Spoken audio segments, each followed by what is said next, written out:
where you could build new towns which would pay for the entire railway.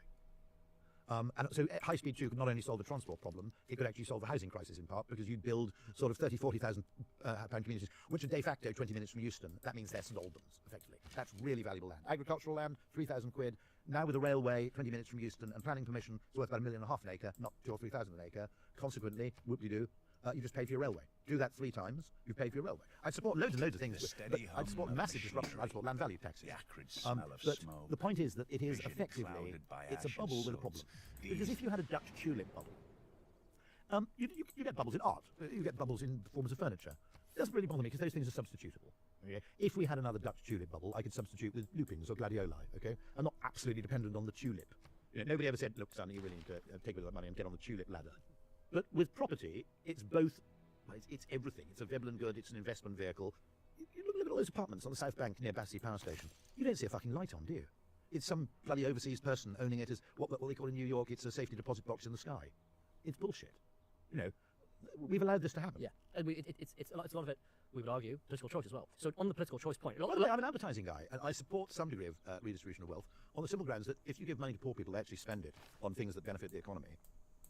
If you give money to rich people, they save it. Now, if they're saving things in investing, if you're Elon, where you live in a tiny house but you're building a rocket ship, okay, that is actually productive. It's innovative. He doesn't actually live. I think he lives in his own tiny house, doesn't he? I don't know. I've got a very good idea. But if on the other hand you're taking now, what you will find in the economy is, this is US data. Apologies. The poorest or the lowest earning 20% of the population, quintile, I think it's called, isn't it? Earn X. The highest earning quintile earn 14 times as much, but they only spend 4 times as much on consumption. The rest will typically now, look, if it goes into their pension, fine, great. You want to defer expenditure. If it goes into basically propping up a property bubble, which is unsustainable, is a massive drag on the productive economy. Massive drag on, I would argue, a massive drag on motivation, by the way. One thing that matters about capitalism is people will work harder and try and earn more if they have something to aspire to. And I was underspent on property because I'm basically extremely vulgar and I like a bit of bling. If you give me a bit of spare cash, my wife would go, let's go buy a bigger house. My taste is fundamentally new, very rich. You know what I mean? But actually, let's look at the opportunity cost here, which is, think of what you could do with the £140,000 you're paying for an extra bedroom that you hardly use. What I think is going on there is the extra bedroom is an investment, is a tax-efficient investment vehicle. It's not utility in the conventional economic sense. And you keep getting these old people who literally they're sitting in a £2 million house and they're shopping at Lidl and they're worried about the price of lemons. Yeah. Well, when I was young, if someone said one day you're going to be a millionaire, but you're really going to be worried about lemons, I go, bollocks, I'm a millionaire, flash motor, all that sort of stuff. But now it's become, I think, absolutely poison. Now, to our grandparents' generation, they'd look at us, and they go, you've got all these amazing consumer goods. Looking at television, it's fantastic. You've been to America. That's incredible. You eat at a restaurant. Your car. You eat out at a restaurant casually. Everything that consumer capitalism has provided has got not necessarily better, but it's got more accessible. Sometimes it's got cheaper. Sometimes it's got better. Sometimes it's got both. By the way, air travel was never as exotic in the 50s as people pretend, by the way. It's a bit of a myth. The idea that it was all wonderful. And it was insanely expensive. Of course. All of that stuff you suddenly have access to, and people are going, no, I think I'll buy a sort of 2-bedroom flat in Fulham. Now, my grandparents would go, look, I don't understand. You have all these wondrous things. Why do you live in such a crap house? But all those things cost almost nothing, and the crappy flat in Fulham costs 900,000 quid. What's going on there? There's whack. The problem is proper whack. It's now a hot tub. Seriously, I mean, I agree. The solutions to these problems are politically difficult, and it falls into the building 3 new towns along HS2 would be the VAT on property, and we had no VAT on goods. That would actually even. I don't think there should be VAT on pubs. I don't think pubs should pay VAT. They're a public service. I'll start for that. But actually, why? Okay, look at this tax system. Everybody goes fucking bananas if you suggest they should pay inheritance tax. I'm all in favour of inheritance tax because when I pay it, I'm dead, so I'm not that bothered. I've got kids, but I want to give them a reasonable start in life. But the main reason I'm worried about inheritance tax is so that my kids can have a fucking deposit on a house because houses are too fucking expensive. So it's become entire. This is what this wonderful woman called Eliza Furby. Have you read her book, The Inheritocracy? Brilliant, brilliant book. What we're doing is we're creating a kind of property-based caste system, which is when your parents bought a house and where they happen to live in 1973 basically determines the wealth of future generations. It's a racket. That's not meritocratic. So here's the weird thing, and the Labour Party are just as guilty of this bollocks, because they used to say if there was a cut in income tax, they'd say, well, it's tax cuts for millionaires. No, wealth and income used to be sort of the same thing, because you were taxed generously enough and property was inexpensive enough that if you earned a good salary, you did become rich. I think that correlation's been completely broken. I wonder why people bother. If your parents own a bloody 6-bedroom house in Beaconsfield, is it actually worth getting a graduate job? Because what you can earn after tax and rent is almost irrelevant compared to the weird tax-free accumulation of the value of your parents' home. So I'm sorry, I don't think Gary Stevenson shops enough. He's only got one mug. I keep watching this podcast. Gary, buy a second mug, help the economy out a bit, right? But I think we fundamentally have to hear him out, because I don't think, I think it's a very, very valuable counter-insight into how the economy is now working. Now, this is worse in London. I would argue there are parts of the country where the property market probably just about still serves a purpose. We don't have migration to the same volume in certain parts of the country. You don't have the stranglehold over building. I mean, one thing you could do, by the way, very simply, is you could completely rip up, because this is very IEA here. The Japanese do planning permission in a completely different way. Land is zoned, and what is defined for each zone, however, is not what you can build there, but what you can't. So they have certain zones of land. I would argue the Thames Estuary, large swathe of the Thames Estuary, inside the M25. There are swathes of land where basically you can build an abattoir, do anything you like, And then, increasingly, bit by bit, the restrictions come in. You can't build an airport, you can't build a this, you can't build a that. But within those constraints, you're basically free to do what you want to do. It's a kind of reverse polarity planning permission system. I would love it if, grand designs ceased to exist as a program because the process of building your own home was so easy that it made very bad television. Yeah, that would be an objective for property policy. Is to, what's the chap called? McLeod, is he? The chap who turns up on Grand Design. Yeah. And someone gets pregnant, and then then something fails to arrive, and then a bloke comes round for the council, and da-di-da-di-da. Like, if Grand Designs was actually not a program, it was just a YouTube channel showing people saying, well, we bought this house and we put it there, and everything's great. That would be there is something, by the way, which you have to say is a technological failure in property building, in that property by now should be prefabricated. The way in which we build it in situ is Roman. Now, loads of people like Buckminster Fuller, Frank Lloyd Wright to an extent, have been driving down this particular thing. Why can't we bring Fordist efficiency to the... Now, there are upmarket, bling-ass German things. You can buy a Huff House, which is sort of pre-assembled... No, sorry, it's ready... What do you call it? Not ready assembled. It's ready built, but you assemble it on site. Right. But most of the parts, you buy it from a catalogue. That kind of thing should be much more possible. I don't know what's going on there, why it's so difficult to do. There are large swathes of land within walking distance of a railway station where I live in Kent, where there's nothing of any particular aesthetic merit to the area, where housing might even improve it. Also, if we had a decent competition for modern, sustainable, efficient housing, which didn't look like a piece of shit. So there were actually established aesthetic norms here. Yeah, I'll be blunt about it. I live in Kent, I spent a lot of time in Kent and Sussex. If you put that wood clinker cladding on a house, there's a limit to how bad it can look. New England is full of buildings like that in the United States. But what it needs is a complete... I agree with you that regulation is a massive contributory factor, but I don't think it's the whole problem. The fact that this is the only way you can get a tax-free lottery win in your life, therefore bet big, is partly belongs in the field of narrative economics. But when I say that I don't think people... Do you want a really interesting one about where people have opportunity costs and where they don't? So I was going to start. I think it'd be great fun. A really, really mischievous financial advisory firm, which is totally irresponsible. Right? So instead, all financial advisors optimize for savings and retirement. And what I'm saying is, let's do a financial advisory firm which is consumer-focused, and it optimizes for fun.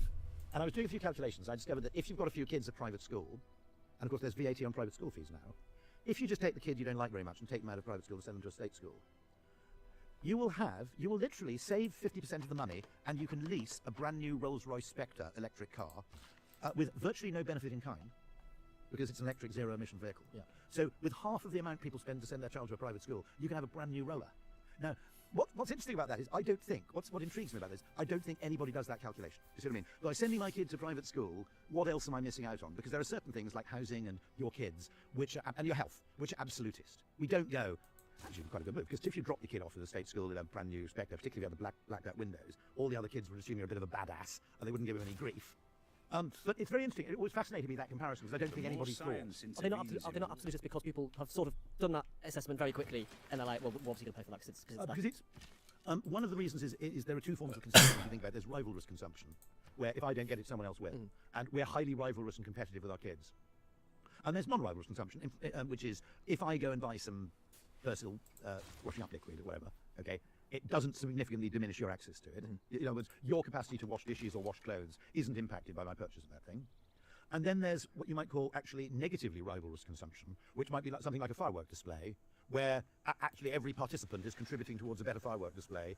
A pub, I would argue, is non-rivalrous. The more people who go to the pub at different times and enjoy it, they're in fact funding what is an asset for a community or for travelling people. And what's weird about the tax system is we don't seem to distinguish between rivalrous competition for scarce goods, tends to lead to rent seeking, rivalrous consumption, of course, for education, which is, if I don't spend the most on my child's education, they are going to be at a disadvantage relative to some other child. And generally, because you were saying that you generally find that in patterns of inflation, goods that are not regulated, in non-regulated markets, have gone down in price and have got better, whereas everything where there's regulation has got more expensive. That is true, I think, mostly. However, I would argue that it's not the only explanation for this divergence. Obviously, sometimes scarce goods involve a greater element of human labour, service goods, for instance. And that's the thing called Baumont's cost disease, which is quite interesting. You can't achieve the same efficiencies in a restaurant that you can in a factory. Factories can, Elon's factories can basically churn out Teslas, every 15 seconds or whatever it is now. You can't achieve those efficiencies in terms of a very small number of people producing a huge volume of goods. You can't do that in a hotel or a restaurant to the same extent. You get close, I suppose, with automation and budget hotels, but you can't completely achieve the same savings. There are lots and lots of factors, but what we are seeing is a complete divergence in terms of where people's money goes. And as people get richer and richer, more and more of their money, I'll exclude pensions and investments, will go on things which are arguably net negative. So this is my kind of Gary Stevenson case. This is a really interesting finding, again, American data. Just to give younger people an idea of how ridiculous house prices are now compared to, let's say, the 1950s or 60s, where they were too low, probably. My father always believed that one of the reasons why house prices were low in the 50s, 60s, or 70s is that things you really, really needed, like a car or television or whatever, were really expensive. And, I don't know if they still exist. I think they still do exist. Radio rentals. The reason the shop chain Radio Rentals is called Radio Rentals is that in the 50s and 60s, radios, never mind later on televisions, were too expensive to buy outright, or you were too frightened that they'd break because you couldn't afford to replace them, and consequently a very large number of people rented their radio and then subsequently rented their TV. Now, if we go back to the 1950s in the United States, this is an extraordinary finding. I need to verify it. But if you added up what people had spent on their stuff, car, washing machine, maybe, dishwasher, possibly, dryer, music centre, clothing, furniture, I included the car, didn't I? TV, maybe, radio, etc. The total value of their purchased stuff was typically not unadjacent to the amount they paid for their house. If you look at that now, it would be almost impossible to find someone who had paid as much for the contents of their home as they paid for their home, assuming they'd bought their home recently rather than in 1970. I mean, Tim Harford, I was talking to, said that would mean you had to have goods worth £50,000, roughly speaking, in every room of the average house. It's quite difficult to get that level. I know people in London who have a car which is worth 1/10,000th, pretty much, of the value of their home. Now, just to give a comparison, my grandparents, who are the fourth family in Wales to own a dishwasher, It's a great brag. a brilliant brag, isn't it? So I know this because they discovered that a dishwasher existed, and they went into Cardiff to buy one, and they were told that they'd sold. They said, "Have many people bought these?" And it was the first dishwasher to arrive. Dishmaster from New Zealand, I think, was the brand. There's still one in the Science Museum, and they were told, "Yeah, we've sold two in Cardiff, and we've sold one in Swansea or somewhere." That was it. That was the only place selling them. Now that cost them, I can't remember whether it was £80 or £120 for that dishwasher. Just to put that in comparison, they bought their house a few years earlier, which was a 5-bedroom house in Crickhowell, very nice with a large garden, for £4,000. So what you're saying is that 40 dishwashers, let's say, I can't remember, it might be a little more, roughly speaking, 40 dishwashers equals one house. Now, even if you bought the most expensive Fisher and Paykel dishwasher on the planet, you could only get to £80,000. That was a nice house, too. Now, one of the reasons why the economy is obviously in trouble is that we've got so good at supplying people with goods and services that they want and need, that once people hit a certain level of wealth, they've got nothing to do with it. So, as I said, the top quintile of American earners only spend 4 times as much as the bottom, even though they earn 14 times as much. So Gary Stevenson's point, which is that when you reach a certain level of wealth, basically, unless you are into real bling like yachts or private jets, pretty much the only thing you can buy is profit, to an extent. And so what you're doing is, in many cases, not in all cases, you're basically extracting value from future generations. You're buying the right to tax some future citizen. Now, where you have seen great economic growth tends to be where people can escape from the depredations of landowners, which would be the American frontier, invention of the railways, invention of the car, to a degree flexible working. Our protests. So in America, you couldn't really extract that much value out of land because people could just move 50 miles west and get some land of their own. That's a gross oversimplification of westward migration and doesn't probably suitably commemorate the people whose land was lost in that westward migration. But nonetheless, I would argue to a degree that we've got things backwards. We would look at America in the 50s and say America was rich. America had lots of cars because they were rich. I would argue there's a counterpoint to that, which is maybe America was rich because they had lots of cars. That cars created wealth because they allowed people to escape further afield, further from their place of work, further from shops and other amenities.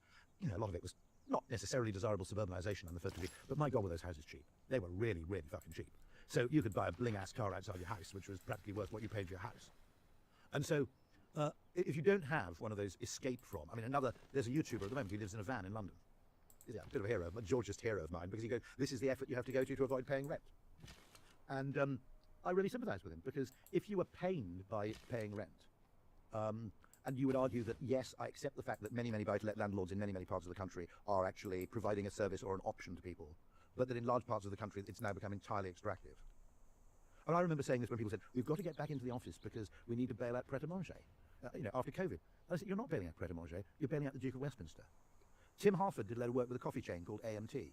Where does all the money go at a railway station when you actually buy a coffee? Basically, a little bit of it goes to the barista, a little bit of it goes to the brand owner, the people doing the actual work. Most of it goes to the person who owns the site. In that case, probably Network Rail. And this is, this is a problem, because it means that money is being increasingly extracted out of the productive economy. You have this tax system. So I was saying about, people get unbelievably pressured about inheritance tax, unbelievably pressured about wealth taxes. They say, you're taxing me twice. Well, when I go out and earn money, you tax me at 40% or 45% or whatever it may be, my incremental money. Then I go out and buy stuff with it. That's another 20% of VAT. If it's booze, I'm paying even more. You're taxing me 3 times.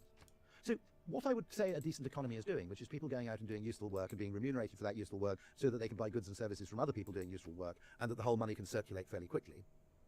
That perfectly benign Mandeville process is effectively, that Bernard of Mandeville, he was banging on the fucking money, wasn't he? That, you come across... I haven't, no. He was effectively a precursor to Adam Smith, but it is the parable of the bees is the thing you need to read, which was a poem which basically explained how economies work, and it's how private vices led to public benefits. Very similar to Adam Smith's idea of individual actors can create something, effectively through no intention of their own. But anyway, they had the Mandeville thing. If you go out to spend your money, that's what an economy should be doing. But we tax income at an absolutely abominably high level, in my opinion, because that is money you've been paid for actually making something happen. And then we tax capital gains at a ludicrously generous level. I mean, it's the balance now of taxation between effectively impoverishing the middle class or destroying at least the lower 80% of the middle class. You haven't quite... And then you have this group of people who reach escape velocity, where you have all the money you need.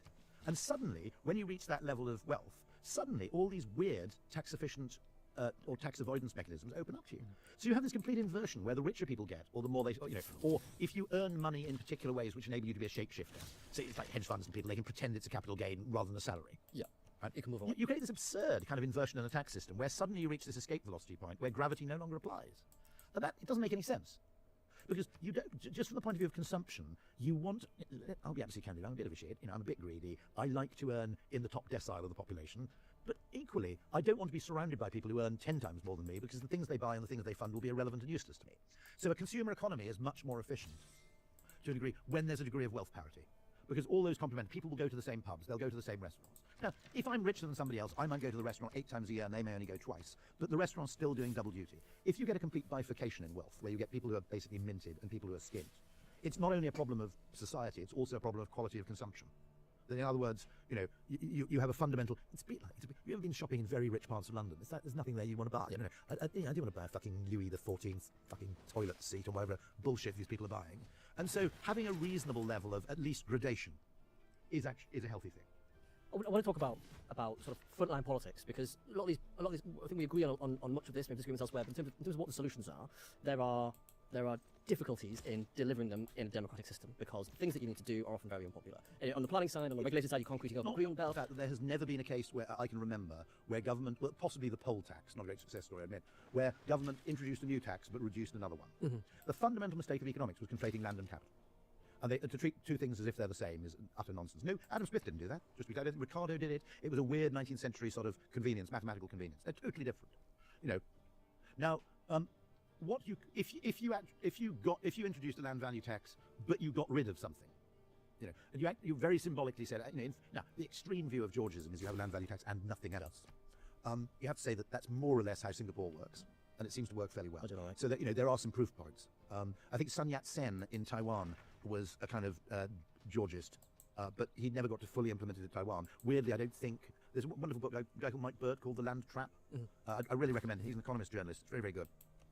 But fundamentally, we're creating a nonsense here because and I blame the media for this. We're talking about all the reasons why property is so expensive, and you're quite right to say that regulation is a contributory factor. It's also, I think, dishonest to pretend that migration isn't a contributory factor. I think that's just intellectually dishonest. Lump of labour fallacy. All this sort of hand-waving by economists, where you thought that supply and demand was a fairly fundamental principle of economics, but somehow you let 1 million people into the country, and that has no effect on. God, I'm pro-migration, but let's be at least honest about this. I'm emphatically not on the flag shagging side of politics, but I think that's just total act of dishonesty. The idea that it won't have any effect on infrastructure or demand for housing. Well, I mean, even if it's temporary because there's a lag, even if you had a totally unregulated housing market, there would be an effect, and quite a dramatic effect, because when supply and demand become out of kilter, the effects, you'd only have to have small changes in the two variables to have quite pronounced effects. I think so there are lots and lots of contributing factors, one of which is the news media, who deserve to be shot for their role in this problem, because for 35 years they presented rising house prices as a good news story. Now, it is only good news if you are waiting for your parents to die or you're planning to downsize. For everybody who is either trying to buy a first home or is hoping to upsize from a small starter home to a slightly larger home, rising house prices are not good news, it's bad news. And nobody ever says great news for people with a full petrol tank. Petrol prices have gone up. You are now richer, which, yes, notionally you aren't, but if the price of something you consume goes up, over time that's not a good news story, and for some reason totally financially illiterate journalists presented it as a whoop-de-doo, isn't this wonderful? What the hell is that about? That's all begotten, isn't it, by the fact that it is... Somehow the culture was moved and has moved to a place in which people who own houses see them as an investment vehicle and as a savings account as much as they do, because they could be quite safe in the knowledge that we're not going to build enough houses to have such a supply side boom that the price may go no one can tax me because old people vote. I want to talk about... Effectively, you've created, when enough people... You know that old joke, which is, when you owe the bank £1,000, you've got a problem. When you owe the bank £1 million, the bank's got a problem. There's a similar inversion, which is if you have 5 million people invested in something. What's weird, of course, is the capacity to... If you introduce land value tax and one old biddy were forced to move out of her fuck-off home into something slightly more modest, they'd create a news story about it. So a large part of this policy is driven by the potency of a sob story. By contrast, let's take someone working at a city law firm who's working... Now, I don't like these people, by the way. I'm not saying wouldn't it be great if there were more really well-paid city lawyers. But nonetheless, you take someone who's 27, who's, let's say, had a modest background, working in a city law firm, earning 90,000 a year, and when do you hit 45%? Is that 100,000? Is it something? 125. Okay. If you take one of those people, it's impossible to construct a sob story out of the fact that they're paying 40% tax on most of what they earn while working, even if they're working a sort of 17-hour day. Yeah. You can't create a sob story about a young person who's in work. I'm going to be really nasty now. I did say this to my parents-in-law. My parents-in-law in their 90s or late 80s. I have a bit of sympathy for that generation, and I don't mind indulging them financially. Because, although they did not fight in World War II, they endured the consequences of it with rationing, austerity. And my father said, having, born in 1930, in the 50s, the annoying thing about my life is I spent my 20s and 30s in the grimmest period of British post-war life. If you look at people who are sort of pensioners now, many of them were born in, not 1930, they were born in the 60s. Great time. So, there are people in their 70s who went to the Isle of Wight Festival. They were wearing Afghan fucking coats and taking drugs. It's not the same. They're not Captain Tom. They're bloody Major Tom. I don't think we should continue to confer quite the same. Not to mention the fact that if you are 85, you've lucked out anyway, because you've managed to survive to 85. You don't have to get up in the morning. Why have you got a triple lock? So, sorry, I think we're overindulging the old, but partly for journalistic reasons. Yeah. There's a wonderful guy in Ireland who runs this drone delivery company called Manna. And you can order stuff, and a drone takes off from a mile or two away, flies it to you at 60 miles an hour. The cost of the delivery is about 15 pence. All electric, lowers the thing onto your landing pad, typically the trampoline in your back garden. The problem he has is a journalistic problem, which is while he's in operation, he's probably helped avoid 15 moped accidents, and also the annoyance of having people riding mopeds all over the place, which in London is, let's face it, a royal pain in the arse. However, he knows that one day a can of baked beans is going to land on someone's Pekingese dog, and there will be calls for the whole thing to be banned. So we have a lot of cases where I think this is one of the things I'm totally in favour of free markets when the free market is in pursuit of innovation and value discovery. And I think there are a lot of institutional factors, not least asymmetry of information. In other words, if you do, I actually defend smart motorways. And the reason I think you have to defend smart motorways is that the good they do is invisible, so we're not dealing with a proper cost-benefit analysis. If a smart motorway causes an accident, we blame the smart motorway. If we have a really easy journey with no traffic jams and there are no accidents because of the smart motorway, we don't notice. So in assessing those things, you have to use far better measurement than journalistic writers are capable of. You have to actually account for the counterfactual, the parallel universe where there wasn't a smart motorway, and we're not doing that. We're not accounting for the parallel universe where 10 people get injured in a moped accident. We're just going, my dog had a... And this rights culture and this ludicrous overreach of the legal profession, where they used to be in the business of the administration of justice, and they're now principally, I get the impression a large part of the legal system is just the amplification of grievance. And things are now considered worthy of a rights-based or something or other grievance, which 30, 40 years ago was just tough luck. It was, you rolled with the punches. And now we've created this ludicrously sort of hypersensitive legal system where anybody who's the victim of what you might simply call, what you would have called misfortune. You've got an interesting story. I love this one. My grandfather, who was a doctor in Tredegar, employed someone as general handyman and driver to drive around to see his patients. House calls. Don't get those anymore, do you? And the guy had been in a Welsh regiment, I think, in World War I, in the absolute height of fighting in the trenches. And one story he told my grandfather, which I find always unbelievable. But it shows how we've changed this generation. They had a slightly over-eager officer, probably a lieutenant. They were old lags. The lieutenant was new and a bit over-eager. And he was very eager for them to all, get out their trench ladders and go over the top. And so, taking a lead, he climbs up the ladder holding his service revolver and gestures, "Come on, men, forward." And at that precise moment, his shoulder is hit by some shrapnel, so that his arm, fully clothed, detaches from his body, flies forward 6 feet, still holding the gun, and lands in the mud. Wait for it. Did they demand cancelling? Did they demand compensation, compassionate leave? They all burst out laughing. Now, just to be clear, I don't want to live in a world which is so bloody brutal, where someone losing an arm is a source of comedic amusement. But on the other hand, I don't think we can function in a world, at the other end of the spectrum, I don't think we can function in a world where you can't tell a joke to which someone might hypothetically be, by which someone might hypothetically be offended. Or you can't make you can't use language in a figurative way. Now, quite a pertinent moment here. I don't think Graham Linehan should have said what he said.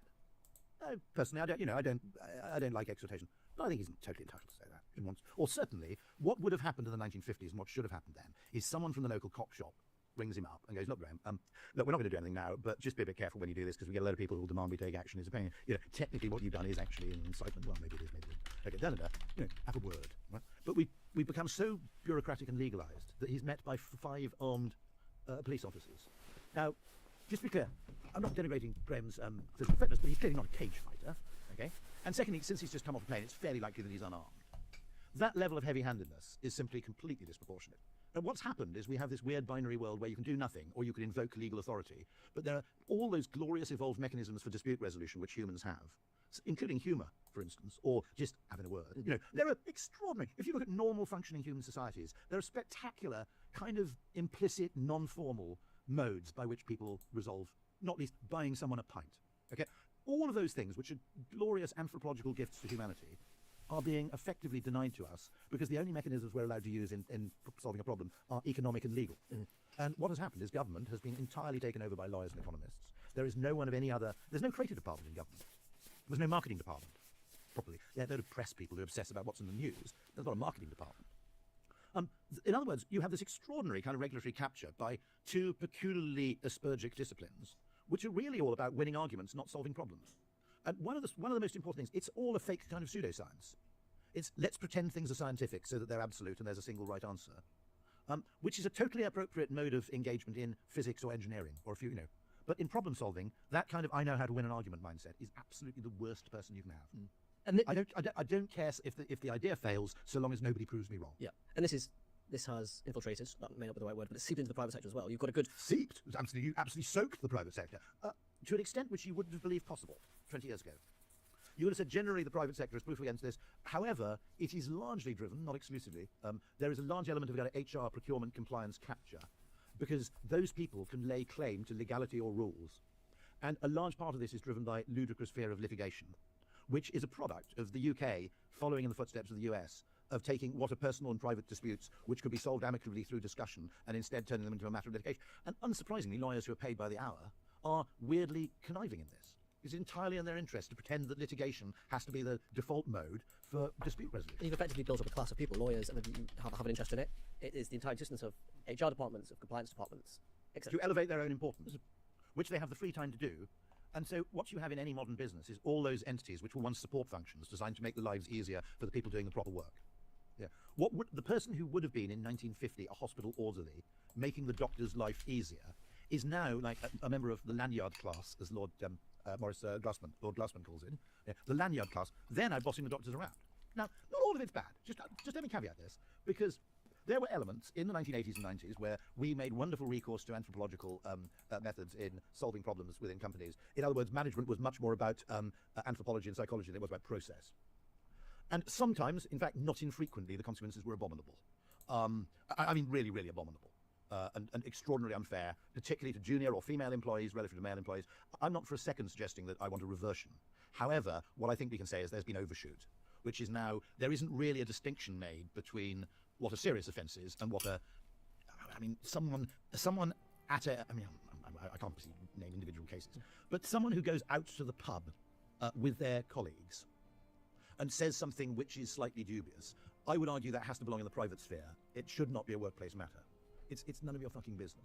Blurring between the sort of professional environments and the private environments, and how that is impacting on this sort of overly legalistic culture. So what then do you think, if you've looked into it at all, of the Government Employment Rights Bill, which is going to, for example, put more liability on businesses for the jokes that people are making in their third-party words? This is abominable. Humour is actually an evolved gift that humans are born with. When I had 3 young children, as soon as my twin daughters were born, one thing that utterly... What's that? wildly sophisticated sense of humour. You know, generally involve you popping your head over the side of the cot and then disappearing, or then bringing a soft toy and making it do a ridiculous thing. Right? But they could laugh before they could talk. This is fundamental, and it's a different mode of communication, which is not to be taken literally because the context determines the meaning. Particularly in British English. British English is a very, very high context language. This is not me speaking, this is linguists speaking. It's much higher context than American English. Comedy is obviously high context. All comedy are high context. But British English is very, very high context, by which I mean what you literally are saying and what you mean are often quite disconnected. Therefore, the ability to prosecute people for something spoken in that way, or indeed something that's just miswritten, is something we should be terrified of. And humour is obviously a special case, because in many cases you are saying the opposite of what you mean. In some cases, by the way, what you are ostensibly doing and what you're achieving may be completely the opposite.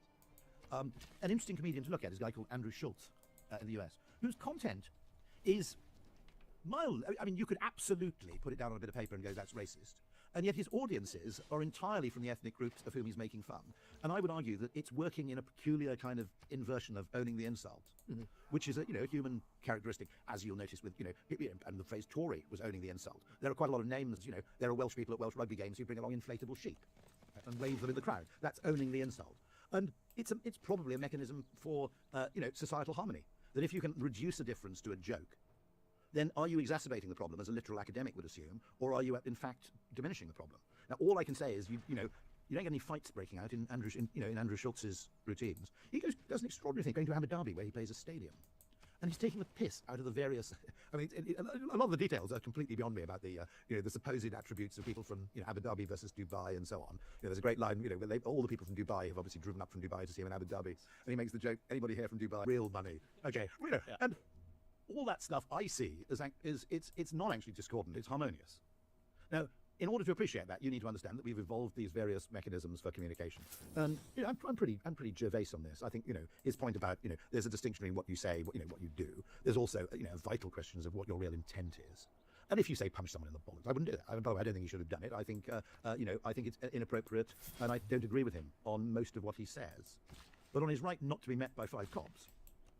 Admittedly, apparently airport police always travel in groups of 5, and they're always routinely armed. So we should bear in mind the base rate there. You can't go around. But nevertheless, this is ridiculous. This is effectively lawyers and economists, effectively, a kind of weird cabal of people.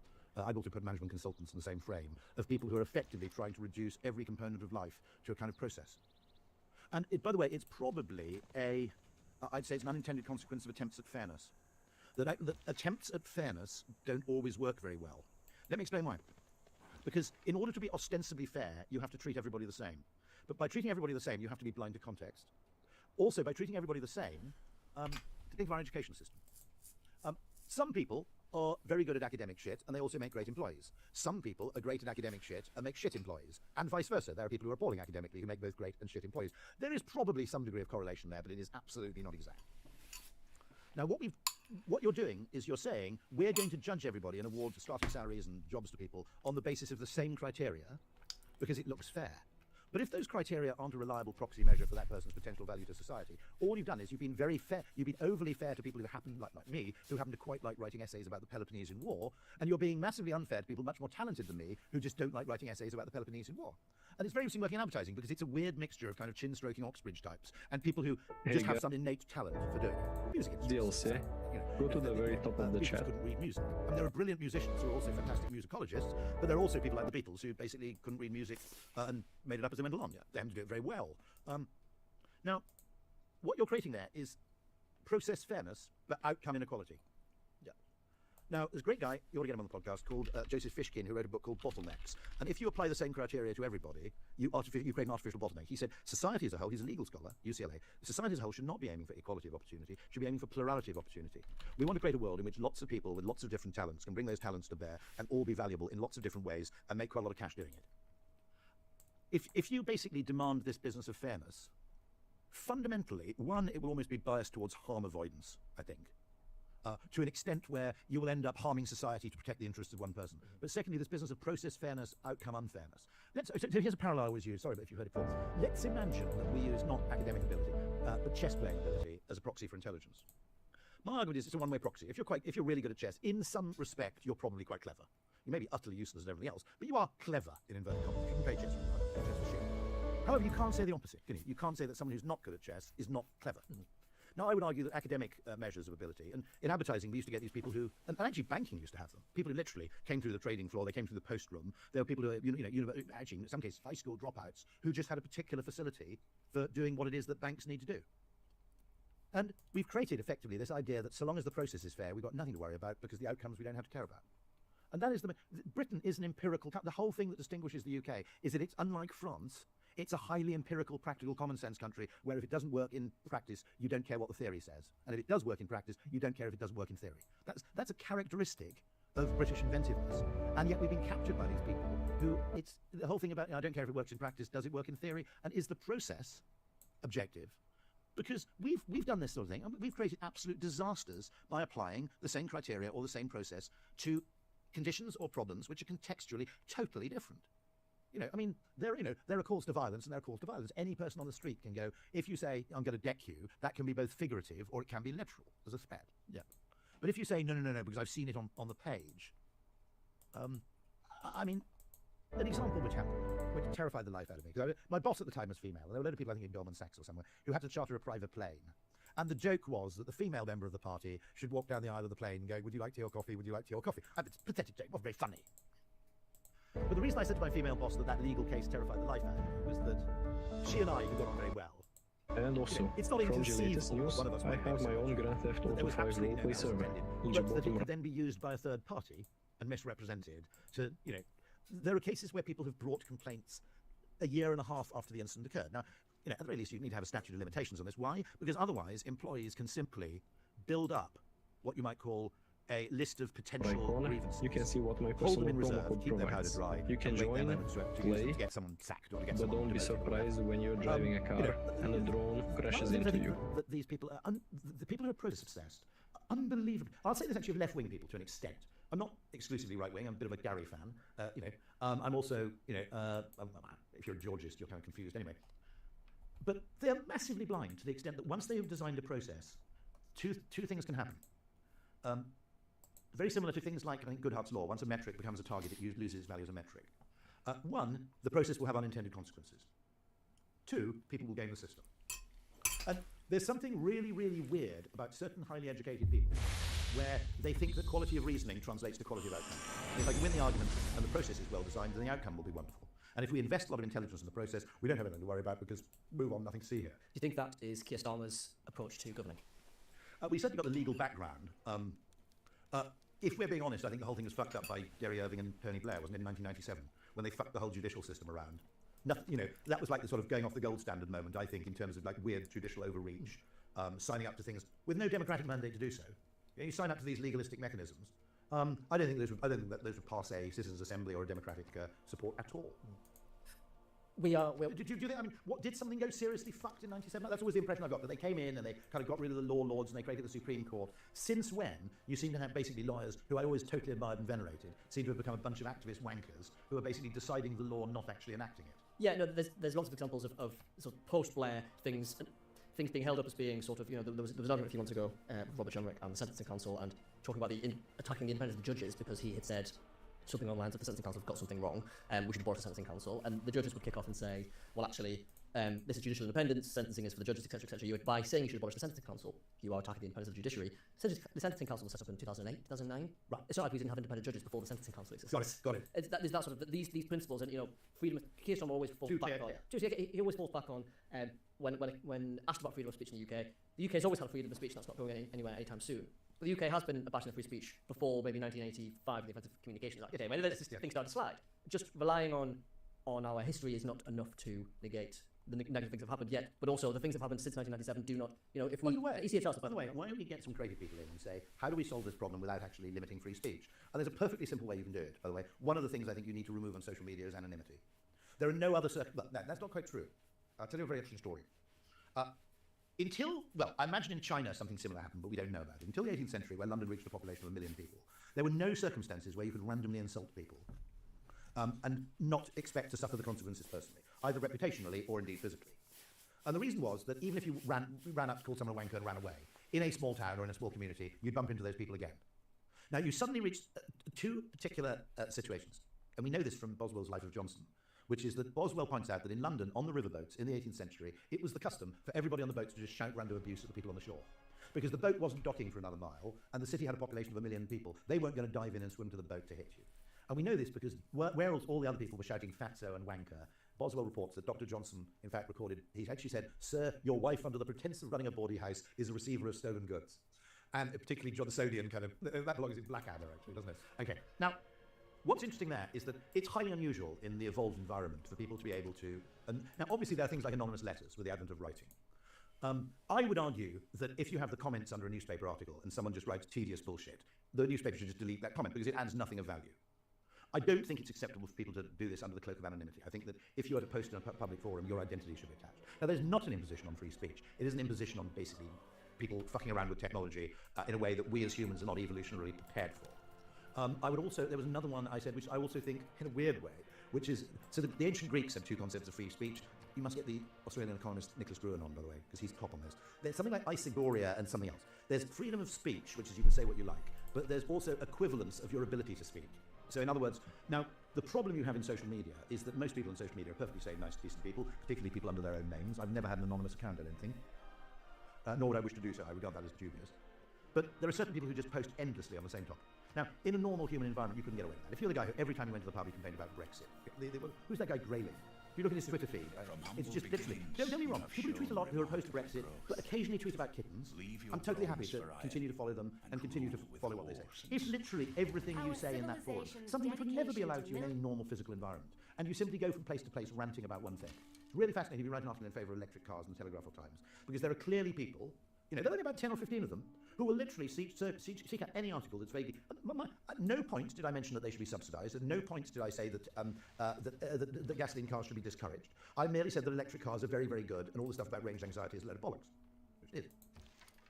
And you'll get these people, and literally they clearly seek out any article which mentions electric cars, and they just go into a kind of rant. Well, we can create mechanisms which say, there would be no problem with Twitter if people were limited to 10 tweets a day. They can say what the hell they like, but at least they give some thought to the quality of the tweet, rather than just being some sort of deranged... And you look at these people. Now, I've been on Twitter since day, and Twitter user number 107,000.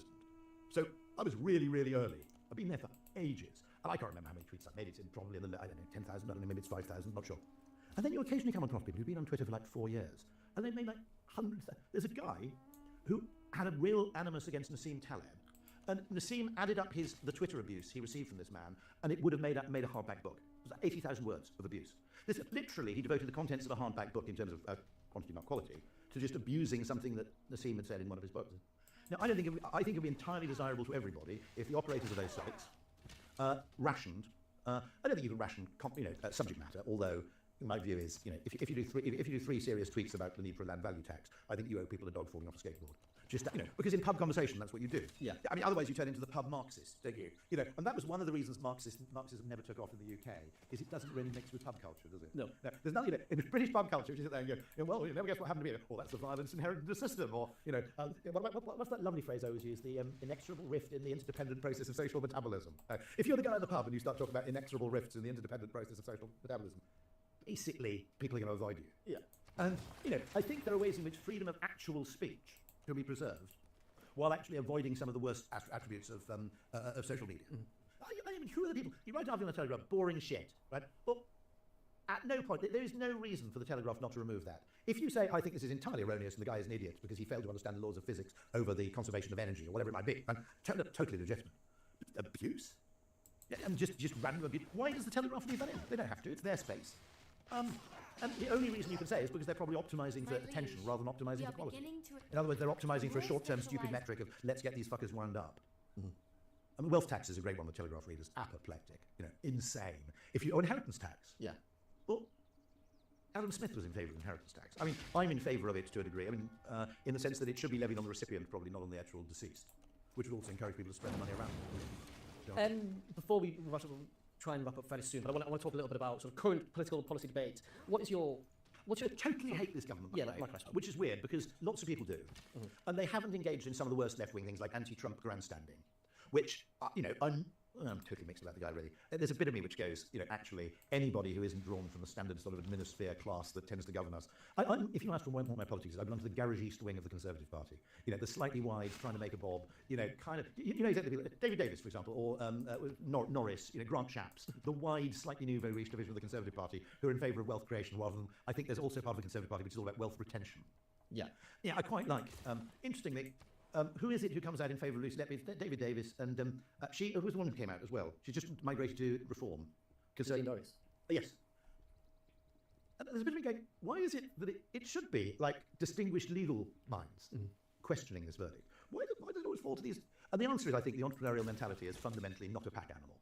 I think there are certain valuable people in society, including genuine members of the working class, really posh people, okay, and nouveau riche entrepreneurs, all of whom possess that really valuable thing, which is fundamentally their thinking is not principally constrained by social acceptance. And I think those people, and I don't belong to any of those classes except perhaps, I'm certainly not genuinely posh except perhaps by Welsh standards, but I think that's a particularly valuable quality. I'd also say that there are totally authentic left-wing people entirely possessed of that. The Maurice Glassman, who I met recently, there's an MP for Clitheroe who used to be a cop. But the political system, there are certain people on the left, and if you could actually have a political system which actually, probably in the early stages of the Thatcher administration, you sort of had, okay, of independent thinking people from both the left and the right, who weren't constrained by tribal loyalty or not getting disinvited from dinner parties. And that force is really strong, by the way. I mean, studying behavioural science, I always joke that all English men, or British men, would wear shorts almost all the time if it weren't for social pressure. Just for comfort, I mean, women have that privilege. You can ventilate in other parts if you want to. Men, no. And so there's a wonderful quote from George Washington where he says the same thing, that if you were forced to walk around your town wearing your wife's bonnet for the day, you would experience something basically not close to pain. It would be felt.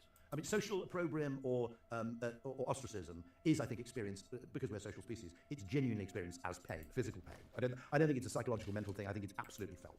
And so having people who are a little bit free from that is, I think, it is essential, because otherwise you just end up with this kind of Overton window of economists and lawyers, designing for the process, not for the outcome, rinse and repeat.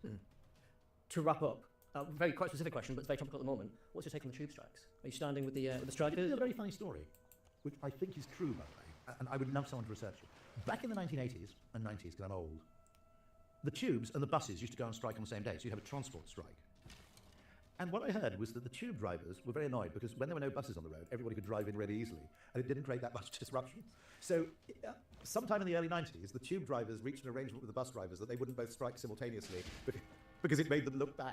Okay. But if that is true, I think it's an absolutely wonderful finding, because I'm a very keen car driver. I came in today by train. Weirdly, I got a taxi very easily. They don't have quite the same power unless they strike for a week at a time because of flexible work with some people.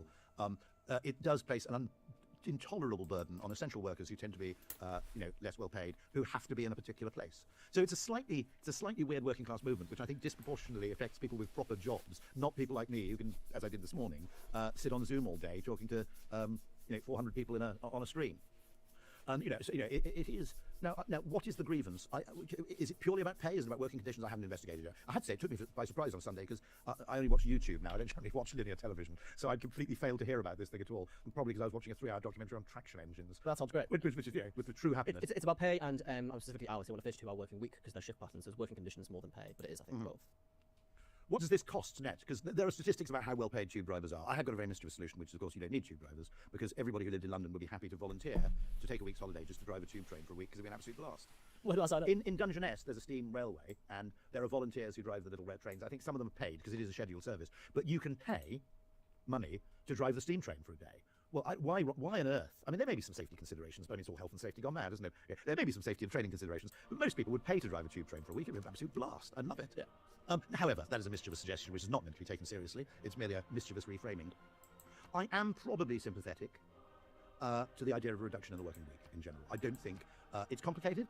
What it would mean is that people who needed the money more than leisure would be able to earn significant overtime.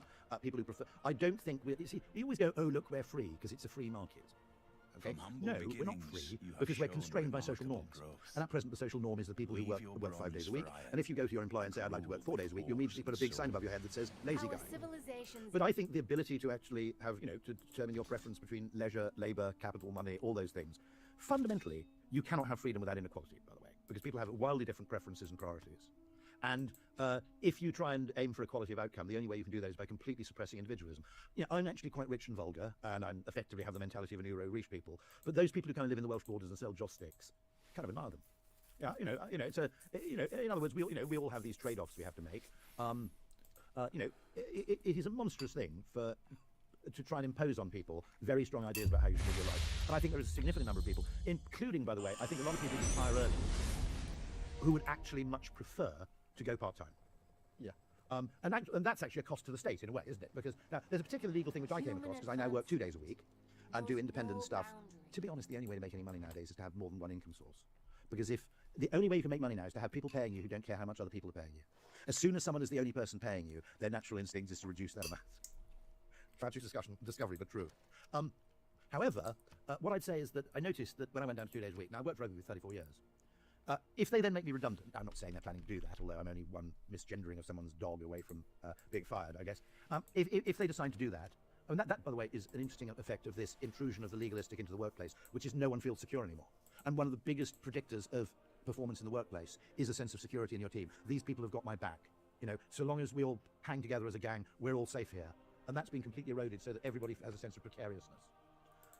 But if I go down to 2 days a week and then somebody decides to fire me, they only have to pay me 40% of the redundancy that they would previously have to pay me. There is no factoring in of the fact that I did 30-something years at 5 days a week, 4.5 latterly actually, and then I've done 1 year at 2 days a week. Their liability to pay me redundancy money is entirely down to the 2 days a week I've been doing for the last 6% or 1% of my employment. Now that strikes me as something that's slightly dubious, which is discouraging people from flexing it. I, broadly speaking, as a Georgist, I massively favour flexible working where possible because the freedom economists always obsess about money because they assume that all other choices are made freely in pursuit of the maximisation of your own expected utility. But actually, there are other currencies you can reward people with. And I always say there's money, there's free time, there's free where, and there's free when. So I would particularly value a job which allowed me to work flexible time. There are a lot of people, for me that would be an indulgence, but there are a lot of people with caring commitments who are looking after children, who are looking after elderly relatives, for whom they're perfectly capable of contributing massively to the workforce, but not under the rather stringent conditions that are currently being demanded of most jobs. One of the weird things is what is your opinion of 0 hours contracts? Because I don't like them because I think they can be abused. And I think there are employers who grotesquely abuse them. However, if you research people on 0 hours contracts, the majority of those people really, really like them. Because I think there are a lot of people who like working, want to work, but simply because of other life circumstances, they can't say, I will be at this location between 9 and 5 days a week without fail. But they're perfectly capable of contributing valuable work. I mean, I would love to see call centre work slightly better paid, because I think it's actually much more important than the people who employ call centre staff realise. And I'd love to see it being a source of flexible work, including for people who are semi-retired. Because you can do it anywhere, and you can do it at any time. There aren't, taxi driving is one of the few, and you can work as hard or as little as you want, according to how you feel. An awful lot of our practices. Henry Ford, ironically, was the guy who created the two-day weekend. Not exclusively, it's a bit more complicated than that. Don't caveat that bit. But part of his motivation was he realised that Americans with a 2-day weekend would find it worthwhile to buy a car. I would love to do an experiment in one American state where they got 4 weeks paid vacation rather than 2. My contention is that if Americans had more leisure time, it would benefit the economy rather than hurting it, because they'd spend correspondingly more on leisure activities, which generally are the money spent locally and it creates quite a lot of employment, rather than importing something from Shein for the 47th time that week. So, we have one of the weirdest things about economics, to someone who works in advertising, is there is no discussion in economics about quality of consumption apart from taxing booze and fags. Pigovian taxes. Because the assumption is that every individual is optimizing for their own expected utility based on perfect information and perfect trust. Yeah, fucking right. Yeah, I mean, like, those conditions exist everywhere, don't they? Yeah, okay. So everybody's optimizing, and it also makes the assumption that the aggregate of individual optimization of utility leads to collective optimization of utility. And as someone who's working in advertising, where my focus is entirely on the field of consumption, not production, I can see, it's blindingly obvious to me, that there are ways in which people can spend their money which is highly socially beneficial with massive positive externalities and hidden benefits, and there are ways in which people can spend their money buying a buy-to-let house, which are effectively predatory. And yet, economics, for reasons I think of mathematical expediency, insists on treating all consumption as being equally valuable. Hey? I mean, just go out and look. Yeah, I'm not in favour of wealth taxes massively, but if you see some of the shit, now, don't get me wrong, I'm quite rich and I spend some money on some pretty fucking stupid shit, right? But seriously, if you look at the really rich and you see the bullshit they spend their money on, okay, now even I, as someone who works in advertising, go, for fuck's sake, right, okay, there are people who are poor, they're underpaid. I think a lot of people who do really hard, I want to live in a world where my postman has a jet ski. That's my kind of, world. And if in order for my postman, I don't know whether my postman wants a jet ski, obviously I would ask. But I want generally most people to have a nice little amount of discretionary income at a reasonable part of savings, because there is an inflection point in earnings where effectively your earnings go up and up and up, but your non-discretionary property, housing, etc. takes more and more of it, tax takes more and more of it. But you do hit an inflection point where you go, I can actually decide what to do with my money now. And I'd like everybody in society to reach that point. Because it's the real. It was when I earned. Well, I'm not going to mention the sum. As I'm recording this particular video, threshold. I went, Civ 6 everything's is different currently now. on a big When my sale. friends say, do you want to go out for It's a curry? currently 90% I'm answering the off question, do until I the want a curry? 2nd of Not can I September, afford so to have this a is a curry? great time to hop And in. I and think get in a into civilized Civ 6. society, we should aspire to Now, that. as you can see, And if the price of having that is 90% that off some weird across the Chinese board, investor pretty much, can't buy except a for the bloody analogy, fucking, Docklands for just to extend £3 million the way and to leave get it all the empty DLC because we've taxed the the shit base out of game. him. So Well, fine. have a quick You know, scan. and I'll tell you why. So Because the if you think about Steam, it, we can I've find never understood this. what it does You is could it go just there. All you audits need, your time. if you're So Ford, then if you you're need to Hyundai, right-click if the you're any of file. those brands that advertise, those people, all of those businesses would be massively the beneficiaries of wealth redistribution, away from people who save money towards people who spend it. I mean, if you think about it, okay, there are large categories of consumption where very wealthy people consume no more than ordinary people. Jeff Bezos spends less on shampoo than I do because he's fucking bald. Now, what I'm saying is, Hey that it would be guys, undoubtedly yes, for the yes, benefit of it's me Coca-Cola, again. McDonald's and everybody else, if we actually gave more disposable income to lots and lots of quite poor people and gave less absolutely pointless investment income to a few very, very rich people who don't need the money anyway. So one of the questions I'm going to ask, independent of my own opinions on the matter, is why do those companies never come out in favour of greater, in other words, lower income taxes on the poor, slightly higher wealth taxes on the rich? I mean, that, you could only have got the Ford Motor Company off the ground. Before the Ford Motor Company, you could only get that off the ground, effectively, partly by lowering the price dramatically, but also because you were operating in a country where there was a large number of people who had enough discretionary wealth to go, I'll get one of those Model T things. That's how those things exist. There are also huge categories of consumption which are totally egalitarian. I mean, in other words, unless you want to have a jewel-covered mobile phone, someone on median income can own the same phone as someone who's a billionaire. Same goes for PlayStation games, same goes for Netflix, same goes for most content, unless there's some secret like billionaire Netflix, which is but I've never come across that. A lot of things are totally egalitarian, and the natural thing that the market wants to happen there is for everybody to have a bit of them, because my Netflix is better if more people can afford Netflix. Yeah, fair? You agree with it? Okay. So what I'm saying is that quality of consumption matters, and we should not put VAT on pubs. We shouldn't put VAT on Netflix. Things where my consumption of something adds to the enjoyment of someone else, should be not taxed at all. Now, you sometimes get into this business. You come across a guy called Lord Layard. He was obsessed with the idea that inequality causes misery. Mm-hmm. It's very, very difficult to determine the different externalities of different forms of consumption. Generally, if you buy an electric car or if you buy a new car, I can reframe that as an act of philanthropy, because it means that in 3 years' time, someone considerably poorer than you has a really good car but only pays a third as much for it. You've effectively donated a car, albeit with 3 years' use, to someone who's less well off than you are. So I would make the case that actually tax breaks for certain purchases of that kind make total sense from an economic perspective. You are actually a philanthropist if you buy a car from new. But then it does get complicated, because Lord Layard would say that when people have a better car than someone else, status envy causes somebody else to be miserable.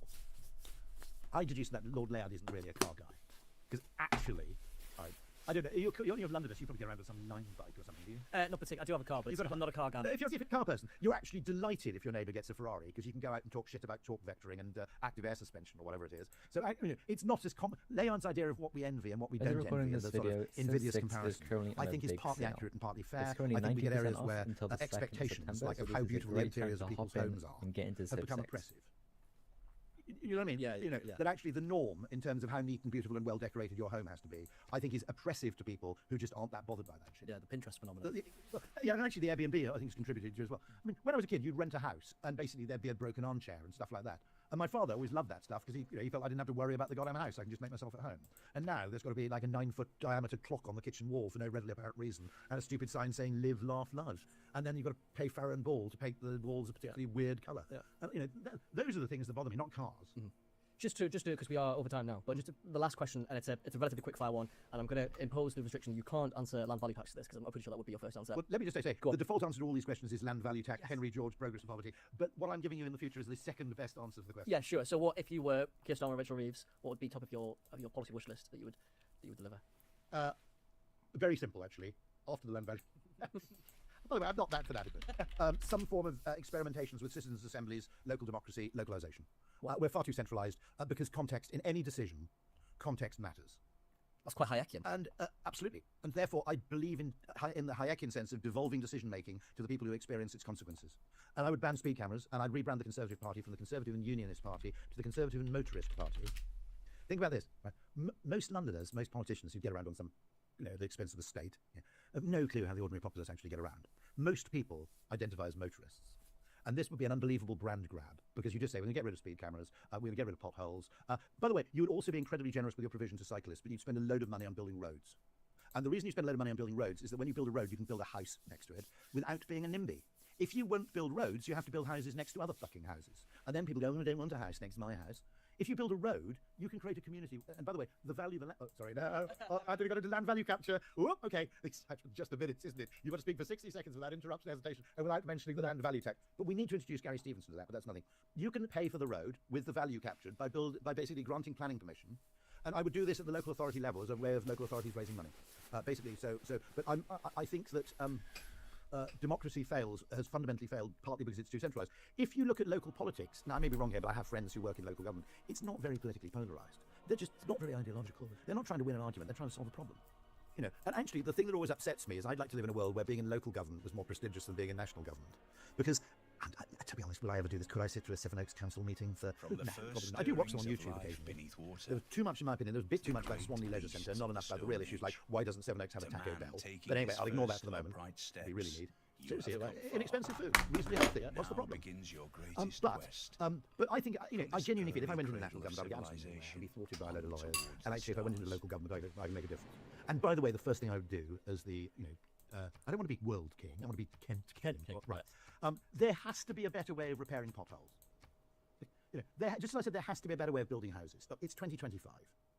You know, we can manufacture Teslas at the rate of one every 15 seconds, and yet a house involves, you know, literally, you know, an episode of Grand Designs should be put it there. Thanks. In my opinion. Okay. Now, so as Kent king, I would also instigate massive prizes for ingenuity. You know, a bit like the Longitude Prize. So I go, okay, there's 5 million quid. If you can come up with a really good idea that basically means you can fix a pothole, and if you can come up with an idea where the local residents could fix their own potholes, and you'd pay them to do it, you know, come up with some new mechanism like that. Because my view is that all this procedural bullshit, legalistic bullshit, health and safety, and I'll leave health and safety out. I don't want people to get hurt or lose their arms, something like that. But all this procedural bullshit isn't. You don't only pay the cost in terms of time and effort, and you don't only pay the cost in terms of people not doing things they would otherwise do because the friction's too great. You pay a massive cost in terms of innovation. Because if you have existing legislation about how to repair a pothole, almost any good new idea about how to repair a pothole will fall foul of some part of that procedural bullshit, which was written before you had the idea.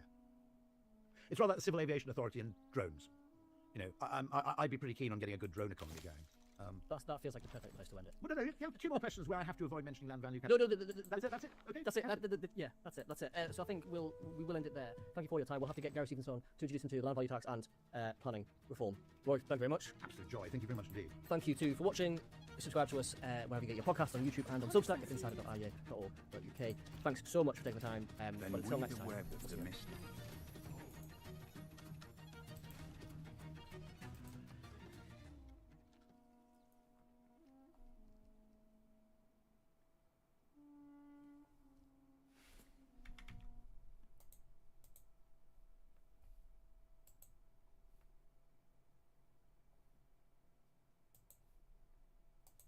This is the kind of thing the event I absolutely love, because it's my lifelong fascination is why people do the things they do, and indeed that difference between price and value.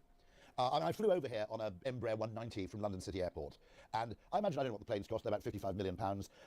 The only thing I really remember about the flight that was really, really good was that someone had spent probably £25 putting a mobile phone holder on the back of the seat in front.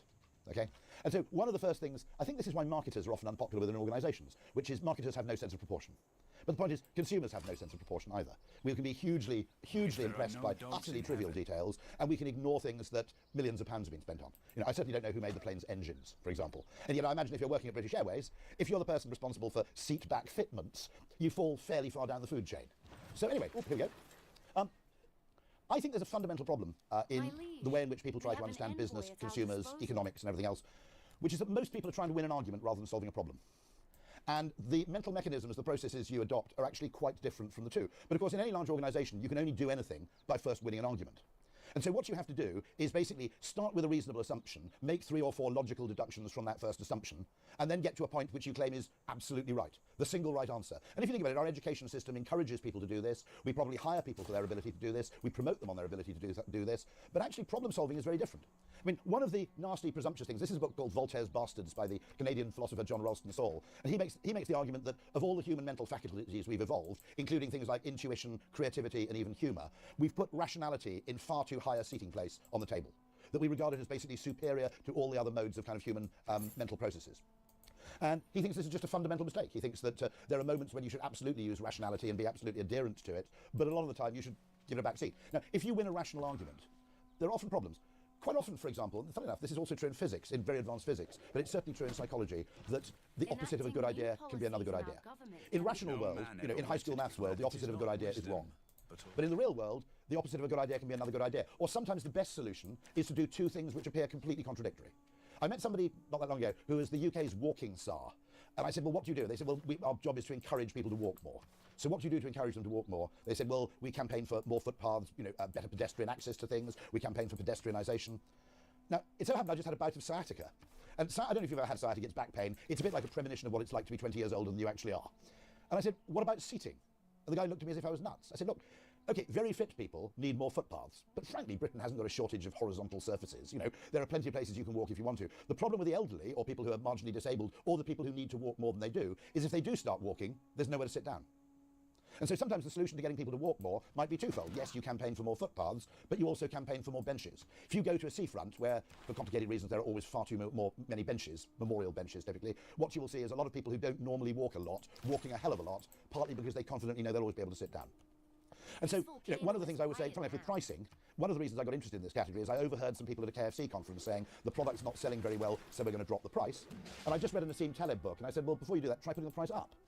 And they said, well, why would that work? And I said, look, it probably won't work, but if it does work, it's a fuck sight of a more valuable discovery than discovering that you can sell more by putting the price down. Weirdly, they put the price up and demand did go up. I fluked out, to be absolutely honest. The explanation for that, I think, might be psychological, which is that people go to KFC for two reasons. Well, three in my case, which is my wife's not with me to stop me going. But people go to KFC in many ways for two reasons, a bargain or a treat, okay? And part of it is, I want a hot lunch, but I don't want to break through the £5, £6, £7 barrier. But part of it is, it's my birthday, or you know, your birthday, or the kid's birthday, whatever it may be. And actually, something that's priced in the middle isn't a bargain and it isn't a treat. And I think what they've done with this product, which was quite a premium product, is they priced it at a level where people thought, well, that's not enough. And it's surprisingly common. So actually, oops, are we clicking? Am I pointing in the wrong direction? Ah, fine.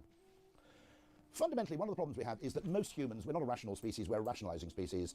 What we do is we make instinctive decisions and then we reverse engineer a rational sounding explanation for our behavior. There's a whole argument in evolutionary psychology that we evolved the faculty of reason not to make better decisions. We're supposed to make decisions instinctively and using intuition. The reason we evolved the faculty of reason is because we'd evolved language and we're a social species and we needed to justify our behavior to other people or evaluate the arguments of other people. It's not actually intended to be the way we make decisions. And the other problem we have, I think, is that I had a friend who was for many years in journalism and then went into PR, and he said, you know, one of the great things you learn in journalism is just because it makes sense doesn't mean it's true. And one of the things we tend to do as humans is as soon as we hear an explanation that makes sense, we stop looking. I talk about this later. If you look at sales as a phenomenon, okay, everybody would go, well, why do we sell more during a sale? And people go, well, prices go down, demand goes up, it's the price-demand curve, nothing to see here, move on, okay? Actually, that's not the whole story by any means. An awful lot of the popularity of sales is actually to do with FOMO, social copying, scarcity, the idea that this only lasts for 2 weeks, so I mustn't miss out. You know, my hunch would be, if Harrods basically dropped their prices by 30% and didn't tell anybody, okay, you wouldn't see much uptick in shopping. Okay, you know, if they didn't do all the kind of marketing razzmatazz around the fact that there was a sale and have crowds of people outside, yeah, you'd probably sell a tiny bit more. I'm not suggesting that economics is entirely wrong, but it's not the same thing. And so what tends to happen is when anything is consistent with economic theory, everybody goes, yeah, that makes sense, economics tells us that, no further questions, let's move on. And this goes back to, obviously, what, the 5th century BC, 6th century BC, you know, people will basically accept the first story they hear. Now, my argument is that the best definition of marketing, in many ways, is the science of knowing what economists are wrong about, okay? And to some extent, it's also the science of knowing what market research, conventional market research, can't tell you. And most business decision-making probably proceeds according to one of those two assumptions. Either that economics is true, if you put the price up, demand will go down, how you charge for something has no bearing on whether people want it, it's just the headline dollar amount that determines preference, and also assumptions that consumers can actually tell you what they want, why they want it, and what they do given certain circumstances. Well, they can, but only if you tease it out of them very carefully. It's not because they're lying, by the way. I mean, not willfully or consciously lying. It's simply that so much of what we do is effectively a post-rationalization. The conscious part of the brain, the part of the brain that does the talking, isn't really the Oval Office. It's more like the press office, okay? I don't know if you've got a press office in your company, but my experience of press offices is that something happens and they hastily cobble together a plausible-sounding explanation for a decision taken somewhere else for reasons they don't understand, okay? And that's basically what our brains are doing a lot of the time. The other thing I think that's really important, which is why I'm very interested in what you do, is, this is not me, this is a Mark Ritson phrase, what tends to happen with data is it tends to get averaged. And the problem with averages is that the act of aggregation, probably perfectly acceptable for finance people who are just interested in knowing how much in total, But all the weird kind of nuance, what makes people different from each other, all the anecdotal information, all the interesting outliers, get fundamentally ironed out in the act of averaging. I'm also really uncomfortable, by the way, with the belief that bigger data means better data necessarily. And one of my tasks is to rehabilitate the use of the word anecdotal as an acceptable form of information. Okay? The point I'd make is in 1912 the Titanic had a lot of big data to tell them there were no icebergs to be expected that far south of the Atlantic in April. Okay? But then a piece of anecdotal data, which is there's an iceberg over there, okay, effectively trumps all the other data you may have, and that's partly because all big data comes from the same place, the past. There isn't any data about the future. The context changes, circumstances change, trends change, human preferences collectively change over time. And so the idea that a lot of big data from the past should necessarily outweigh an interesting piece of data that's come from the present strikes me as really uncomfortable. And I think this is the problem with winning arguments, by the way, which is the police actually understand this distinction. They have what you might call investigative modes, where you're trying to find out who did it, and then there's an evidential phase. Okay? And the police accept that a lot of the information you collect in the investigative mode is totally anecdotal. They'll go, someone gets murdered, the police will go door to door, and they'll ask neighbours, did you notice anything unusual between 8 and 10 p.m. last evening? Totally open-ended question. Okay? Was there anything that you didn't expect? That's it. Okay? Now, the information they get back will almost certainly have no evidence, unless they said, I saw a man running down the street screaming, I did it. Okay? Has no evidential value. It's a man in a white van drove past 5 times in a funny way. Okay? No evidential value, you can't bring that up in court. Eventually, you need enough evidence to convict. But in the process of actually investigating a crime, you have to be happy with information which is merely interesting, but doesn't actually have proof value. From the first if you look at how most serial killers are life caught, beneath it's water, Peter Sutcliffe, the Yorkshire Ripper, great famously was caught beast because of the he parked his Stone car in a Age. funny way. To man In the Bradford taking red light his district, first handy tip if ever you upright go there, steps, apparently the norm is you to have park with your come windscreen far. facing the wall because people can't see what's happening in the back seat. Okay? And Sutcliffe had parked the other way around as if he was planning to make a quick getaway. And the cops noticed it. I gave a talk to the Surrey police and they said, cops would notice that. And I said, why? They said, because as soon as you join the police, you're taught you always park in a parking space facing out. So if you go to a police car park, all the cars will have reversed into a bay, partly because you look really stupid if there's a massive emergency and everybody's going, hi, you're blocking me in. But it basically means you can get where you need to go to really fast. So apparently they said all cops take that into their private life as well. If you see a policeman parking at Sainsbury's, they'll always reverse into the space. So it's something they're just highly attuned to noticing. Totally trivial, you can't imprison someone for life for parking in a funny way. What it does do, the anecdotal information tells you what to investigate next, where to direct your attention. It might prompt a question like, that's funny, I wonder if something else is going on here. And so, I'm totally happy with anecdotes, outliers, freak pieces of information. We tend to discount them as trivial, but of course, in many ways, the most important information about the future first arrives in anecdotal form, okay? And I think that's why, as humans, we pay attention to anecdotes, because we realise that actually important things don't first reveal themselves in the shape of data. They first reveal themselves in the shape of someone saying, the people in the next village are doing something funny. Anyway, sorry. The really important thing to understand about value and the whole idea of how economics is utterly absurd. Any economists here? People traded... It really is terrible, isn't it? I mean, it has no predictive value. Economists are allowed a luxury which physicists aren't, which is when people behave in a way that's inconsistent with economic theory, they call the people irrational, okay? And I find this absolutely fascinating because physicists aren't allowed to do that. My experiment completely failed, but that's because the atoms were in a bad mood, okay? You can't do that as a physicist, but as an economist, you're allowed to blame the failure of your theories on the public's failure to adhere to them. And I think one of the most interesting things is that, I'll come to this first, we haven't evolved to perceive the world objectively. It's one of the most important things to understand. And one of the weirdest things that nearly everybody does, including economists with things like price, including engineers with things like features, functionality and specifications, is we assume that reality translates into perception in a kind of linear way. Now, this is a fascinating book. I really recommend it by a guy called Andy Clark. He's a pupil of Carl Friston, who's a very weird guy at UCL who talks about psychology and the free energy principle. But I thought that's a bit heavy, and to be honest, I don't understand it myself. But I did understand Andy's book. And his point is that it's not a new theory. People thought Helmholtz and people like William James thought this in the 19th century. He thought that actually most of what we perceive in our minds is actually a prediction. That there isn't enough bandwidth in the optic nerve to give us full, for the photographers among you, raw quality imagery in real time. Okay? There simply isn't enough bandwidth in the optic nerve. So the way evolution solved for this problem is, funnily enough, exactly the same as this television. The reason JPEGs and MPEGs compress imagery is that rather than describing every pixel individually in painstaking detail, there's a brown one, there's another brown one, another brown one. For every pixel, there's an expectation value, and the data is only used to correct for prediction error. So basically, it takes an expectation value for every pixel. If it's the same color as the pixel in film that came before it, or the one that's alongside it, it can just say same. You don't need any data to describe that. It's incredibly bandwidth efficient. You only need the data to basically update prediction error where you've got something wrong or something surprising has happened. If you think about it, you genuinely couldn't make, your Sky dish would have to be 25 feet across if you actually wanted to have televisions which worked where every pixel was individually described. And the theory is that the brain evolved exactly the same solution to the same problem, how to use incoming information from the senses as efficiently as possible. And the most efficient way to use our incoming data isn't about what is, it's about what we expect corrected by what we see that's different. So I think that's just a hugely important thing to understand, that most of our knowledge, most of our vision of the world is internally generated, and then we're simply using our eyes to update what's new or unexpected or moving. And by the way, one of the most important things about price, for example, is the two other points he makes is context is really, really important. The way we perceive the world will hugely vary. What we'll be attuned to notice, the way we'll be attuned to use our powers of observation varies hugely according to context. It's one really important point. The other thing is that perception is to some extent relative. True of price perception, true of everything perception. It's a beautiful day today. We all agree it's an absolutely lovely day, right? And that's because we're typically from somewhere in Northern Europe, where if it's sunny, it's a nice day. Okay? I landed in Johannesburg once, and it was in the winter, their winter, and I was picked up from my hotel, and it was a day even lovelier than this. There wasn't a cloud in the sky. And I come out of the hotel, and the three people picking me up said, "I'm so sorry you had to come during such shit weather." I said, "What?" I laughed. I thought they were joking. They said, "No, the weather's terrible." Now, if you're British or Irish, if it's sunny, it's a nice day. That's it, right? Okay, doesn't matter what the temperature is. If the sun is shining, no one would think of saying it was bad weather. I didn't realise this. In Johannesburg, for the whole of the winter, there never is a cloud in the sky. It is completely blue skies all the time. What they meant was it was unusually cold. It was about 2 or 3 degrees. It wasn't that cold, to be honest. But you know what it is when you go to Southern Europe and it drops down to about 20 degrees and everybody puts on a Canada Goose jacket and a bobble hat. They're a bit like that, basically. And perception of weather is entirely framed by comparison. It's all comparative. Massively true of price perception, by the way. You probably know my story that Maserati and Rolls-Royce stopped selling their cars at car shows because a 250, 300,000 euro car looks really expensive at a car show.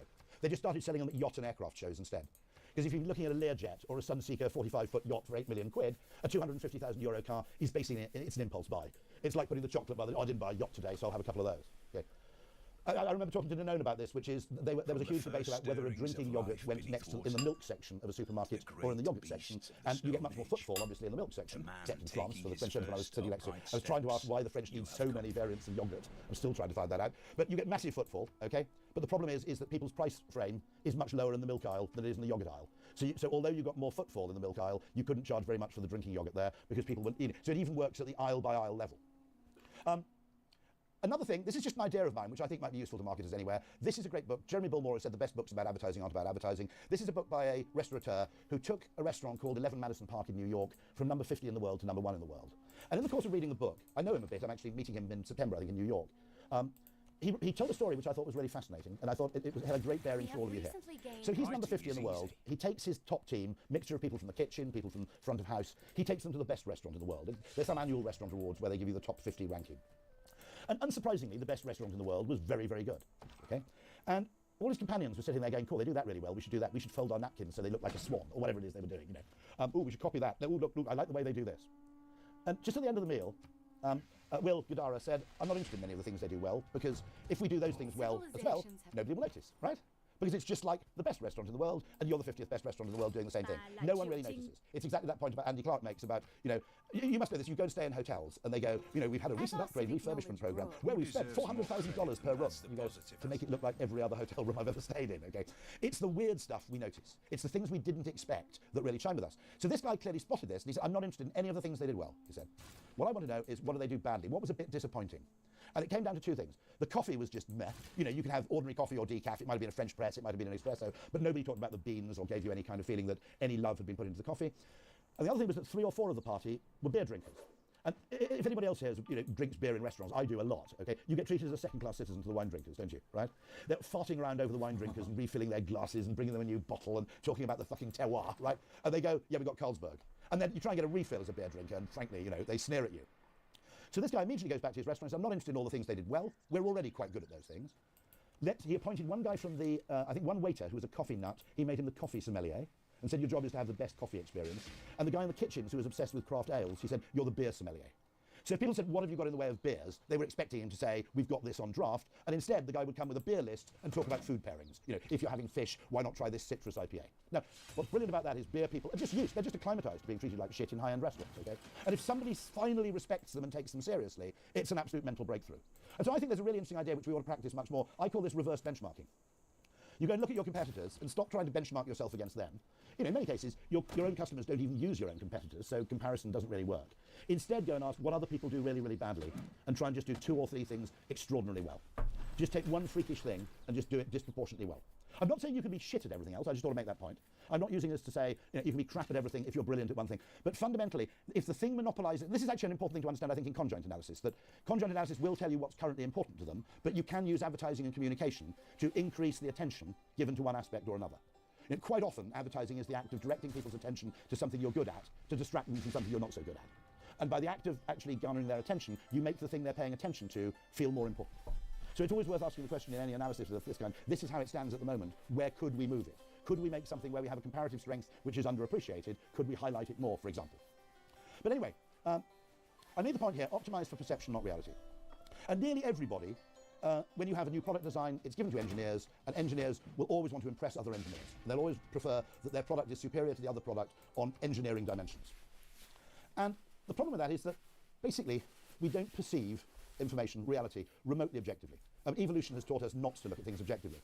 This is something I show in every talk I give now, for two reasons. It illustrates this point perfectly, but also it can save someone's life. Okay? Just because, and there's no particular reason why, it's purely arbitrary, the way everybody on the planet describes speed is some variant of miles per hour or kilometers per hour. Okay? There's no reason we have to do it that way around, we just do. In other words, if I travel at this speed for an hour, how far will I have travelled? And that's how we describe speed. But two Cambridge behavioural scientists came up with something. They call this a paceometer, not a speedometer, and it's minutes per 10 miles. It's doing it backwards. Now, you do fuel economy for cars as litres per 100 kilometres, don't you, I think? Whereas in the UK and the US, we do miles per gallon. We do it the other way around. And actually, probably miles per gallon is a very bad way of encouraging people to buy economical cars, because it's, you know, if you think about it, you'd think that going from a 40 to 50 miles per gallon car is a really big deal, whereas it's much less significant than going from a car that goes 18 to 22. Okay? It's not a great way of encouraging people to drive economically. Now, what's fascinating about this is completely linear. When you put a paceometer alongside a speedometer, what you see is that there's a huge difference in time saving, assuming you're going 10 miles, between going 10 miles an hour and 20 miles an hour. You'll actually save half an hour by doing that. If you accelerate to 30, you'll save, from 20 miles an hour, you'll save another 10 minutes. Okay? Worthwhile areas of time. What's fascinating about this is that for any given distance, once you're going 60 or 70 miles an hour, you do kilometres, do you know here? This river has so once you're going at kind of, what would that be, about 110 kilometres an hour, okay? Going an extra 20 kilometres an hour is basically an idiot's game, because it hardly saves you any time. Now, we don't think like that, I think, do we? You've all had that experience where you're running late for something, and you go, shit, I'm driving at sort of 110, 120 kilometres an hour. Ooh, look, I'm going to be late. I'll go up to 140, I'll go up to 160. And then what you weirdly notice, to your surprise, is that on your sat-nav, your estimated time of arrival, after about 6 minutes, drops by 1 minute. Now, the reason I think this is so important is that, in a funny kind of way, if we know this, what we'll realise is that it's really, really important, if you want to arrive somewhere soon, not to go slowly. But going really fast, as opposed to quite fast, is a total waste of energy. You know, you're putting yourself at risk, you're putting other people at risk. Now, until you present the information in that way, that is not remotely intuitive, okay? You think, oh God, I'm going 60, if I go 80, I'll arrive much sooner. Actually, for any given distance, this is why actually, if anybody had seen this chart, no one would have made the British High Speed 2 railway go at 200, they wanted to make the railway go at 230 miles an hour, which actually saves an amount of time. I mean, funnily enough, there's actually the psychology of transport comes in here. There's a very good transport writer who says that actually one of the things that nobody clocked is that train journeys can be too short. Okay, you know, an hour and 10 on a train is actually quite a nice bit of time to decompress, get some work done, get stuck into something. If you reduce that to 50 minutes, at inordinate cost, which means the trains can't stop, the tracks have to go in a straight line, so you've got to destroy a load of national parks because you can't go around a corner at that speed, and it uses a huge amount of energy and puts passengers at a massive amount of danger, because nobody's ever said this, but in the event of a full-speed, high-speed train crash, everybody dies, basically. You've got another Tenerife air disaster, okay? So you put yourself at this extraordinary risk for a time saving that's actually imperceptible to the passenger. That's one thing I think that often happens in tech, which is engineers over-optimize and fail to spot the law of diminishing returns. Consumers really, really notice if something's 10 times better. If you make something 1.3 times better, they really don't care that much. And so optimize for perception, not for reality. And so many businesses are optimizing for objective reality rather than perception. Your TV, by the way, is very interesting. When you bought a TV, it didn't say on the box, perfect for higher primates, okay? But actually, all TVs are actually optimized. The only people who can watch a TV, look at a TV and think that's a reasonable approximation of reality are, I think, humans, gorillas, and possibly bonobos. And that's because we happen to perceive red, green, and blue, which are the only three colours in the pixel. Okay, your dog can't understand why you paid so much for that television because it thinks the picture's a bit shit. It can kind of see what's going on, but the colours are completely distorted because dogs, I can't remember what it is, they perceive two different colours. If you've got a pet parrot, it really thinks your TV's crap because they can detect things in ultraviolet and things like that, and consequently, half the colour, it would look totally washed out to a parrot, a typical television. So the TV only works because it's designed around human perception, not around an objective depiction of reality. If you wanted a TV genuinely to produce a million colours, you'd need a million different things in each pixel, and it would cost an absolute fortune. So, one very simple thought. I've given you I think reverse benchmarking is just an interesting exercise. I'm not saying it'll give you a perfect answer, but it'll take you to an interesting place. The other thing I think that's worth talking about is the extent to which context changes everything. I mentioned that fact that Maserati and Rolls-Royce, fundamentally, when you sell Rolls-Royces at a plane show or a boat show, they seem cheap. If you sell them at a car show, they look monstrously expensive. We did a very interesting experiment with an airline where we found that people's propensity to buy premium economy or business class tickets certainly wasn't a flat amount of money. It was how expensive it was compared to the economy price. So the perception of that was not, I'll pay £200 extra to go premium economy, which is what an economist would believe was true for any given length of flight. Instead it was, well, if premium economy is like 20% more, I'll pay it, but if it's twice the price, I won't. So that actually led to the airline making an extra £10 million of revenue every year in premium high-margin cabins, because we said you can't sell someone a premium economy ticket unless they know what the economy ticket would have cost, okay? You can't just say premium economy 800 quid, oh, I'll buy that, okay? They'll only buy it if they know how that compares to the economy price. You probably know some famous price experiments, the very famous, I think it was the bread machine experiment, where they had two bread machines, one cheap, one more expensive, and they didn't sell Crate and Barrel, I think it was, if I'm right, or Williams-Sonoma, okay? And they were about to give up on the bread machine category, and then they started stocking a massively expensive bread machine, which nobody bought, but everybody started buying bread machine in the middle. It's called the Goldilocks effect in behavioural science. When humans aren't really sure what to do, they choose the one in the middle. But also, it was, once you had the super expensive bread machine, it made the other bread machines look comparatively reasonable and affordable by comparison. There's someone here from Reckitt, I think, is that right? They've been doing this with Finish, okay? I think absolute genius. In other words, you have Finish. The only problem with Finish is that you're running out of adjectives from the top of the range product, aren't you? Okay, Finish, what is it? Ultra, Power Shine, something all in one, something else. But a lot of people do buy those. There's a surprisingly large group of people who basically just buy the best in categories they care about. That was the big surprise, by the way, in the smartphone market. Samsung always produced the top-of-the-range Galaxy phone. Their reasoning was simply that it was a halo product to make the rest of their products look better. And it was a surprise to Samsung when they discovered that actually, their top-of-the-range phone is typically one of the most profitable things they sell. That wasn't their original intention. It was intended as a kind of, effectively as an anchoring device. The other thing I think that's important is, because humans make decisions contextually, a really easy way, if you're innovating, is not to try and change everybody's mind, it's just change the context in which they take a decision. So I've always thought this is really interesting, which is my early years working in marketing. What I put here is you can change a million minds or just change one context, okay? And my early years in marketing, well, here's a perfect example, okay? I love this example. One of the best marketing ideas, I think, of the 18th century came from James Watt, who invented the steam engine and was selling the steam engines to mine owners for draining the mines, something they currently did using horses. You'd have horses walking around a patch thing in a circle, pulling the water out of a mine. And Watt would come along and say, look at my amazing steam engine. And they go, yeah, that's really novel, fantastic. They wouldn't buy one, okay? And the people would go in, and being engineers, they talk about things like cylinder size and bore stroke and calorific capacity and the size of the boiler, and these people still wouldn't buy a steam engine. And so James Watt, who was clearly a good marketer as well as a good inventor, said, what do they really want to know? And they said, they want to know how many horses they can get rid of if they buy a steam engine. And so Watt went away and invented a unit we still use today, which is called the horsepower.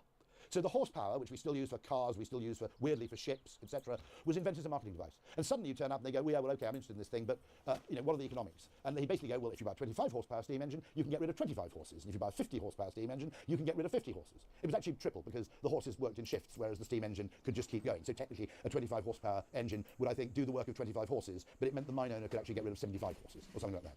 And as soon as he presented, it's exactly like the paceometer. It's a complete kind of revelation, an epiphany. As soon as he presented the information in that way, everybody wanted to buy a steam engine. And I think it's really interesting because, you probably remember this, okay? A lot of my early years in marketing were businesses that became successful, not really by offering something that different in economic terms, but by changing the place at which the purchase decision happened, okay? So Argos, previously, before there was Argos, you kind of bought a toaster by going to a shop, okay? Argos preempted that because you chose your toaster possibly while sitting on the toilet, although they never made a virtue of that. But suddenly you were choosing in a different way. If you think about Direct Line motor insurance, EasyJet, I don't know how old you got, I'm 59. For the first sort of 25 years of my life, if you wanted to fly anywhere, you went to a travel agent. Can anyone remember that? You literally went to a travel agent and you said, I want to, and they'd come up with a load of flights that were available. It was very weird because then you go to the travel agent next door and they'd come up with completely different flights. But these guys, before there was an internet, they put the phone number on the side of the plane. And the whole point was if you want to fly anywhere, you don't actually go to a travel agent, you pick up the phone. And what I think is very interesting is that brand hierarchies, in some ways, are vulnerable to a shift in the context in which people make decisions. And that's one of the things that really interests me about AI, okay? What we don't know, what we should be talking about with AI is not how good it is, whether DeepSeek is better than this. What we don't know about AI is what's the ultimate interface going to be? Because we'd all phone call centres a lot more if we knew we'd be answered absolutely immediately, wouldn't we, right? The reason we don't call centres is our expectation of delay is huge. But if you have an AI-powered call centre, so you can basically ring a number and go, sort this shit out, and it happens immediately, does voice become our chosen mode of interaction? By the way, I'm not answering this question, I genuinely have no idea. But it struck me that one of the reasons I think Amazon produced Alexa was probably as a defensive moat. That Amazon's great fear was that in 5, 10, 15, 20 years' time, people would start interacting with things verbally rather than with point and click. Now, as it stands, Amazon has spent billions and billions on a device which most people use for what's the time, what's the weather, and can you set an alarm for 7:30, okay? To be honest, it would have been cheaper for Amazon to send everybody in the world a thermometer and an alarm clock than to develop Alexa, okay? but I suspect what they're doing is paranoia about what happens if the way people interact with things what would I don't know the answer to this question, but what would a perfect travel agent look like if we can escape from our constraints of what we're used to? And it's probably, first of all, it might take place over time. You might make a phone call and go, I'm interested in going to Greece in next September. Can you send me some shit about places where there is or isn't a golf course? You know, and you just ask it over the next few weeks to send you stimuli, okay? And then you might click on one hotel and go, I quite like the look of this one. Do they allow dogs? Okay, and the voice would reply, I've just checked, they do allow dogs, but only up to a certain size. And then you say, show me the pool. I don't know, but you can imagine something which is a much more immersive form of interaction. But you know, so in a sense, when you change the medium of something, one of the weirdest things we've never talked about is that I think video conferencing is immensely important to lots of businesses, but the businesses aren't talking about it. You know, fundamentally, you can change the way you work internationally. You can change. For example, there's probably now, thanks to video conferencing, there's kind of a spot market in human talent, which didn't exist before. My argument would be nearly everybody on the planet would give you an hour of their time on Zoom for $1,000 or less, okay? No, not major celebrities, but what that means is you can tap into expertise in a short-term spot market way, which the reason it wasn't possible was when you had to meet face-to-face, a face-to-face meeting, the opportunity cost of a face-to-face meeting is like half a day or a day, okay? If you have to travel overseas to meet them, the opportunity cost is like 2 or 3 days. If you agree to a face-to-face meeting, you can't go on holiday that week. Whereas if you agree to a Zoom call, you've just got to come in from the beach and have the decency to put a shirt on, right? And then final thing is that a Zoom call is less of a hard commitment than a physical meeting, in that if you cancel a Zoom call, people are just mildly inconvenienced, but they don't get angry. Whereas if someone's travelled to London to see you, and you tell them at the last minute you can't do the meeting, they're perfectly understandably, they're really, really pissed off. But the whole psychological nature of these things is totally different. The whole context of the thing is different. And what people do is very strange. They go, ooh, it's not quite as good as a face-to-face meeting. And you go, but the point is that this meeting in the real world would never have happened at all. You go, you know, you're in Chile and the other guy's in New Zealand. The likelihood that we'd ever meet in the real world is pretty close to zero. And if we did want to do that, it would cost about 15,000 quid. And we're doing this here for free. So it's very strange how people compare. People look at Zoom as a form of communication or Teams, and their immediate assumption is you have to compare it to a physical meeting. But the vast majority of Zoom calls are meetings that wouldn't have happened at all in reality. For instance, by the way, comparison of speed. I've made this point a few times. All of you look at Olympic swimmers and go, God, they're really fast, aren't they? Ooh, it's a new world record, right? One thing you can't do in Olympic swimming is have someone walking alongside the edge of the pool. Because you realise that even world champion swimmers could be actually outpaced by a retired person with a Zimmer frame if they put on a bit of a burst of speed. I can't remember, I calculated the speed once, it's like 3.8 or 4.2 miles an hour. That's a world record time if you're actually swimming. We think of it as fast because it's fast compared to other swimmers. But in reality, it's slower than someone in a pair of wellies, okay? And so this is what I mean about the way in which we judge things. What we tend to do when we judge something is we look for a frame of comparison and we go, it's a bit like this, but not. And that leads to utterly nonsensical things, I think. But anyway, I'll move on because I'm probably running a bit low on time. This is the whole business if you change the context. And so I think one of the ways in which AI might provide a huge opportunity for innovators isn't in being really, really clever in a textual way. I think it might be in creating an entirely new interface where, you know, imagine a company where an airline where you could simply ring them up and say, I want to, you know, can you give me this information in an email, please? And you describe what you want, and, you know, 5 seconds later the email arrives. Now, that starts to be a really interesting, disruptive business. But here's my point. Most of the time we try and solve problems in the real world because that way we can look objective and rational, and we don't spend enough time looking for psychological problems. Now, example of this, okay, range anxiety in electric cars, right? 2 problems with range anxiety. Well, there are 2 ways to solve it. You increase range or you decrease anxiety, okay?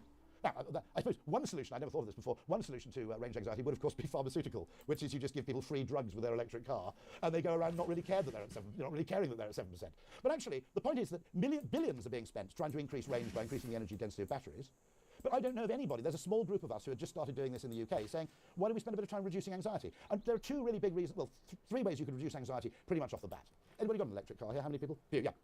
1, when you're at 86% in your electric car, it doesn't need the second digit, right? Because you drive to the shops and now you're down to 85%. You go, ooh, I'm losing charge.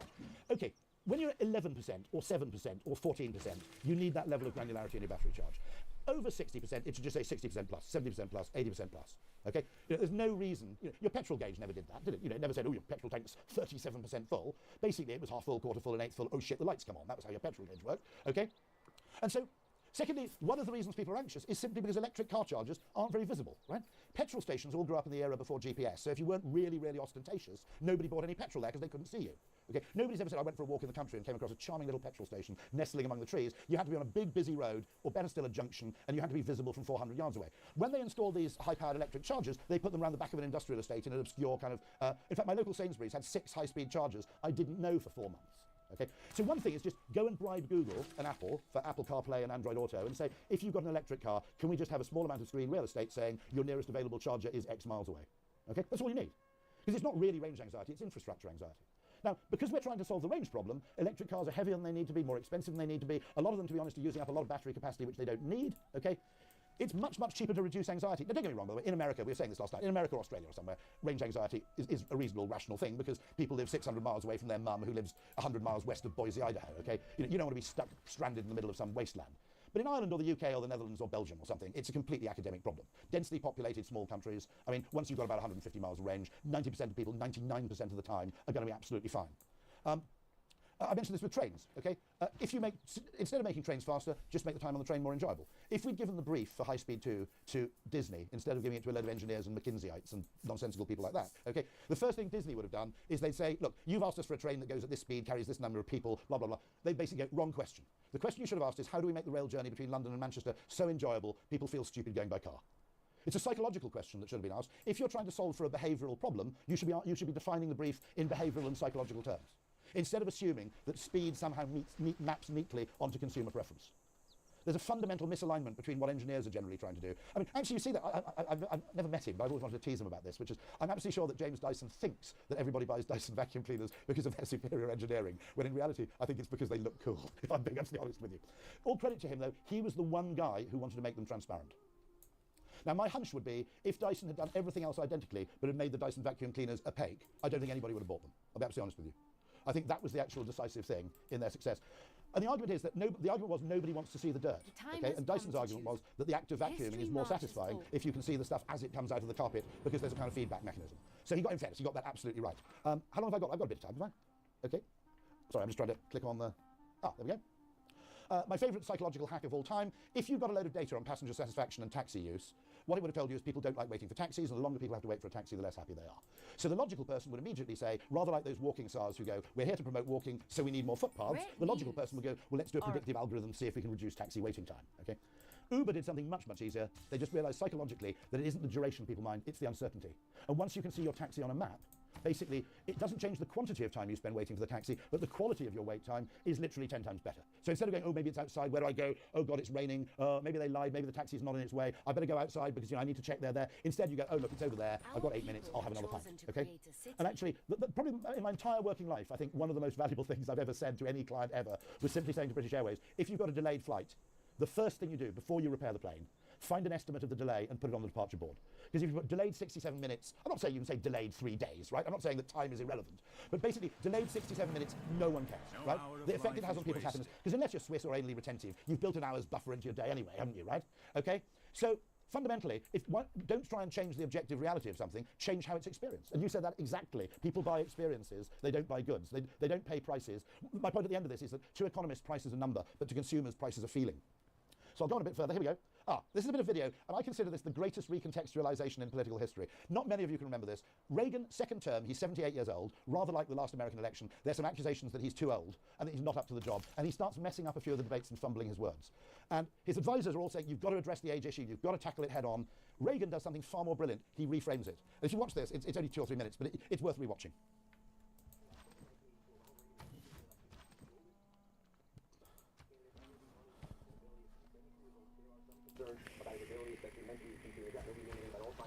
We now have the opportunity.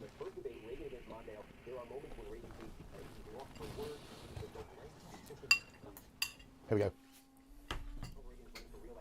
The oldest candidate ever to be running for president, 73 years old. There are some concerns about his ability, especially mentally, if he's doing that. Nobody knew anything about Alzheimer's at this point, but there were some concerns that were out there. In the first debate, Reagan against Mondale, there are moments when Reagan seems he's lost for words. He seems to go blank. The system is still where it was with regard to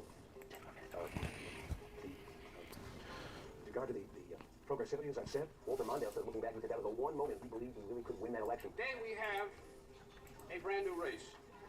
They got 2 weeks to get ready for the next debate. There is one more debate, and Reagan has one challenge. He has got to reassure the country that what they saw in that first debate was an aberration, that he'll be fine getting a second term as president. So he shows up for the second debate. He knows the question's coming. People around him were trying to coach him. He told them before, no, I got it. They didn't know what he had in store. So the question comes up. The moderator says to him, You already are the oldest president in history. Some of your staff say you were tired after your most recent encounter with Mr.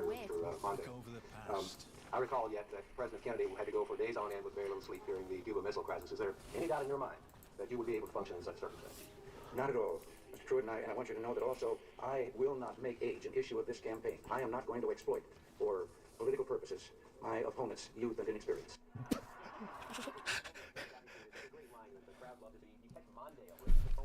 So we can skip on to the next slide. But what was fantastic about it, one joke, okay? The whole issue is killed. And that's one thing you learn in advertising, which is that it was very interesting. All his people were trying to brief him with a rational argument. And he wasn't going to spoil the joke by telling it early. He just said, don't worry, I've got this. And one of the most important things, I think, in understanding intuition is that you can communicate things with humour that you can't say straight. If you take the famous Economist poster campaign, you know, I never read the Economist management trainee age 42, okay? Right? What that's actually saying is actually reading The Economist will make you successful at business. It's kind of a wanky message. Economist readers would have actually hated that message. But if you say it obliquely, it works. And this was the brilliant reframing of, and funnily enough, Saga, which is a company in the UK which markets to the elderly, has actually basically stolen from Ronald Reagan, and because they sell holidays and cruises and things to people over 50, I've told them, they haven't listened, that you should make it over 49. Because there's a massive psychological difference between holidays for people over 49 and holidays for people over 50. It's a bit like, you know, 1999 pricing, okay? Their new strapline is simply experience is everything. They're effectively stealing from Reagan and rebranding age. It's a holiday company for people who know what they like. Okay. By the way, interesting fact, we do become more conservative as we get older, and there's a very good reason we become there. Those of you with teenage children will find this maddening, right? Because they have to make mistakes for themselves, and they have to try everything out for themselves. You go, I've been doing this for 20 years, I know what to do. No, I'm going to do this. Now, the reason for this is that when you're young, two things, okay? You have less experience to draw on, so experimentation pays more. But also, when you're old, you have less future life left to benefit from a useful discovery. So the reason we become more conservative and less experimental as we get older is actually totally sensible in evolutionary terms. Whoops, we'll just go back into the... Here we go. Sorry about that. I couldn't resist showing that Reagan thing. There's a fantastic thing, by the way. How many people are familiar with the explore-exploits trade-off? It occurs in algorithm design. It occurs in animal foraging. Some people actually think that it's a fundamental property of human life. If you look at bees, it varies. But 80% of bees follow the waggle dance. They know where there's nectar, they know where there's pollen, and they obey instructions, and it's simple double-entry bookkeeping, okay? Pollen collected is greater than energy expended in collection. The accountants love that stuff because it's really measurable, it's really kind of attributable, okay? But to the bafflement of bee scientists, they discover that 20% of bees don't follow the waggle dance. They go off at random. And bees have been around for 20 million years. Evolution really, really hates waste. Why is it that it tolerates this degree of kind of randomness in bee behavior? Okay, and they model it as a complex system, and they realise, and bear in mind, some of you are in the business of growth, right? I think a lot of the reason why companies aren't growing is they're too hard, they try too hard at being efficient at what they're already doing, and they've got the explore-exploits trade-off fundamentally wrong. Because if you're interested in short-term shareholder measures, you know, if you think about it, a beehive that was measured on its quarterly reporting would immediately force all the scout bees to go and collect pollen from known sources and optimize the efficiency of collection of what is already known. What they realize when they model this as a complex system is that if you don't have the random bees, the hive eventually gets trapped at a local maximum and starves to death. It gets over-optimized on the past. It can't adapt to changing circumstances. So if new flowers come into bloom 2 miles in the opposite direction, or if a herd of cows break into your favorite field and eat up all your assumed pollen sources, okay, you don't know how to adapt. You fundamentally become over-optimized on a single thing. And so in algorithm design, in various forms, there's one scientist in London who believes that the reason we have neurodiversity in human beings is for exactly the same reason. That in any group of sort of 100 people, it pays to have 6 or 7 people who look at the world really, really differently. And so it's called the explore-exploit trade-off. When you think about it, it's not a trade-off. Now, what's a problem is that some of those scout bee journeys come back with nothing. But one time in 200, they come back with something much more valuable than pollen or nectar, which is information about the source of even more pollen and nectar.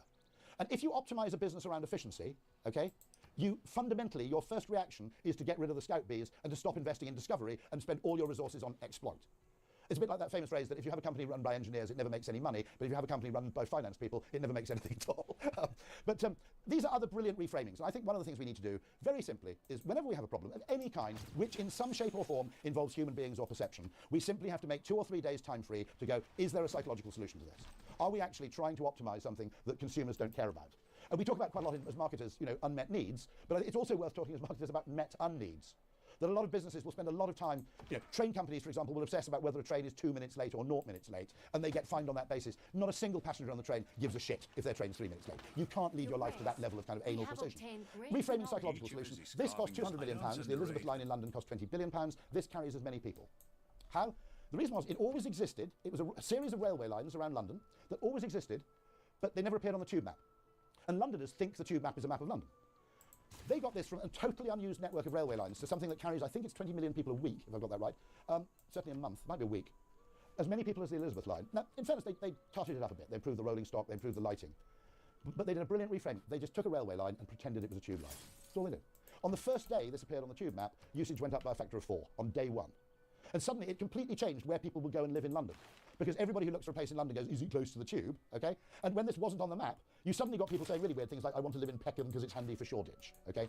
Literally, I heard someone say that. In 1990, you would have been committed if you said that, but there we go. But this was literally, I would argue it's £20 billion worth of infrastructure that was mostly created with pixels and ink. Wasn't really created with railway lines, it was created with information. Got 5 more minutes? I'll be very quick. Right. Final psychological solution, which I think is genius. Now, it's a banquet at Buckingham Palace in about 1954. Churchill's Prime Minister again, if I'm right, the Queen's newly on the throne. Present are immensely important dignitaries, heads of state, high commissioners, etc. And someone comes to the top table and points out to the Queen and Churchill that one of the distinguished guests has been spotted stealing a pepper pot. That sounds pretty trivial, but apparently they're solid gold or something. They date back to George III, and they're worth about £5,000 each and irreplaceable. So they have this massive dilemma, okay? If you have a contradiction, you can't resolve a contradiction rationally. You always have to treat it as a trade-off. But if you're allowed to use psychological solutions, you can resolve a contradiction, okay, by thinking about it differently. So they've got this huge dilemma, which is, do we create a diplomatic incident, or do we just take the hit and allow this guest, who was female, we don't know who it was, to steal this £5,000 pepper pot? And Churchill goes, don't worry, leave it to me. What? Okay, I'll take care of it. And he leans over and he takes the matching salt shaker from the table and he puts it in his breast pocket. And then he just waits. About half an hour later, the woman who's stolen the pepper pot is standing by the window on her own, and Churchill just wanders up to her, pulls out the salt shaker from his pocket and goes, I think we've both been spotted. We probably better put these back. Okay. Now, I don't think she actually believed, really, that he also was in the business of stealing the tableware. But by presenting himself as a fellow conspirator, not as an accuser, the whole nature of the conversation is totally different, okay? One of them is a massive affront to your status. Are you calling me a thief? I am absolutely outraged. You can imagine the whole thing, right? You know, fervent denial or claims that it was a mistake, massive embarrassment. You go along and say, we're both guilty of the same thing, but I think we haven't got away with it. The whole psychological outcome of that thing is totally changed. And the psychologist Kevin Dutton, he basically asked a brilliant question. He said, is there actually a solution like that to practically everything? It's just that we aren't looking for them. Or that, now, could I have come up with that solution? I've asked myself that question. And what amazes me about it is I probably could have come up with a solution if you give me like a month, okay? Literally a month to think about nothing else. You probably could have come up with that idea. But there's something really fascinating about psychology. The great thing about psychology, okay, is this is why people don't like it, because people love certainty. They crave certainty. They love winning arguments. They love being right. And so they hate psychology because it's messy. But the great thing about psychology is it's messy, okay? You can't rewrite the laws of physics, but you can mess with the laws of psychology any way you like. You can make something bad seem good. Good things come to those who wait for Guinness, okay? Reassuringly expensive for Stella Artois. We're number 2, so we try harder for Avis. You can literally take something which is assumed to be a negative and make it a positive, okay? You can't do that in the real world of physics or chemistry or gravity or whatever, but in psychology, you can literally do that all the time. The weird thing is we spend so little time doing it. So rather than trying to change the world, change how people see the world, because when people see the world differently, they behave differently, and that then changes the world. Simple. I haven't got time to tell you examples other than one, but we worked quite a lot with a large cinema chain in the UK, and one of the things we very simply did is they had standard seats and premium seats. And we said, why don't you create super premium seats? Because then more people will buy the premium seats. Perception is relative. What was even better was they discovered the place to put the premium seats was to put bloody big day beds right at the front. So they actually occupied what was previously unused real estate. So a pure profit. Okay?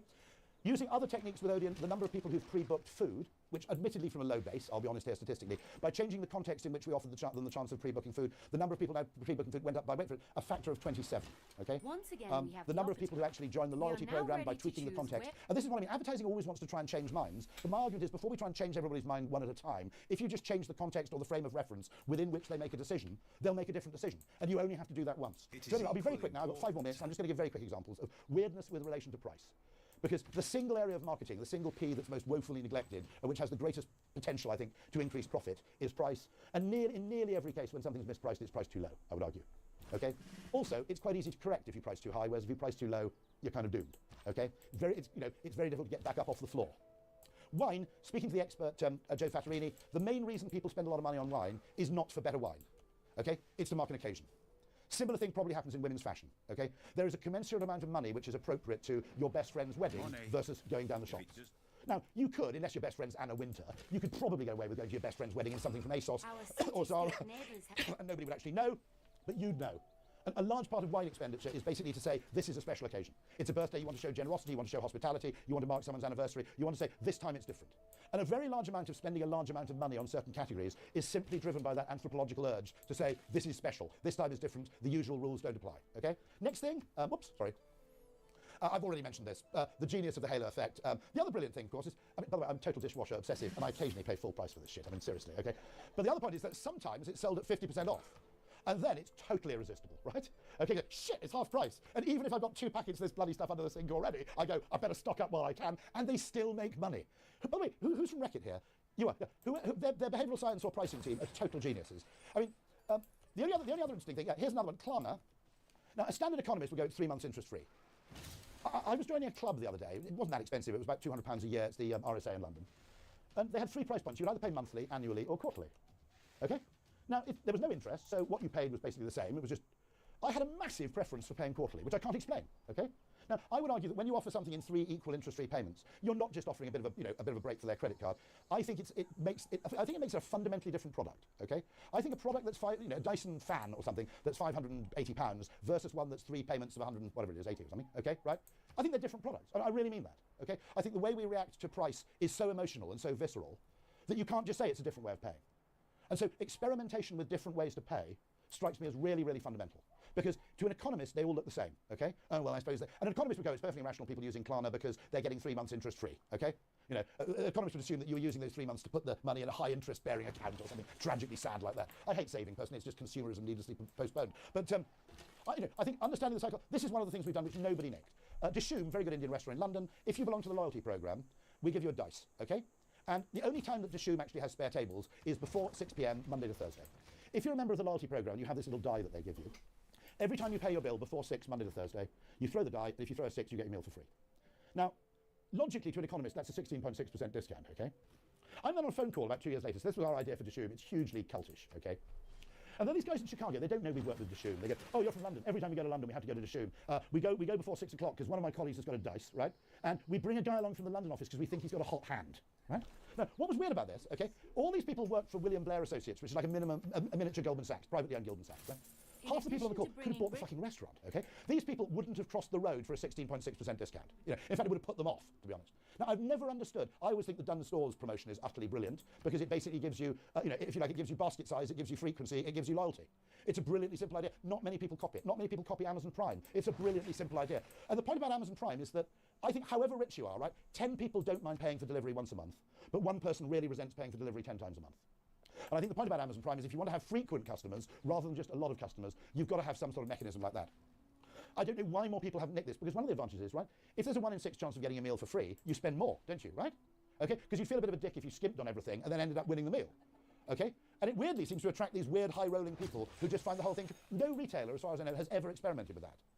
And yet it strikes me, and the reason I think these things work so well is because economists look at them going at 16.6%. No consumer looks at that and goes, it's a 16.6% discount. Maybe a professional poker player or someone would look at it like that, okay? It's a totally different psychological experience if you pay in a different way. People prefer 50% extra free to 33% off the price, much less margin eroding, most of the time. You'll know whether this is true, but it's really, really worth testing because 50% extra free, I'm assuming, if you're a packaged goods company, erodes your margin much, much less than dropping 33% off the price, okay? Now, an economist would go, they're exactly the same, wouldn't they? 50% extra free, 33% off, it's exactly the same in terms of unit price. I think they're totally different things psychologically. I think the way we respond to them emotionally is, one of them is an act of generosity and the other one's an act of desperation, I might argue, okay? Now, I always wanted to do an experiment, which was how much of 50% extra free, how much of the success of that is actually economic? In other words, I am getting more for the same price, and how much of it is just, there's a deal, okay? And so I said to someone once, I'd always wanted to do this experiment, which was totally illegal, okay, and totally unethical, which was you put 50% extra free on a product on the shelf, and then you put the price up 50%. And you see what happens to sales, because that totally unethical experiment would tell you what part of it is actual financial calculus of look at what a lot of chocolate or what a lot of washing powder or what a lot of McCain oven fries I'm getting for this money, and how much of it is just, oh, fuck me, there's a deal, right? Now, I've never been able to get the data. How do I know? We didn't do the experiment. I shared it with a client who I obviously won't name, who said, I know the answer to that question. And I said, well, how the hell do you know? He said, because we're an enormous multinational, and a few times a year we do it by mistake. We put 50% extra free on, and someone keys in the wrong price point, and so the price goes up 50%. I go, okay, please give me the data. I'd love to see this. He said, obviously I'm not going to give you the data. I said, well, give me a clue. He said, put it this way. He said, you wouldn't believe how much money we make. Okay, so fundamentally, okay, what's going on here is as much an act of attention-grabbing interest. Oh, I can't decide between these 5 things. This one's got a deal on it. The economic calculation, I would argue, is for most people a relatively small part of what's going on. Okay, but one of my favourite pricing scams is going to places where you get a lot of Airbnbs or a lot of tourists and selling really, really small things, quantities of things at a huge price. You've all done this, right? You go and rent an Airbnb and you go out and you need to buy shampoo and you go around the little branch of Pingo Dolce or, or Monoprix or whatever it is, going, I want the smallest of everything because otherwise I'll have to leave it behind at the end of the holiday. I've always thought, I don't know why I actually reckon having all this because you could probably sell 7 dishwasher tablets for £200 in places where people just want small. You do. You've thought of that. There's no beating you guys, is there? No. I've always said the Harrod sale, I'd love to do a secret sale and see what effect it had on sales. In other words, without all the FOMO, the social proof, the razzmatazz, if you just drop the prices that way and you don't make a lot of noise about it, how much more do you sell? Because I would argue that sales are actually really a social phenomenon more than they are an economic phenomenon in many cases. And then finally, I think this is the last one. Yeah. Just because it follows economic logic doesn't mean it's logical. Yep, there's a logical explanation for why people all queue up in a sale, which is to save money. I think there's a large part of it which is effectively, it's anthropological. I mean, one of the things that fascinates me, I mentioned, the opposite of a good idea can be another good idea. One of the things that really amuses me is the popularity of farmers' markets. Because a farmer's market defies economic logic, because you're buying direct from the manufacturer, but you're paying more. Okay? You actually actually pay more than you would in Tesco. And I think the reason is that farmers markets are actually just, they're street theatre to an extent. They're all to do with localism. The way you create a farmers market, by the way, is you take a Tesco, a Metro, and you make it really shit, okay? So you go, okay, we'll make it outdoors, in the rain, and you'll have to pay 7 different times to buy 7 different things, and it's really slow, and you've got to queue 7 times like you're in the Soviet Union or something, right? But this is what I mean by actually, a very good futurologist told me there's no such thing as a trend, there are only vectors. That whenever you have a trend, it always creates a counter-trend, and people have probably found a lot of their retail is too efficient, too impersonal, too anonymous, too high-tech, and they're actually going back to kind of Victorian retail. Well, the perfect example of this, okay, I love this. When I was a kid, and some of you remember this, the rich kids at school had all been somewhere long haul. And they'd all been to one of these amazing airports, and they all talked about them. They went, oh, I went to Schiphol, it's amazing, I bought a Walkman for like, 120 quid, it's amazing, they've got shops and everything, and restaurants and everything, right, okay? And then eventually it moved to Changi, and people came back and said, oh, I went to Singapore, it's amazing, there's like waterfall, and there's this, and there's that, and the other, okay? And then it was Dubai, oh, I went to Dubai airport, it's fantastic, they've got this fantastic shopping mall, and blah, blah, blah. And then eventually every bloody airport became a bloody shopping mall. And the next thing you heard was, have you been to London City Airport? It's fucking brilliant, there's hardly anything there, right? And people suddenly go to London City Airport and go, this is fantastic, I don't have to walk through blue water just to get to a plane, right? And so this is why you need the rogue bees, because there's always something else going on which people aren't noticing. While everybody's talking about one aspect of a trend, there's always something else going on. But here's my final point, very simple. To economists, price is a number, to consumers, it's a feeling. Very simple that. The weirdest thing of all is this business of doing club card prices, where you only get a discount if you use the loyalty programme. Our argument, we suggested this to Sainsbury's in the 1990s, and our logic was actually not just that it would drive take-up of the loyalty programme, but that a discount that not everybody else can have has a higher perceived value than one that's just effectively open to all. Okay, if you literally say 20% off to over, it's called the idiosyncratic fit phenomenon in behavioural science. If you say 50% off to over 30s or something, okay, the over 30s see that as being much more valuable than if you go X% off to everybody. So one of the most important things about this, by the way, is the worst mistake you can make. I'll end on this. The worst mistake you can make is assuming that once you're doing a discount, it doesn't need marketing because the discount stands for itself, okay? How you present a discount, 50% extra free versus 33% off, exclusive to this, because you're a reward card member, you can save £2, okay? I'll give you a psychological example, okay? If there was 20% off all BMWs, you wouldn't be that interested, whereas if you had a mate who worked for a BMW dealership who could get you 20% off because you're a mate, you'd be bashing down a path to their door, okay? So the perceived exclusivity of a discount, the value of a discount is not just economic, it's actually very, very psychological. And so the worst thing you can do is say, we're dropping the price, so we don't need to do any marketing. What you've now got to do is you've got to market the lower price. I hope that's been useful. There is a whole... by the way, the consistency point is that's the rarest quality of all. Actually sticking with an idea through multiple marketing directors or whatever. So I would actually say I was peripherally involved in the beginning, and I would argue that Dove might be an example of reverse benchmarking, okay? Which is if the whole of the market goes in one direction towards, artifice and, and a particular idea of beauty, effectively, it's a bit like that. Sorry, there's a terrible phrase from Sir James Goldsmith, which is when a man marries his mistress, it creates an immediate job vacancy. Okay, I don't want you to take that literally. I think it's a terrible phrase. Okay, and he wasn't a nice man. But what often happens is that the tendency of brands to benchmark against each other, okay, often creates what you might call a vacant space somewhere. And I think Dove was a beautiful example of doing that. But what's really beautiful about it actually is the consistency. Funnily enough, I was on stage with Scott Galloway a couple of nights ago, and someone asked the question, what do you most regret? And it was a campaign done by another agency for the AA, the Fourth Emergency Service. And a mad new marketing director took over and wanted to get rid of the line of the Fourth Emergency. 2 of our members were the Fourth Emergency Service, which had brought them sort of literally extraordinary levels of growth over the last few years. And I would say my biggest regret was we should have just refused to pitch and just said, this is an act of brand vandalism. We're not willing to participate. It was also really weird working on that because all the creatives were basically sitting there for the first week going, but this is really dumb. Why would you do this?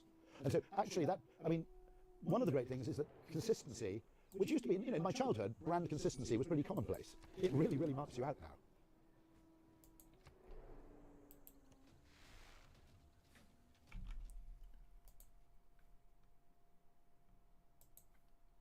The gap between using a Japanese toilet and using a conventional toilet is roughly equivalent to the gap between using a conventional toilet and shitting in a bucket in prison, okay? Right? Okay, that's roughly speaking, the yawning sense of kind of reversion you feel when you go from using a Japanese toilet to a conventional one. It's barbaric, it's ridiculous, and it will just stop. I'm drinking Liquid Death. Are you familiar with this? The canned water brand? Yes, it's water. Is it sparkling water or still? I've never had it. This is sparkling, so the black can sparkling and white can is still. I watched a very interesting advertisement analysis that the founder put across, where he explained the branding strategy behind Liquid Death, calling something literally the opposite of what it is, having a very sort of unique brand position. It's got this skull on it there. Yes. What's your thoughts on Liquid Death? What's interesting about it is that, funnily enough, something rather weird, is I pretty much dislike drinking water from a tap or any other shape or form. Weirdly, I quite like drinking water from a can, and I have no idea why that is. So I've started drinking far more water than I did before. Now you can get it in canned form rather than bottle form. Actually, it's not quite true. I'm pretty happy drinking it from glass, but I don't like drinking water from plastic bottles. Do you know what my favourite brand of sparkling water is? Have you had Topo Chico before? No, you'll have to enlighten me on that. So it's Mexican sparkling water, and there is a carbonation grade and I think San Pellegrino is maybe at a 90-ish on this particular spectrum, and Topo Chico's at 140. So this thing just it's like a fizzy battery. It just takes the face off. It's insanely carbonated. Yeah, funnily enough, the Germans have various sort of often fairly cheap Sprudelwassers, which are again insanely carbonated, which I've always really liked. It's generally quite interesting. There's a very good water, which funnily enough, you only seem to get now at Crown Plaza Hotels, which is a Welsh water, which I like very much as well, which I think is called something like Cambrian, but it isn't called that. But I think the idea, I mean, effectively, the branding will totally affect the experience because packaging affects taste. Is it conspicuous consumption, do you think, for an age where alcohol's less cool than it might have used to be? Yeah, I mean, I like the sheer perversity of saying call something the opposite of what it really is. There was obviously a brand called Death Cigarettes back in the day, in the early 90s, which was from the Ethical Tobacco Company, and they said, we're going to sell cigarettes, we're just not going to lie about them. And that was similar. That had a kind of black packaging and a skull on it. No, I mean, what is undoubtedly true is you can, all alcoholic drinks brands know this, that you're drinking imagery as much as you're drinking a drink. And, the associations are as powerful as the reality, essentially. And I haven't tried Liquid Death. I'll be intrigued to know what effect it has on me. Good quality. What's this? This is a 500ml as well, which is a nice-sized can. I'll tell you what else I've been obsessed with recently. Have you watched first-class airplane cabin reviews on YouTube? Yeah, I've watched quite a few of those. Why are they so compelling? What is it about them? I don't know. It's kind of interesting because, in a way, when you think about it, an experience in an airline's first class is, other than the food, it's not all that fantastic, is it? Because you're still confined to a very small space. You have to share a toilet, okay?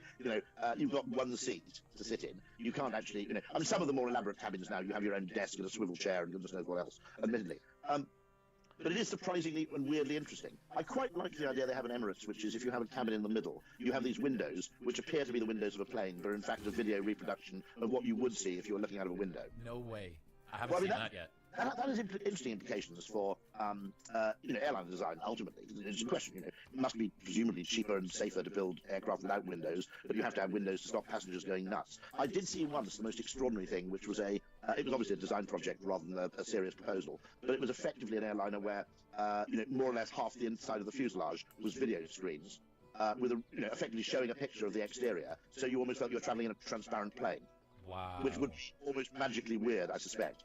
That's cool. That would make for I mean, it does. One of the interesting things actually is that 4K, for quite a lot of functions, 4K TV isn't that much better than HD. HD, I think most people can tell the difference between HD and standard definition. Certainly, if you're in the United States, where the standard definition picture, which had fewer lines than the European picture, was particularly crap. Actually, I mean, American standard definition television was rubbish even compared to European standard definition TV. HD is markedly better and clearer, particularly when you're displaying something like text or data and that kind. And 4K is quite interesting because it doesn't really make much difference if you're watching, let's say, soccer or football. Because when you've got a lot of movement going on, I think there's a lot of blurring anyway, but actually your brain's doing most of the work. Your brain's effectively assembling the image from what information it has when things are moving very fast. So if you notice, whenever you go into a TV store and they have 4K or, in extreme cases, 8K screens on display, it'll always show like a static close-up picture of an ant next to a blob of water. Correct. Or a flower. It's a jellyfish slowly moving in slow. Very, very slowly moving, or a night sky over a, Do you remember when Joe Rogan first moved to Austin and he went into a studio that was this big red thing? It kind of looked like the inside of a fleshlight. And the first few episodes that he released in this new studio, everybody was unhappy about it. They couldn't tell what was wrong, but they said, this is awful, it looks terrible and I can't work out why. It's because he was filming it in 60 frames per second. They moved there and they put it in 60 FPS instead of, I think, 25. And I learned this because this YouTube channel did a great breakdown of what was wrong with it. And then they fixed it and switched it back to 25 or 30 perhaps. And the issue is that your eyes naturally see blur. So if you hold your hand up in front of your face and you wiggle it left and right, you actually do see this blur. You don't see every single frame of where your hand is. No. And what that means is that 60 FPS is displaying a type of video that your eyes are not used to seeing in the real world, which is what makes it feel so artificial. Interesting. So, I wonder why. So nearly all TV is broadcast at 25, is it? 25, yeah, 24. Interesting. Yeah, that's fascinating. Obviously, you have things like the Apple Retina screen, where there's no point in making a screen that's any finer, since we wouldn't be able to tell the difference. What is interesting about 4K is that it does get close enough. If you've got a reasonably slow-moving image, and there is that interesting hypothetical debate, which is ultimately, either through virtual reality or just through really good screens, is there a perfectly acceptable form of virtual tourism? Now, I must admit, I'm glad you're a YouTube fanatic. The thing I always recommend people do is subscribe to YouTube Premium. Oh, Rory, almost before you subscribe to... Yeah. You are among friends here. I'm also... we must be a tiny minority of people, because I've got a friend at YouTube, and I keep asking how many people actually subscribe to Premium, and it's a pretty vanishingly small number. I did it, I think, more or less by accident, because it's practically the best thing that ever happened to me in life. And we're reaching a point, I think, where the volume of content on YouTube has become so vast that it's only, well, maybe it's already happened, but it's only a smidgen away from becoming effectively Wikipedia with video. Correct. In other words, it becomes so comprehensive, this extraordinary kind of assemblage of virtually every conceivable, subject treated to on video, that you'll reach a point where effectively there'll be a film on everything. Yep. The two things I really recommend with YouTube is, I said, first of all, watch it on your telly. Because we all have this very early memory of YouTube where it was all, handheld, slightly pixelated, all a bit crap, and there was no point in watching it on TV because it would have, effectively pixelated. And actually, the vast majority of the content actually is, if not professionally produced, it's, sort of broadcast quality.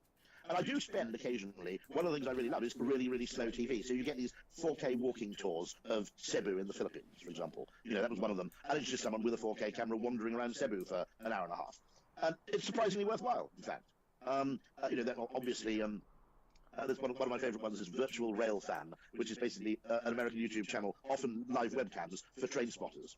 And when I'm working at home, I leave this on in the background, and effectively you just get a tiny amount of, if it's at a station, you'll get a tiny amount of background noise or cars driving past, and then you get on with your work, and then about every half hour a train goes past, and you kind of take a break to stare at it for the 7 minutes it takes to pass the screen. There's a guy that does city tours walking at night. And a lot of the time in rain. And there's something about that which is oddly very, very therapeutic. I saw an article that I wanted to bring up, actually. 50% of Americans watch content with subtitles most of the time. 55% say it's harder to hear dialogue in shows and movies than it used to be. Nearly 3 in 4 respondents claimed muddled audio from their content. 61% use them when accents are difficult to understand. 29% prefer to watch their content at home quietly, leaving subtitles on so as not to disturb their roommates or family. And 27% of Americans rely on subtitles to keep them focused on what they are watching while juggling the distractions of multiple screens, children, pets, work, the news, and more. So interestingly, if you go back to the 1970s, not that they broadcast many of them, but Americans would impose subtitles on Australian content in particular, which seems, I think it's, if I've got this right, Prisoner Cell Block H was the first Australian sort of soap, if you can call it that, to be broadcast in the US without subtitles. Well, there's you'll always see this, even in the UK, especially for us, because we have such a panoply of different accents that you could get stuck into. What I always find hilarious is when they hard-code subs onto certain people, perhaps in a documentary or whatever. The policeman, there's no subtitles, but the criminal with a very strong Scouse accent, he's been forced to have this, because they've just made a decision, like, look, no one is going to be able, the cohort of people that can understand this man is like 5, so we're just going to put them on the screen for everybody. So funnily enough, it's another of my friends who also has YouTube Premium, who was one of the first to point out that actually subtitles are generally preferable in all kinds of ways. And and of course Brits got used to it probably with Scandi drama, unless you were into French art house or something. It was probably Scandi drama that really got Brits into subtitle watching. It does force you to pay attention. It stops you dozing off, because you have to look at the screen to know what's going on. I find the diction and enunciation of a lot of modern actors pretty poor.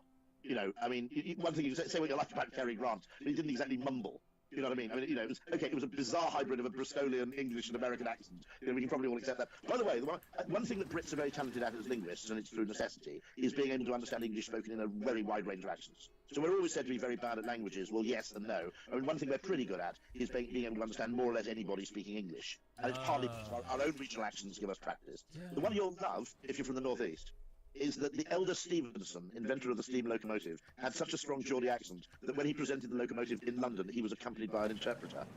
No way. You actually have to set up. What was it? I just remember there was James and there was the elder one, the father. I think the father sent the son to a load of fancy schools, because presumably he'd made enough money by then. But the elder Stephenson would apparently get to London for demonstrators and go, right, yeah, boy, Greek boy, and they go, what Mr. Stephenson wants to say is that the addition of a boiler to the locomotive will facilitate the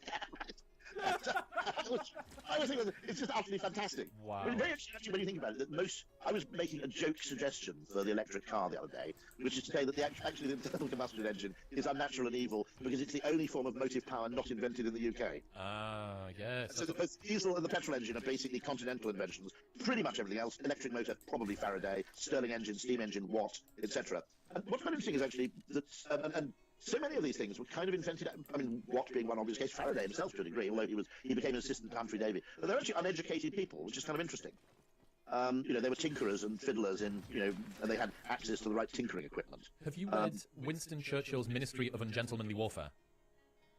I've heard of it, but tell me more. This is, if I could give you a single book that I think is the most Rory book that I've read over the last 12 months, this would be it. So, in the build-up to the beginning of World War II, a bunch of bigwigs in the UK government realised that war seems to be afoot, and they realised that we are woefully unprepared to be able to fight a war with this level of brutality. And the reason that he calls it ungentlemanly warfare is that there was a point where guerrilla warfare, sabotage of key bridges and stuff was seen as being such an uncouth military strategy that a British military general was actually quoted as saying, if this is what it takes to win the war, I'm prepared to lose. He basically saw that he had this sort of stiff upper lip type of discipline with regards to the way that It's British... absolutely okay to fight combatants, but to crap people's general quality, or sort of crop burning and all that would other be stuff. too much. So what they did, the reason that the Tinkerer thing got me onto this was that they try and create this web of miscreants, basically. So this garage inventor who created a 3 stories high caravan that was only able to go across certain roads because of the bridge clearance he needed. He made the world's first limpet mine. So the limpet mine that was deposited into a sea and would then attach with a magnet and would then blow up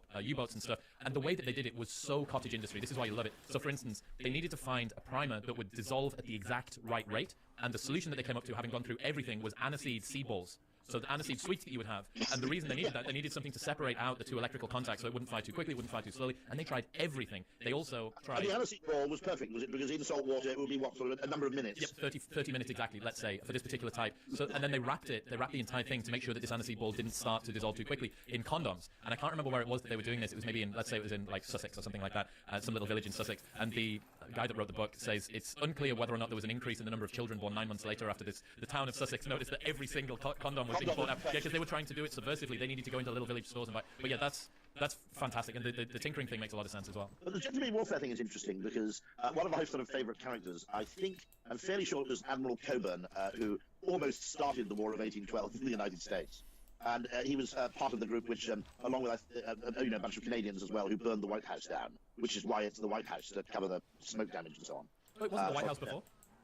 I've got a vague idea that it was painted white thereafter because of smoke damage, but I'll have to double check on this. But he was certainly the guy who burnt the Senate and the Capitol down in this War of 1812. And he was a kind of libertarian military man who was absolutely insistent that you could damage national property because it was the property of the seditious Yankee state, but you must not damage private property. And he only made one exception. There was a newspaper that was very rude about him, and I think he just broke into the newspaper and destroyed all their letter K's so they couldn't write about him. That was it. But his troops were under strict instructions. Town halls, that's fine, you can burn those down. But if it's private property, you don't touch it.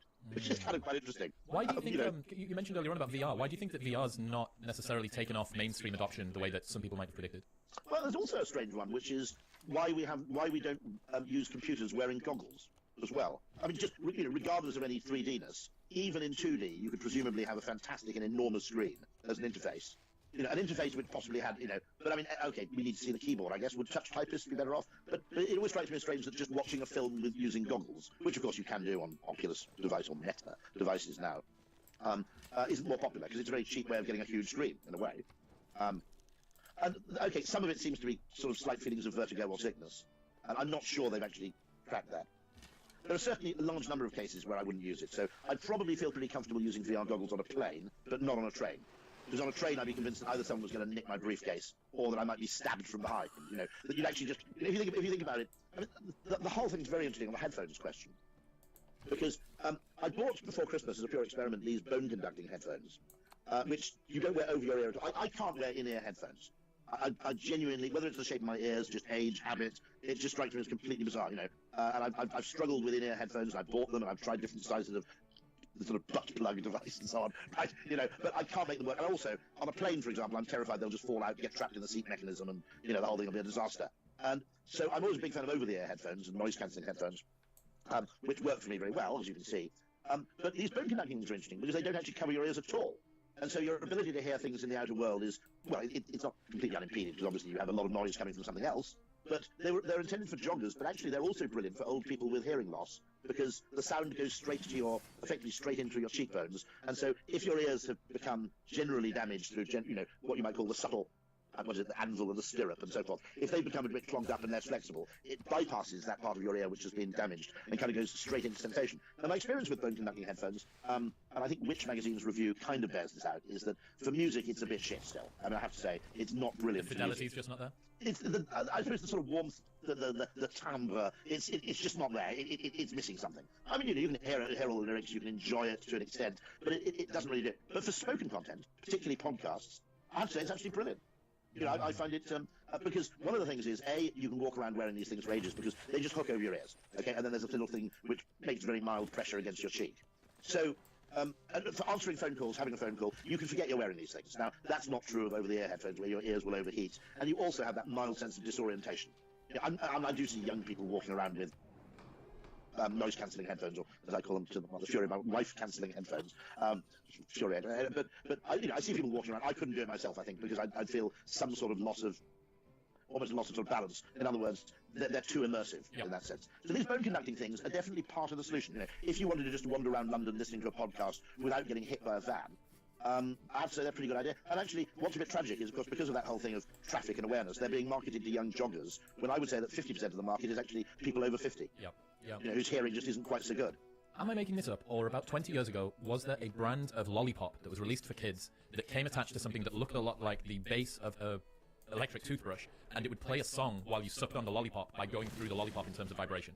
I swear that I'm not making this up in my mind. If it's not the case, though, imagine this. Let's say that you need to get kids to brush their teeth and they need to use an electric toothbrush. There must be a way that you could induct a song, as opposed to just the vibrations of the actual toothbrush, through the mouth of the child, so that they would actually enjoy the 1 minute and 20 seconds or however long an infant needs to brush its teeth. I think 2 minutes, I think, might be the optimal time for an electric toothbrush. Yes, a 2 minute long song, maybe they could, dance around while they're listening to it. I don't know. That seems like a potentially cool solution if you could somehow blend both of these technologies together. Because they must be very closely linked, because when you think about it, when you are cleaning your teeth, particularly with an electric toothbrush, it is impossible to hear anything on the radio, anything that's being said to you. Yes. Yeah. So in other words, the vibration must be effectively drowning out all use of your ears. Yes. I mean, I love the Japanese road organ, which you probably know of, which is a series of kind of corrugated strips on the road. Oh, and the idea yes. If you drive at the legal speed, it plays a nice tune. And if you drive too quickly, presumably it's absolutely awful. So if you imagine lots of those of you who know the southwestern quadrant of the M25, which is the most appalling stretch of ribbed concrete still, which was never tarmacked, and where you have to drive along, something else that actually has a rather negative effect, because the vibration is less unpleasant the faster you go. So it's really Welliant just to make that stretch of the M25 tolerable. It's a bit around Cobham. Yeah. But the Japanese one is quite sensible, because it's various little different vibrations, which plays a cutie little tune in terms of your tyre noise. The tune only sounds only good if you're travelling at the legal speed. Have you heard about this new jet that's going to come and basically replace what Concorde would have been? So a transatlantic supersonic jet that's going to get people across from New York to London in no time at all. It's an interesting one, isn't it? I mean, it's still, by the way, there are still weird problems that always strike me with supersonic travel. One of which is that unless you can actually make it work across land and on a wide variety of routes, it isn't that big a time saving to any one given individual. Unless you cross the Atlantic, practically weekly. So unless you can actually create a network of supersonic jets rather than just one route. But the other thing that always strikes me as fundamentally flawed with the idea is the eastbound leg. Because everybody goes, Concorde, absolutely marvellous. You used to wake up in New York before you'd taken off in London, which was true. You could leave London at 10 o'clock, and you'd basically arrive in New York at something like 8:45 in time for breakfast. Yeah, So, Phil Collins once played Live Aid in the UK and then flew to the US and played the same time slot, I think. You're right. I think that's right. Yeah, that would have been, yeah. And the interesting thing there, though, is that eastbound, it really doesn't work. Because the best way to... I think there are only about 3 or 4 day flights between New York and London. The airlines don't like them because you have a plane sitting on the tarmac overnight not making any money. Okay? So the airlines really don't like day flights. I think they just do it out of necessity with what you might call the last flight of the day to land. The interesting problem is that if you think about it, I think Concorde's return flights, let me get this right, I got a vague idea. There was one where you left at about 9 in the morning and it landed at about 5. And I might have the idea there was another that that went at 11 in the morning. Was there one that went at 7 in the morning? There were 2 flights that used to come in. I always remember there was one around about sort of 5 o'clock, 5:36. It would land in Heathrow and you'd hear it coming over London. But that's a singularly useless return journey, because you've got to have a totally pointless night in a hotel, where you get up really early and have to get to JFK by 7 something or other, right? Then effectively you lose a complete day while you're awake flying back. And most people, I would have thought, for the return leg would have preferred to have left the evening before on a 10 o'clock flight and woken up the following morning in London. Yeah, especially if you're not staying in London once you arrive there. If you're going on somewhere from London, you're going to have to probably get a hotel Exactly, in London. yeah. So you're absolutely right. So what would you say? The onward flight. Okay, you might have missed the last flight to Milan or whatever it might have been. But I did to that. So there are some. It always strikes me that everybody always bigged up the glories of Concorde going east to west, which seemed to me fairly. I agree. There's something rather wonderful about leaving London in the morning and having a full day in New York. But at the same time, I suppose you can still kind of leave London fairly early and get into New York at what would it be, noon. Didn't they need to reinforce runways? Wasn't there an issue with runways that the tyres were sinking into them because of the pace or the weight, perhaps? It was a very high landing speed, if I'm right.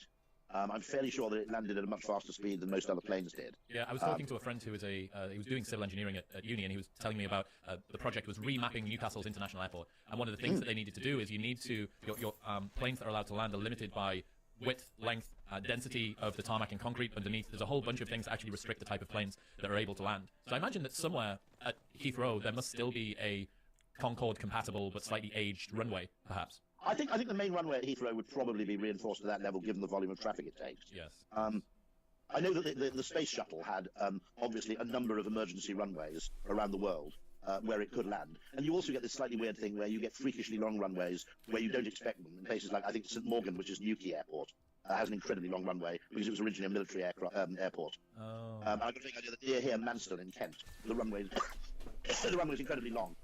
And so I know the space shuttle had to have this various there was this worldwide network of places it could land in an emergency. It never actually, I don't think it ever took advantage of any of them. Because with the space shuttle, when things went wrong, they went really wrong. Yes, the emergency landing is not the biggest. So the emergency landing was never an issue. Yes. But no, I mean the other thing in a sense is that the time saving is not quite as pronounced with supersonic flight as you might hope, and it doesn't work either if there's no reliable way of getting to the airport on time. And if JFK doesn't build a train to the airport, you basically have to leave 2.5 hours before your flight to be confident of getting there. Okay, that's one problem. And then the amount of time, now obviously with the Concorde, they reduced the amount of time you had to spend dicking around at the airport to some degree, and the amount of time you had to spend dicking around at arrivals. I don't think you went through the standard US immigration procedure, because imagine how maddening that would be to go on the Concorde for, and pay a fortune to go on the Concorde and then to be detained in an immigration queue for 2 hours. So they did at least cut down other parts of the journey as well as the parts in flight. But I mean, the pain of getting to an airport really adds 3 hours to the beginning of any long-haul flight, unless you live spectacularly close to Heathrow and you're happy really dicing it. Tell you what, have you ever done the journey to America through Dublin, where you immigrate into America in Ireland? Well, I've done the equivalent, which still is actually the British Airways flight from London City, where you land in Shannon to refuel. You clear immigration in Shannon, and then you do an onboard flight. Shannon? It's west coast of Ireland. It's actually very beautiful, and it's unbelievably. You come in right next to the River Shannon, and it's unbelievably green and lovely. The reason is that the 757 couldn't take off from London City with a completely full fuel load. And so what they did is they combined, if you like, they made a virtue out of necessity, which is they said, okay, we'll take off with a partial fuel load. It was business class only seating. It still exists. There's one flight a day, I think, well, they may have killed it under COVID. London City, and then you land in Shannon while they're refueling the plane, or rather topping the plane up with fuel with a full load in Shannon. You then clear US immigration, which you can do in Dublin, Shannon, and Knock, and wherever else. And then when you arrive in New York, you basically walk straight out an into internal arrival. flight. Yeah, to swipe. Yeah. What do you think about ChatGPT and how it's going to impact advertising and the behavioral science world? Oh God! At some level, it is unbelievably impressive. Okay, in that it kind of passes a sort of Turing test, doesn't it? In that you wouldn't know it wasn't written by a human, and in some of its things like mimicking other writers and so on. It's not fabulous, but it doesn't do an atrocious job by any means. Bob Dylan song lyrics or P.G. Woodhouse or whatever else you try and get it to emulate. But how would I describe it? One alarming facet it had, which is that a colleague of mine in New York called Chris Graves, and he's made a big scene about this on LinkedIn, he asked it to explain a couple of cognitive biases in the social science literature around human behavior. And ChatGPT came up with an extremely good and intelligent description of what these biases are. And he said, well, that's handy. You seem to know a lot about this. Please, can you cite academic sources? This is when it got really weird. It made up academic papers that don't exist. It just took a few academics, some of whom had published in the field and some of whom hadn't. And it somehow, instead of saying, okay, here are the reliable sources from which I derive my knowledge of, human psychological biases, it's just said, okay, what do citations look like? What do academic references look like? I will create a plausible version of these. And in the process, it effectively invented completely non-existent academic papers, which was, when you think about it, is really weird. What do you think it's doing? So, cheating. I think it's it essentially suggests that it doesn't know what the truth is in a funny kind of way, and it merely goes, how can I say this in a way that looks plausible? Because 2 or 3 of the academics cited in these papers, which they'd never written, were actually social science academics. In one case, it was a bit weird because the person seemed to be an expert on magnetic resonance, nothing to do with social science at all. But it's not safe. It's interesting, and to use it as a curiosity seems absolutely fair. But equally, it's not totally safe. I read an article that was very interesting and said that the prediction, this particular author's prediction, was that ChatGPT will become the biggest search engine in the world, because what you're doing when you go to Google is you're looking for an existing article to be discovered by Google that will give you an answer to the question that you're posing, whereas what you do when you go to ChatGPT is to just get the answer directly. So you say, I want to make a Manhattan cocktail, and Google would bring you up 400 million different results from blogs explaining what a Manhattan cocktail is, whereas you type in the actual query to ChatGPT. Now, one of the problems here is that if there are biases, if there are some sort of predisposition, if it's been trained on a particular type of language, you're going to potentially impact, because there's no crowdsourcing, right? It just gives you a single answer. So yeah, that's a concern as well. No, I mean, it's very heavily reliant on Wikipedia, and I personally find Wikipedia pretty okay, but a lot of people accuse it of political bias. I mean, it was interesting in a sense in that I didn't write my own Wikipedia page, someone else did. But for various reasons, I mean, it was very, very difficult getting a Wikipedia page, because once you work in advertising, there are a lot of people who basically assume that anybody working in advertising is doing this for reasons of self-publicity. And so people who had no idea who I was, they were, I think, Chinese or Japanese or something of that kind. Somebody wrote a page for me, and then it kept getting deleted. And the person would go, this just looks like advertising to me. Well, and that was partly because I work in advertising, so very obviously. And you can argue that, I don't know how impartial Wikipedia is politically. It doesn't seem atrocious to me. I mean, it doesn't seem nakedly biased. But it would surprise me equally if the people who are the most active Wikipedia contributors or editors are a realistic cross-section of society. Correct. Because not it takes a pretty damn weird. It takes a pretty damn weird person to want to do that, to be absolutely honest. Okay. Very correct. I saw a visualization of the difference between GPT-3 and GPT-4. And the GPT-4 is the one that's not yet released, is correct. Yeah. It's not out yet. However, apparently GPT-4 is going to be able to write a 60,000 word book from a single prompt in less than a minute, because of the amount of data that it's being trained on. It's some obscene amount of data. And they're too frightened to release it. Is that right? Not ready yet. Not ready. I think it'll still be being trained. I've heard a contrarian view, which it isn't actually set to replace the search engine. The proper place where this belongs is kind of inside Microsoft Office. How so? Where you have people who, I suppose the idea is you have people who have work to do, and you could say, okay, if you could actually talk to, because one has to say, actually, for all its faults, its comprehension is very good, isn't it? Its level of comprehension of a question or of a request is, remarkably good compared to Alexa, for example. I haven't yet tried it on banal things like train times, which always strikes me as one of the weirdest Alexa failings. That you can't say, can you tell me the times of the next trains from this station to somewhere else? Oh, that's it. Or how long is it going to take me to get to... Yeah. Because, I mean, the interesting question is... Because in a sense, there are two components to it. There's the output, which is very interesting in terms of being grammatically written with what has to be said is a remarkably low level of total garbage. Okay. It is the mark of an educated mind. Well, except even when these academic papers were fake, the whole reply looked plausible. Okay. But its comprehension of the question does seem pretty impressive to me. A tool that a friend I was out for dinner with last night used it for is if he writes quite advanced nutritional advice, and he puts his entire blog post or whatever into it and says, please rewrite this at the 3rd grade reading level. So he used it to dumb down very complex technical talk, and apparently that is very, very successful. I haven't tried that, but... So, I mean, if you asked it to... We all know that thing, PowerPoint Shakespeare. But if you asked it to take something you'd written as an argument and to condense it into PowerPoint, certainly somebody else sent me the thing where they'd asked me to ask ChatGPT to summarize, my books or work or something, and it did a pretty damn good job, I have to say. And then there's the second question, which is, are we nearing a point where the speech interface, or at least where typing full sentences, to some extent replaces what you might call the push-button point-and-click interface? Everything would just be speech commands. Yeah, so, I mean, it is interesting in that, okay, one of the things that's a sort of interesting finding, I'm not quite sure what the explanation is, I think there are multiple reasons, but in customer service, for example, even though live chat is inordinately slower than speech, okay, sorry, are you back on? Can you hear me? I can, yeah. Oh, for some weird reason, it's okay, hang on. Let me try this. I need to get back onto the headphones. Where's drop the headphones? I think you might have poked it with your hand. Ah, shit. Okay, well, don't worry. People weirdly really like. People really like. What the hell hell's going on here? Snapshot, stairs reading. Oh, damn, no, never mind. Okay. People really like live chat as a form of customer service. Yes. The way you make it work economically is the people who are doing the live chat both use sort of boilerplate answers, which they can just cut and paste. In many cases, they don't have to type the whole thing from scratch.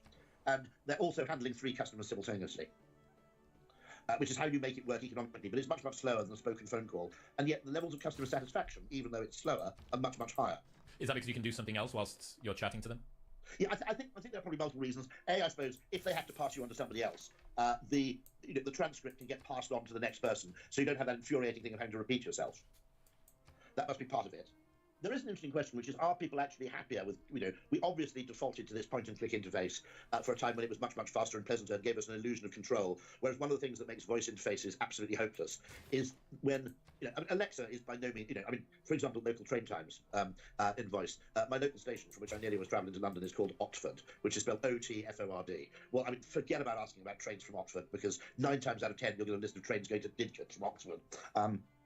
But there is an element where if the voice or text perception was good enough and didn't generate absolutely nonsensical responses, or responses that were totally blind to context, like the time when I used, might have been Google in this case, I was driving home from work and I wanted pharmacies that were currently open. And it gave me a list of pharmacies in Atlanta, Georgia, which were indeed currently open, but were of limited use for me. Okay? And so there may be, I suppose, there may be a kind of component where strangely, we go back to command prompts with our interaction with computers. Where actually just using spoken language or typed language is so much easier than going through some weird routine of button pressing and menu pointing. I wonder whether there's a concern about the amount of control that people have. So we've spoken about this on the show before, where someone would much rather be killed by a person driving than injured by an automatic driving vehicle. Because there's just something, if you were to put a vocal prompt into some sort of word processor or some sort of computer and it got it wrong, you would feel so aggrieved. You would feel completely hard done by if you meant it to order from this particular restaurant and it ordered from somewhere else. Yeah. Whereas if you press the button, at least you feel culpable for it. And I wonder whether it might just be a case of acclimatizing to your level of or in other words, the thing would have to repeat the booking word for word. And Do say, you mean the last days of the Raj Indian restaurant? Yes. Exactly. Yeah. What have you been? What have you been obsessed by? It's worth noting that when you go back to my childhood, the most of Aurak, you may remember from Blake 7. No, you don't remember Blake 7 at all. Okay. But the one of the common interface, well, HAL for that matter. Okay. The interface with a computer was assumed to be speech. HAL did not have a graphical user interface. Right? And so there is something really, really interesting there, which is that you can, the great problem you have with Amazon Alexa is they've spent billions on the thing, and 90% of the requests are basically for the time, the weather, or something. There is one huge benefit, by the way, of Alexa, which I discovered, which is that when you're half awake early in the morning, now, uncomfortable as I am about having Alexa in the bedroom, for obvious reasons, okay, when you're half awake, you can find out what the time is without opening your eyes. Now, once you open your eyes to look at a digital clock, there's a danger that you then wake up. But if Alexa replies while your eyes are still shut that it's actually 4:57, then you can basically doze off straight back to sleep again without that slight problem of searing off your retinas by looking at a digital clock in the middle of the dark. It is a game of chicken when you wake up on a morning to know. When you wake up, it is absolutely a game of chicken. Yeah. How much light do I want to let in? What have you been obsessed by recently? Have you had any new purchases? We've spoken, I think, in the past. I want to say you tried to get me to buy a glass-sided toaster. I didn't. Yep. I didn't become part of your movement there. Although I did get my parents to buy a air fryer, and then they upgraded to an air fryer with pressure cooker in one. Wow! They went to the whole ninja thing, didn't Correct. they? Oh yeah. Yeah. And they're happy with it, aren't they? Oh, they are. I don't think that they use anything else. I don't think that it sits on top of the cooker, and now is the cooker in itself. So what else? Has there been anything else? You were Ford Mustang Mach-E, glass-sided toaster, and okay, that's very, very interesting. So I have to say, the air fryer continues its magic. The Japanese toilet never loses its magic. I'm down here in Deal where I don't have a Japanese toilet.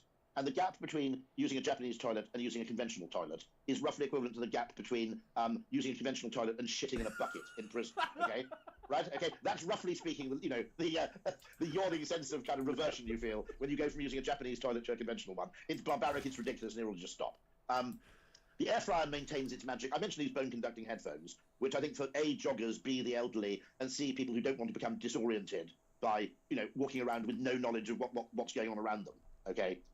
Which tends to happen with noise-cancelling headphones. I like the fact they cancel noise, but it's also kind of disquieting in a way. You can turn it on and off, I'll grant that. So those are interesting in that they have an application, and for certain people I think can be very, very useful. My father's stair lift, I strongly suspect to anybody elderly listening to this, or anybody with a long memory listening to this, that almost everybody leaves getting a stair lift too long, too late. because they want to resist. They have all this whole thing about the exercise of going up and down stairs is good for you. They want to retain independence as long as they can. Well, there's no compulsion to use a stair lift simply because you have one. But to my father, that's been absolutely transformative. What I also didn't realise is you don't need to drill into the wall at all. The whole track for the stair lift is a fairly discrete strip of metal that just goes up the flight of stairs and is basically screwed into the wood of the stairs, not into the masonry of the wall. So as an important, I think what you might call gerontotech of how you manage aging and caring through technology will be an enormous source of progress in the next 10 years, and a very worthwhile area for investment, I think. Other things which, because the things where the magic never really goes, I've gone back to using a tablet again after about a 4-year hiatus. What tablet of choice? I've got the Samsung Galaxy S8, the 8-inch thing, which I have to say is absolutely excellent. And that's mainly for reading and reading newspapers and reading books, etc., and watching films occasionally. I'm happy to have gone back to a tablet after, as I said, after a long period making do without one. The other point I would make about the electric car is that I've had one now for, I guess it must be a year and 4 months or something. One, I don't have charging at home, and I'm shortly to get charging installed at home, but I delayed and fudged around and needed to liaise with the neighbours about having a new 3-phase supply put in. And oddly, given that that's a period of about 15, 16 months, I've found it surprisingly non-problematic to actually have an electric car without home charging. So for any Londoners listening who go, well, we can't get an electric car because there's nowhere for us to charge it, charge at home, particularly given the utterly feeble distances Londoners manage to drive. I don't think that is actually a problem. I genuinely don't think that is an issue in the slightest. And also the weird pleasure of driving an electric car with regenerative braking and single pedal driving is a pleasure that never goes away, or hasn't yet. I drove my first Tesla Model Y. Is that the big one? Y is the big one. The taller one, yeah. Correct. But it was the ludicrous or the plaid edition of this thing or whatever. And for the first time ever, I was just pulling it after going from 0 to 60 in some terrifying amount of time. I then was trying to pull around the corner and took my foot off the accelerator like you would while I was to coast around the corner. Yes. And the fucking thing stopped. I thought, hang on a second. So I take my foot off of the accelerator and the brakes get deployed. Yes. I'm like, okay, right. This is an entirely new type of driving. Most of the braking will actually be regenerative. So that's in a conventional car, particularly an automatic, when you take your foot off the accelerator, the car continues to coast. Creeps, yeah. Because it would be wasteful for it not to coast in a sense, because you'd be throwing away momentum.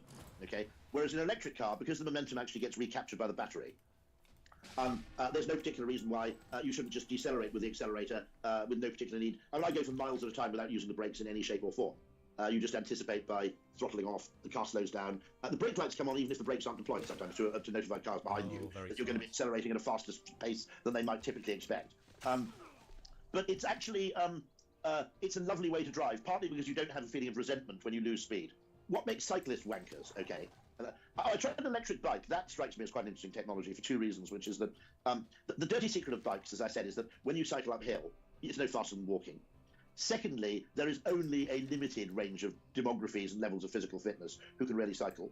Thirdly, acceleration is painful and slow, okay? Fourthly, very large areas of the Earth's surface are totally ill-suited to cycling. I mean, Lisbon, for example, or Bath, okay? Or one of those hilly, or Durham, I mean, having a bike in Durham, Newcastle wouldn't be terrible, but there would be chunks of Newcastle, which would be awful, I imagine, right?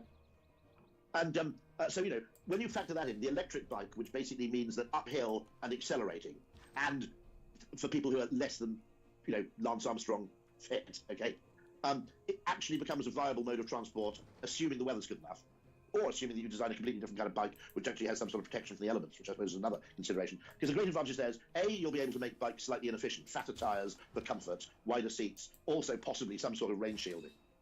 Because the electricity will basically counterbalance the aerodynamic inefficiencies of those things, so that you can actually cycle in something which isn't absolutely optimized around titanium and narrow tyres, which are hopeless in urban environments, for example. You hit a pothole at the wrong angle and, there's total carnage and disaster. So the electric bike is interesting, I have to say. I gave one of those a brief test drive and was quite impressed, in fact. It took a little bit of mastering, that's partly because it's bloody years since I've cycled at all. And other things, but that does strike me as quite significant, because one of the reasons, and this is why I come back to the electric car and regenerative braking, okay? One of the reasons cyclists are assholes is that because accelerating is really painful, they have this mentality of maintain momentum at any cost, which causes them to sort of leap onto the pavement, ignore red lights, go at precipitous speed through roundabouts without paying much attention. Now, I don't totally blame them for that, because, if you imagine driving a car where every time you press the accelerator, electrodes in your testicles gave you a sharp burst of pain, we'd all drive like assholes. And in the bike, because it's painful getting up speed and it's slow, they have this sunk cost problem, which is they're desperately unwilling to slow down unless it's absolutely necessary. But the great thing with the electric car and regenerative braking is because you feel you're getting your energy back when you slow, you don't have that same resentful feeling if you're forced to slow down a bit. Instead of going, this bastard, by turning so slowly, has robbed me of my hard-won kinetic energy, you just go, oh, okay, energy back into the tank for later, and then off you go again. What's happening? Electric vehicles are very, very good for things like delivery vehicles, which do a lot of stop-go motoring. Well, I mean, that was the original milk float, right? In the UK, that was a Tesla before it was a Tesla. What's happening? You're moving through different vapes here. What's happening with the vaping debate at the moment? I've seen certain companies have been cracked down on for making flavors that are basically too tasty, that kind of entice younger kids to get into vaping and stuff like that. My own view is this is a total nonsense, okay, in that this, watch, if I know it's not the world's most commonly used streaming service, but Plex, which you can get on smart TVs and so on, and Google Chrome TV. Someone once gave me an illegal login to that where I could watch every movie ever created. Someone gave me like an access code to. It's like a hard drive. It's like you can stream hard drives and stuff, right? Yeah, absolutely right. But Plex has on it a film called 1 Billion Lives, which is obviously made by vaping enthusiasts, but it actually co-opts some pretty hard-ass, serious medical scientists talking about the fact that, because in middle-class Western milieu, the number of people smoking is small, then people tend to think of the smoking problem as having been solved. But if you take the world's population as a whole, their argument is that, look, the wider legalization, the deregulation of vaping and other forms of nicotine delivery device has the potential to save 1 billion lives. And their accusations, sometimes levelled at Big Pharma, funnily enough, not Big Tobacco. Big Tobacco is oddly, in a sense, because they've invested in vaping technologies, they're not actually the evil presence you might have expected. But Big Pharma, which has invested in a lot of fairly ineffectual patches and sprays and gums, only to find that at the last minute some hipsters came up with a better idea, has played dirty. And the extent to which governments have been persuaded to ban flavours, to ban disposables, for example, there's an environmental case for banning disposables, and also the endless recurrence of this argument, but children have been doing it, okay? Well, my argument there is I've got 2 children aged 21 at university, surrounded by a pretty active drug culture and a lot of booze, okay? Worry number 407 on my list is they might take up vaping, okay? Of all the things they could do, something which has actually pretty trivial, short, medium, and I would argue long-term effects, that has very few negative externalities on the people around them. The demonization of nicotine as distinct from burning tobacco has been one of the most extraordinary kind of wasted human efforts or misdirected human efforts of the last 20 years, because it's coffee basically, and as a drug, it's that kind of thing. Now, the children argument. One of the great things is that flavors, by getting you hooked on a flavor that's very unlike the flavor of burning tobacco, is a great way of getting people off smoking, right? Because switching back to smoking cigarettes would be pretty untasteful. Taste weird and kind of horrible. Yep. Does it? Do I care that 23-year-olds who can get hold of ecstasy, LSD, cocaine, etc. Do I care that they're buying Elf bars? Not really. And I always think it's the children, the young people. It's kind of a bullshit argument, actually, because, I shouldn't say this. I won't say it, actually, because I prefer not to share the information. But actually, even smoking cigarettes below a certain age, provided you quit, and that's a very big provided, by the way, doesn't have massively deleterious effects on health. Yeah, the concern is a gateway, right? I mean, I've noticed this, especially since being in Texas. It's a gateway out. It really is a gateway out. Is it a gateway to cigarettes? We've seen absolutely zero evidence of that, I would say. Yeah, that's a good point. That's a really good point, actually. And it is. It's definitely a gateway out. So what's happening? So you're in Texas at the moment, do you? Yeah, so I live here now. I've been here for just under a year. And because of the existing culture of dipping tobacco over here, yep. Snus, those little pillowcases that you slot in between your lip and your gum, those are insanely popular over here. This is absolutely, everyone hammers these, and they come in all manner of different flavors and different sizes. They do a 2 milligram all the way up to a 20 milligram nicotine dosage. Yeah, 20 milligram would make me immediately want to throw up. But yeah, that's something that people use. But it's so interesting because the culture's already been primed here through the existing heritage of dip and using dipping tobacco, which this is the cooler, less disgusting. I don't need to have a bottle and into it every 30 seconds or whatever because I've got some awful buildup in my mouth. That's incredibly popular over here. So how is Texas more liberal than most states in regulating vaping as well? I'm not sure about that. I mean, the vapes are everywhere. They're sold on the street. They're sold in corner shops. People are using them indoors in comedy clubs and gigs and bars everywhere that I go. Yeah, this is where I like Texas, actually. I don't know what people said. Before I moved here, everyone was like, oh, you're going to kind of the diluted down, like PG version of Texas by going to Austin. It's a blue dot. Yes, that is true. Yeah, it's a blue dot in a red ocean. And I don't know, it might just be a selection effect for the people that hang around. But I see no hints of blue here at all. Like I don't see a massive amount of progressivism or liberal overreach or the woke tards in the street. Like there's none of that I see in Austin. It just seems like Texas with young people. It's a university town, a great music town. It's a fantastic food town. It's a brilliant town. And actually, also people tend to take on to an extent the mores of the pre-existing culture. I've only been to Washington once. I absolutely loved it, but but I also love Houston, Dallas. Everywhere I've been in Texas, I find people absolutely charming. I like that thing of screw this, I'm going to vape at the comedy club. You know, that's like kind of independent mindedness is really, really healthy. Talk to me. You've been big into this ergodicity thing for quite a while. I was thinking about how that and Bayesian updating and all the rest of it kind of applies to people's life design. Have you got a good way that people can increase their chances of getting lucky in life? One thing I think that you might say is an intelligent evolutionary adaptation is that the young are more experimental than the old for a reason, which is that they have less experience to draw on, so they need to experiment more, but they also have more future life to profit from experimentation. So if older people become more conservative, it's partly a perfectly rational response, effectively summed up in the phrase, I know what I like. Okay? And they have more experience to draw on, and therefore, you know, the likelihood that they'll suddenly discover a new holiday destination which is 200% better than their best current estimate of what a holiday destination would be is low when you're 70, whereas when you're 25, it's by no means impossible, right? You can discover something which is sensationally better. That's interesting. The fact that when you're old, even if you do discover something sensationally better, you've only got 5 years to enjoy it, also probably makes older people conservative because the lifetime remaining gains to experimentation are also shorter. So the fact that we see that decline in openness as people go on through life is to some extent probably a sensible evolutionary mechanism in all kinds of ways. So is the applied solution there for younger people to say yes to more new experiences, to go on adventures, to try new things? but not to get massively angry with older people for not doing so. There's another book which I really recommend actually to everybody listening called Algorithms to Live By, which is by I think Brian Christian and somebody Griffith actually.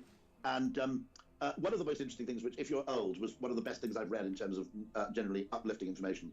The reason when you get older that you find it often slower to retrieve information is not because of deteriorating mental faculties, it's because you know more, okay, or you've accumulated more information, and therefore more of what you know needs to be stored in kind of the slower access parts of the brain. So that one of the reasons why, you know, I mean, you notice this extraordinary if you see there's a university challenge program in the UK, and then there's the celebrity university challenge around Christmas where people tend to be in their 40s and 50s. And the people in their 40s and 50s kind of know more, but they're much, much slower at extracting the information.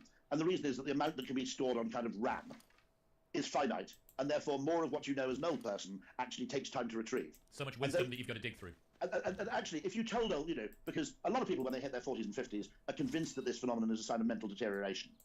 You go, French chap ate a cake, dipped it in, Marcel Proust, right? Whereas the 22-year-old on University Challenge just goes, Marcel Proust, okay, is deeply disquieting, I think, to a lot of older people. And if you told them this, it would massively cheer them up. Just as actually, I think it's quite important to tell people that, particularly men, that your level of happiness weirdly tends to be a little bit U-shaped. That people in middle age have the lowest level of life satisfaction, and then it actually rises again more or less continuously after you pass through sort of middle to late middle age. I can't remember, but there's some period. The biggest suicide risk for men at the moment is 40 to 45. Is that 40? It's no longer young men. No, it's 40 to 45. It seems to be. This was Max Dickens and Matt Rudd, both two separate books last year. One was Billy No Mates, and the other from Matt Rudd, who is the guy from the Sunday Times. I can't quite remember the name of it, but he was good, and he was on the show. Was Algorithms to Live By the book where Brian suggested that if you were trying to find a partner, you should go 33 people in, and then once you find a person who is better than those first 33, you just go with them. Yeah. And of course, you probably don't have to have an extensive relationship with all 33, because that would, living with people for a year and then ditching them 33 times would not make you popular, perhaps.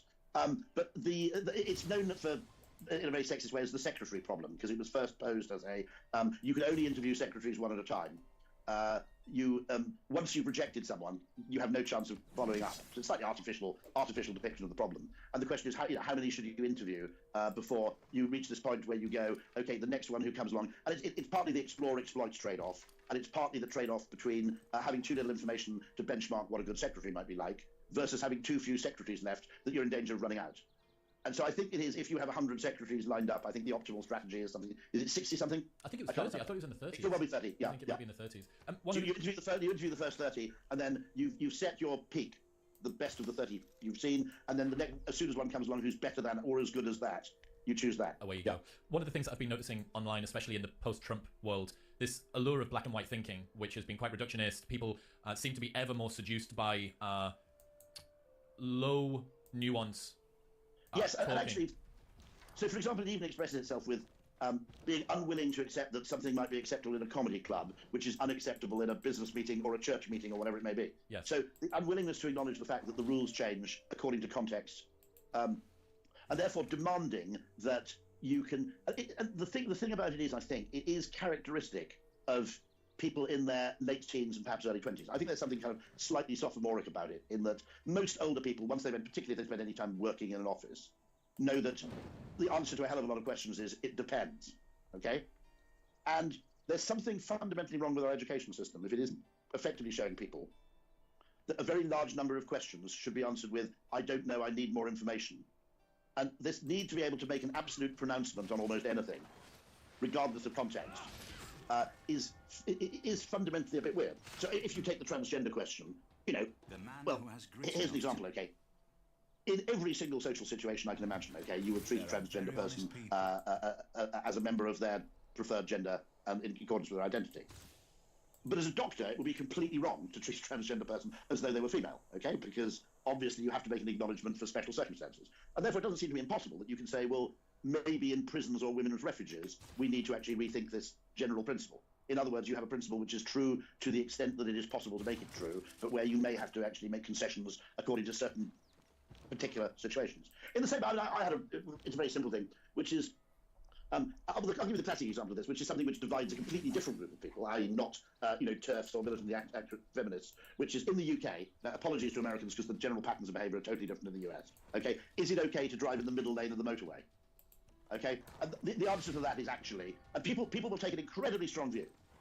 And the answer to that has to be, it depends, right? Because given that cars can only travel at a slower speed when you have a high level of traffic density, okay? If you had everybody travelling at 60 miles an hour and insisting on all travelling on the left-hand lane of the motorway, leaving the other two lanes empty, okay, that would massively slow down traffic and be an incredible waste of road, okay? So it is not actually wrong to use the middle lane of the motorway under all circumstances. You should obviously be fairly attentive to what's happening behind you and so on and so forth.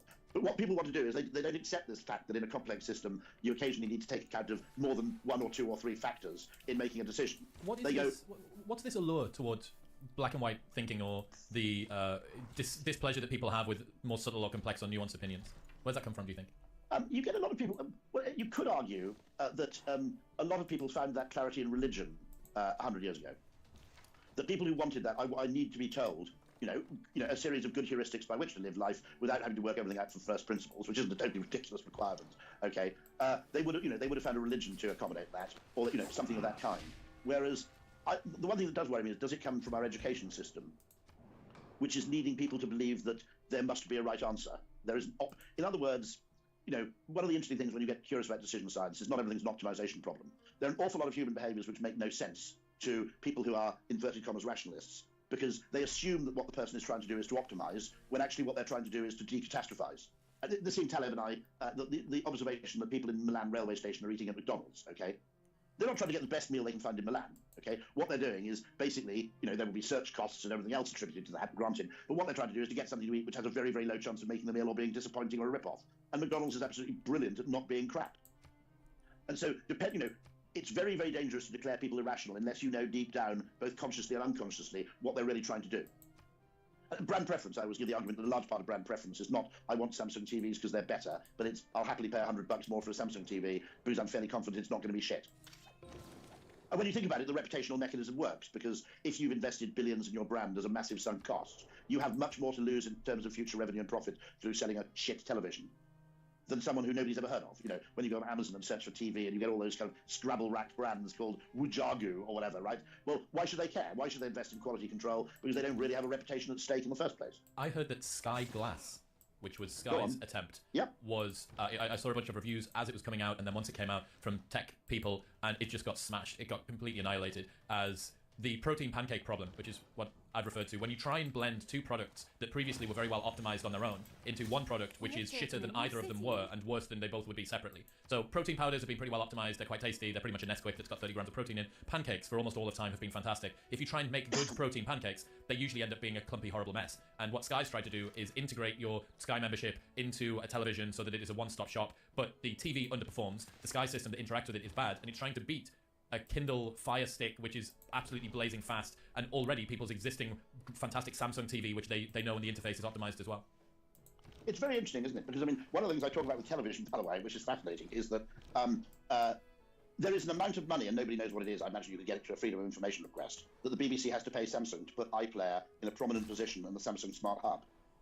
And Samsung has it in its power, indeed has already done so, to make the hub the default starting point for all viewing periods.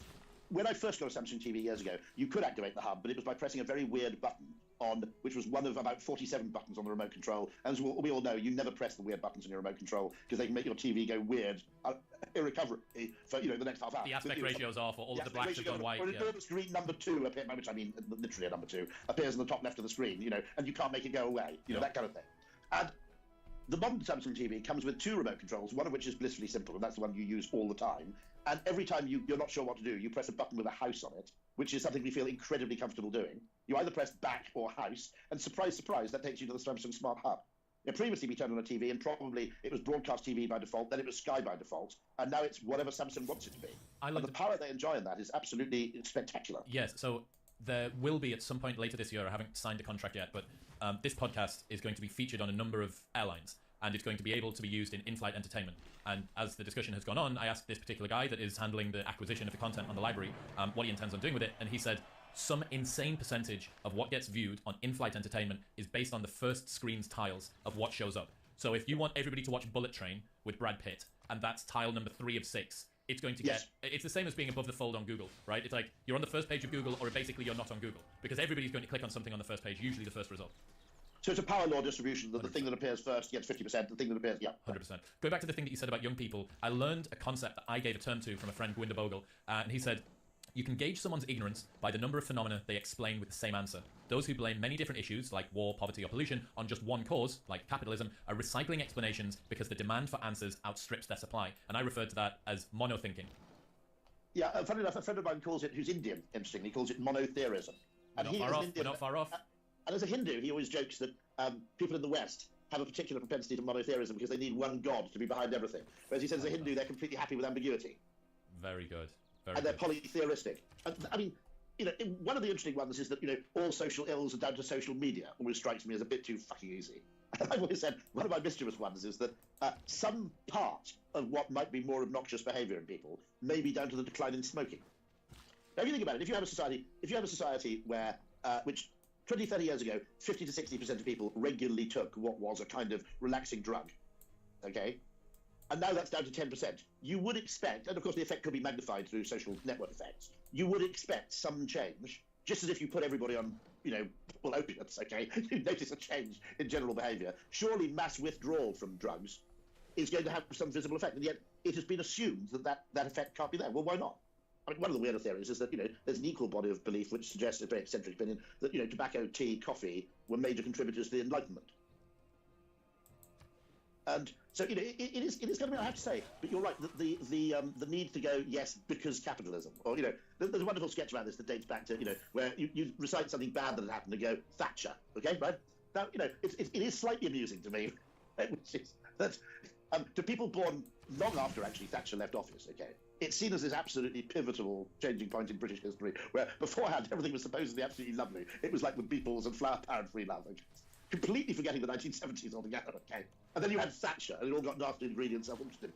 And actually, I mean, pre-Thatcher, there was a lot of extraordinary human unpleasantness of all kinds. Maybe it was less greedy, that possibly is true, but there were all forms of manifestation of genuine, really malicious nastiness and unpleasantness, which, if anything, diminished in the 1980s. But it's so easy to have, as you said, that stupidity. I mean, actually, creativity is also trying to imagine things that could be much more important factors than they're generally given credit for.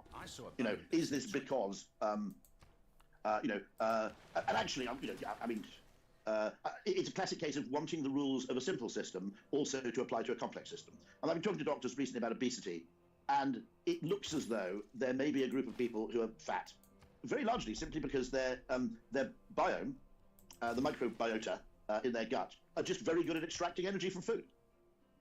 And so you eat the same. Some people have, for whatever reason, a mix of microflora which just aren't that great at extracting calorific value from food. I mean, things like, that's another classic case of the whole mind-body dualism thing. Is a classic case of saying, okay, in order to make the world comprehensible, I'm going to pretend these things are entirely unrelated, and that you have willpower, and that, your body and your bodily state and your digestive state and so forth has no influence on your behavior. And that's, again, an attempt to say, okay, what we'll do is we'll divide the world into watertight compartments for purposes of tractability and comprehension and proceed from there. And, it's great in high school physics to do that shit. It doesn't really work anywhere else. I mean, the extreme case is to say that science is a bit of a con, because it hives off that very small proportion of big decisions that can actually be solved definitively with a single right answer, and where you have all the data you need to make the decision at the very start of the process. Okay, and it hives those off, points to its extraordinary success in areas like engineering, and effectively claims the credit for writing the exam first and then solving it. It's marking its own homework to some extent, because anybody can be clever if they give them 5,000 exam questions, okay, and they're asked to solve the 10 they like the best. What can people expect from you next? What are you doing for the rest of this year? I'm going to be writing a book called Slogan, I think, which is how, it takes sort of 30, 40, 50 of the world's best advertising lines and then dissects them from a kind of behavioural science angle to say what they tell us about ourselves, our unconscious, and our society. That's cool. So looking at persuasion, I think that can be quite interesting. I'm a big fan of this business of taking something and just looking at it through a peculiar lens. There's a wonderful thing on YouTube, which is, I don't know if you've ever seen the YouTube channel Ask a Mortician, have you? No, what's that? No, okay, so Ask a Mortician is a woman who works as an undertaker or mortician in the United States. And there's a film she made about 30 minutes long, which is, why didn't JFK have an open casket, or why did JFK's casket stay closed? Now, the whole Kennedy assassination thing is the most, overraked period of, 3 days in 20th century history, pretty much. Okay, every single thing, every single person in the crowd in the Zapruder film has been subject to kind of microscopic analysis. But this is just taking the whole thing and telling the story from the point of view of, the morticians, obviously where they got the casket from, the fact that the Secret Service commandeered the hearse from the local mortician to drive to Love Field, I think it was, where Air Force One was waiting, had no idea how to operate the detaching mechanism that allowed you to remove a coffin from a hearse. And so, in order to get the coffin in the plane, there were basically loads of Secret Service guys with crowbars basically cracking this thing to bits. No way. To get it out of the hearse. No Because they way. refused to take anybody. They refused to take anybody from the undertakers with them. They just commandeered the vehicle. And so what it is it takes a very, very familiar, well-worn story and just adds a completely new perspective on it. Sheds completely new light. That's where monothinking becomes interesting, right? If you have a single optimizing function that's always looking at it from. No, absolutely. So what you might call that nerd thinking, where you actually take a very, very different point of view. What you're doing then with monothinking is, I think, complementary to the main dialogue. It's all If all you're doing is taking everybody else's monothinking, okay, you're just contributing to the two-dimensionality of the whole field. But if you actually go over at 90 degrees orthogonally and say, okay, what shadows are cast if we point the light over here, that's when it gets interesting. Amazing. Do you know... Because no one's claiming that Ask a Mortician is the complete and definitive answer. But what it does is it's a completely fresh light on what was going on. Yes. Very interesting thing. There was a Texas... I guess he must have been... what do you call it? What do you call it when you have... the guy who was the Texas coroner in Dallas. Okay, and one of the reasons there was such a massive conspiracy theory is they refused to let this coroner perform the autopsy. And he's often portrayed as being a bit of an arse because he refused to let the president's body go and be flown back to D.C. But he was entirely correct in that if a death occurs in Texas in his jurisdiction, it is absolutely his responsibility to do it, whether it's the president of the United States or someone found dead in a shop doorway. And so it was very interesting from that point of view, because I'd always heard of this guy as being like Mr. Difficult trying to muscle in. But no, absolutely not that case at all. He was entirely correct in what he was trying to do, and they were entirely wrong. And this is Ask a Mortician. Yeah, Ask a Mortician, I think it's called, yeah. Phenomenal. Do you know Richard Shotton? He wrote The Choice Factory a few years Brilliant. ago. I know Richard very well. He's absolutely fantastic behavioural scientist. He's got a new book out this year. He's got a new book out. I've got and it's called, if I've got it right, remind me what the book's called. It's called... Give me 1 second, I'll get it up in my calendar. You might get it before me, though. When's he on? Is it next week? No. Is it the week after? No. Is it the week after that? There it is. No, that's Richard Wrangham, the guy that wrote, who is also great. Richard Shotton is coming on. Where the fuck is he? Anyway, he's in here somewhere. Anyway, I'm very excited for that. I know that you and him have a lot of crossover. Do you know the story of how his, what's it called? Astro 10? His company name? No, my wife was just asking about that, saying, what's this Astro 10 thing? So go on, tell me the story. You'll have to ask him for the full description. However, he found online some company that had used a behavioral insight in a very smart way, and he loved it. He then registered astro10.com and all of his email addresses and went to company's house and maybe got the trademark as well and all the rest of it. And then only later realized that it was actually called Astro10 or something. There was a G on the end. And I see. He typoed the entire thing. He actually misspelled this, but preferred the version of it that he came up with, and now he's lumbered with it for the rest of time. Oprah Winfrey is a similar case, where actually the Old Testament character is called Orpah, not Oprah. And the cleverest one of all, which was a deliberate kind of perversity, Cliff Richard, who will be probably not well known to American listeners, but was a massive kind of pop star, and still is indeed, in the UK. He's kind of I suppose you might sort of vaguely call him the British Johnny Halliday, okay? But he was originally, I can't remember what his real name is, but it's not Cliff Richard, okay? He was originally going to be called Cliff Richards. And I think it was his manager who said, no, we'll call you Cliff Richard. Why? Because then, every time you get interviewed on TV, the interviewer's going to call you Cliff Richards or call you Mr. Richards, and you get a chance to correct him, which means everybody gets to hear your name twice. Wow. So that was the. I mean, the surprising, actually, a surprising number of names arise through complete. There's another name which also arose through a complete misunderstanding. Do you know the story? Do you know the story of Salvador Dali? Of why he Go was, on. So Salvador Dali's parents had a child born about 9 months before Dali was, and they named him Salvador Dali, and he died only a couple of days after he was born. They then basically almost immediately conceived again and had another child that was born 9 months later, and they were adamant that he was a reincarnation of their dead son. Yeah. So they called him Salvador Dali, called him the name of the son that had already gone. Elvis is interesting because it's widely believed that the middle name of Elvis, Aaron Presley, spelled A-R-O-N, okay, is an ignorant typo or misspelling, either by the parents or by the whoever registered the birth. In fact, it's the Welsh spelling of Aaron. And whether Elvis is Welsh or not is open to debate. Stop trying to... You have a lot of affinity with the Welsh people and country. Stop trying to adopt everybody for your sort of takeover of the Welsh. His dad was convinced, I think, that they were Welsh. I was convinced that Presley came from the Preseli Hills, where there is, wait for it, a Church of St. Elvis. There's only one Church of St. Elvis anywhere in the world. It's in Pembrokeshire, not far from the Preseli Hills. I think what might have been happening is Vernon, was it Elvis's dad? I think it was Vernon. Vernon was convinced of the family's Welsh. In the same way, by the way, that Johnny Cash seemed to be absolutely convinced that he was part Native American, even though his ancestry was entirely Scottish. Here's a question for you. Here's a question. As a proud, loosely associated Welshman, how has it become that Irish has a cultural impact on the world? You've got Irish areas in New York. People understand St. Patrick's Day. They've generally got themselves a cultural foothold. The Scots as well. The bagpipes, they've got the hats, they've got the tartan, they've got everything. Yeah, the Welsh in the United States, funnily enough, they were fair. Thomas Jefferson, okay, basically Welsh. But they seem to assimilate faster. You get Welsh communities in Pennsylvania, mining communities. You get all those places called Bethesda and so forth. You also get those places at Bryn Mawr, which I think is in Connecticut, isn't it? It must be named after the Welsh Bryn Mawr. But so you do get Welsh communities, and obviously Patagonia in South America. What am I doing? What? Okay. But they haven't done as good a job of marketing themselves as because the Welsh. I think the Welsh, what you might call diaspora in Hillary Clinton, for example, is part Welsh. We'll agree to differ on Elvis. I have no idea, to be absolutely honest, about Elvis Presley's bloodline. I'm sure there are people who've researched it in absolutely enormous depth. But whereas Trump would mention his Scottishness, I don't think Hillary Clinton ever mentioned her Welshness. I want to know what the branding problem is with Welsh. It also would have been of absolutely no electoral value to play on your Welshness. Hillary. Branding problem. I mean, I've also, Frank Lloyd Wright was conscious of his Welshness, interestingly. Taliesin is a Welsh phrase meaning shining brow, and Frank was pretty conscious of his Welsh ancestry. There was also an absolutely fantastic mafioso character in Chicago who was kind of a number 2 to Al Capone called Murray the Camel Humphreys, whose parents, I think, came from Carno in Powys or something. So you have this kind of, I mean, undoubtedly they're pretty well represented proportionately, although Davis is always spelled I-S in the US rather than I-E-S.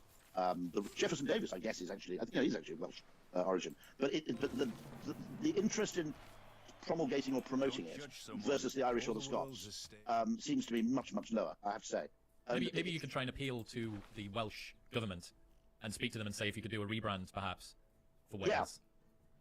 No, so I'll think of a few more. There are actually the early presidents were disproportionate. Washington, I don't think was, but I've got a vague idea that Adams and quite a few of the early presidents were fairly heavily Welsh. And then there's also an interesting intimation, which may or may not be true, that Welsh surnames are quite common among African Americans because of a Welsh Quaker thing, where things like underground railroads and so forth tended to be run by Quakers who tended to be Welsh. But I've read that. How plausible that is, I don't know. It could be entirely fanciful. No, it is kind of interesting because I suppose you could say, do Anglo-Saxon Americans have a particular sense of identity too? Which is an interesting question, so the Scots and the Irish, and there's a little, you think you're absolutely right, that the small country syndrome, where people tend to be slightly more proud of ancestry from a less populous country. But again, I suppose, German Americans have never, I mean, the population of the US is probably more German by ancestry than it is British, not quite. An interesting question. Possibly more than English, but if you include the whole of the British Isles, no. But you get the odd thing in Milwaukee, places like that, just as you get the Swedish thing in Minnesota. I would love to hear a Welsh American blended accent. That would be one hell of a cacophony coming out.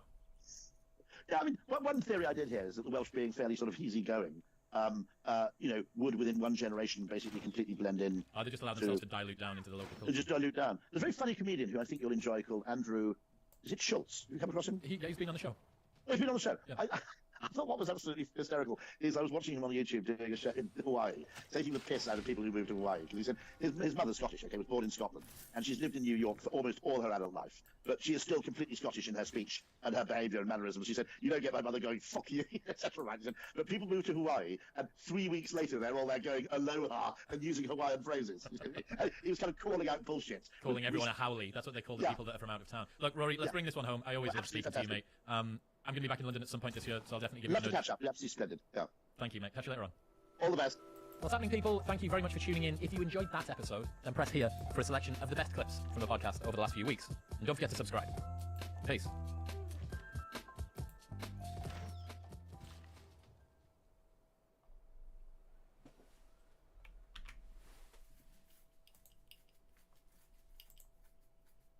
Averagely good statisticians, particularly if they're confident, are fundamentally getting it wrong. This is a case where you can be not just a bit wrong, you can be unbelievably orders of magnitude wrong about the assumptions you make. Hey friends, and welcome back to Deep Dive, the weekly podcast where every week it's my immense privilege to sit down with academics and authors and creators and entrepreneurs and other inspiring people, and we find out how they got to where they are and the strategies and tools we can learn from them to help us build a life that we love. Rory is the vice chairman of Ogilvy UK, which is one of the biggest marketing and advertising companies in the world. He's the author of the book Alchemy, The Surprising Power of Ideas That Don't Make Sense, and he's got some absolutely sick TED Talks that have been viewed over 7 million times. There will be so much suspicion that we've got ChatGPT to write our thank you letters that the only way to overcome this is to actually fill our thank you letters with profanities.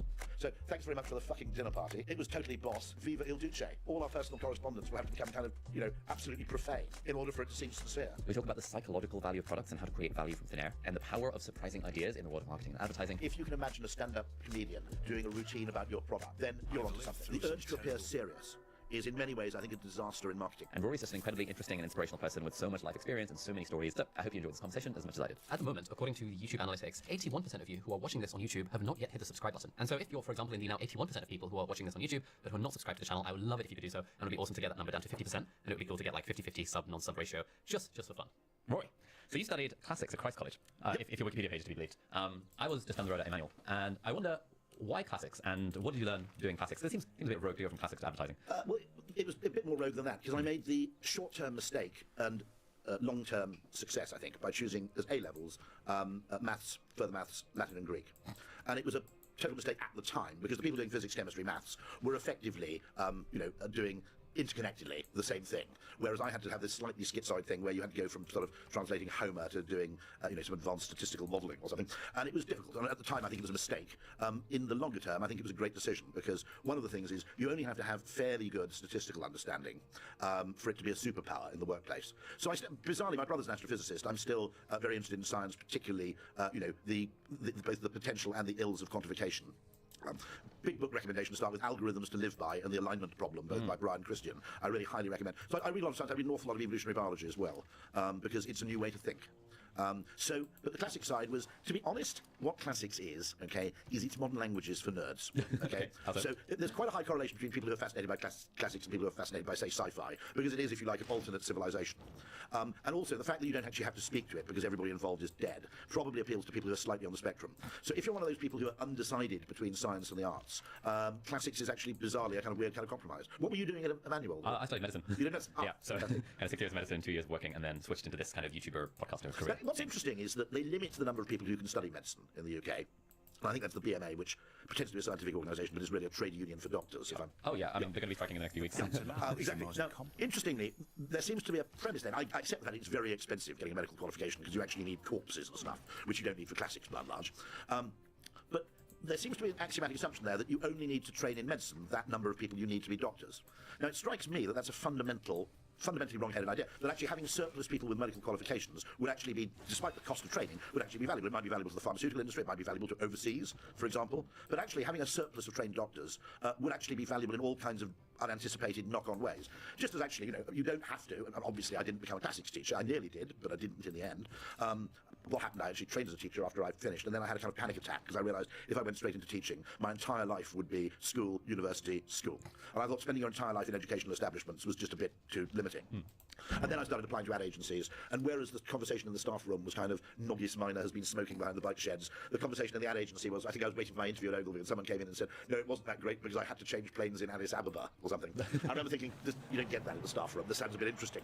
And it was the late 80s and we were all materialistic as hell, and advertising did have that kind of Venn diagram overlap between pretty interesting, reasonably lucrative. Okay. But But I mean, it is interesting how there is a kind of shallow logic which often pervades decisions. You know, the assumption that you only train as doctors that number of people you need as doctors strikes me as a fundamental mistake. There's an opportunity cost there that we're probably not noticing. Yeah, and I think in the medicine path, there's also like weird bottlenecks in the system. So, for example, last year there were more people graduating medical school in the UK than there were foundation year junior doctor jobs available. Right. But then, as you go further down the path, there are a lot of specialties that are, or most specialties are also oversubscribed in that applying for specialty training is competitive further down the line. And yet there are still loads and loads of rota gaps, and every single medic in every hospital would say, oh, like a third of our rota, a quarter of our rota is not filled. So there's some kind of supply-demand mismatch for certain roles that is not being fulfilled, while at the same time the positions in specialty training are still oversubscribed. Also, having people with the confidence to speak about medicine. You know, you could have a managerial role in the NHS where someone who is medically qualified patently has some sort of credibility that, you know, an average, you know, a box ticker wouldn't have. I mean, there's all kind of value. The idea, I think we have a very sort of weird utilitarian view of education, which is that everything has to be directly to serve some particular need. I completely disagree with this. I mean, in a sense, doing maths and classics was a fantastic training for going into direct marketing, because you could write. I mean, one thing about classics is it teaches you to write, basically because German would be the same. The understanding of grammar means you can look at a sentence and confidently say, that's okay. Quote of Sir John Plum, I think, nothing blocks the creative mind more than fear of a solecism or something. But the fact that you can confidently write a sentence and go, that's okay. Combine that with, to be honest, okay, if I were in charge of maths education, and Rishi seems to be promoting it into the sixth form, which I don't think is a bad idea, a lot of people in the creative industries are going, oh dear, you know, but actually, provided it's a different kind of maths, in particular, statistical understanding, because even highly educated journalists are obviously total idiots when it comes to the interpretation of statistics. What do you mean? Kathy Newman. I mean, you know, okay, an argument with Jordan Peterson, which is, you know, in other words, you know, univariate analysis of gender differentials, which no one in the social sciences would dream of doing.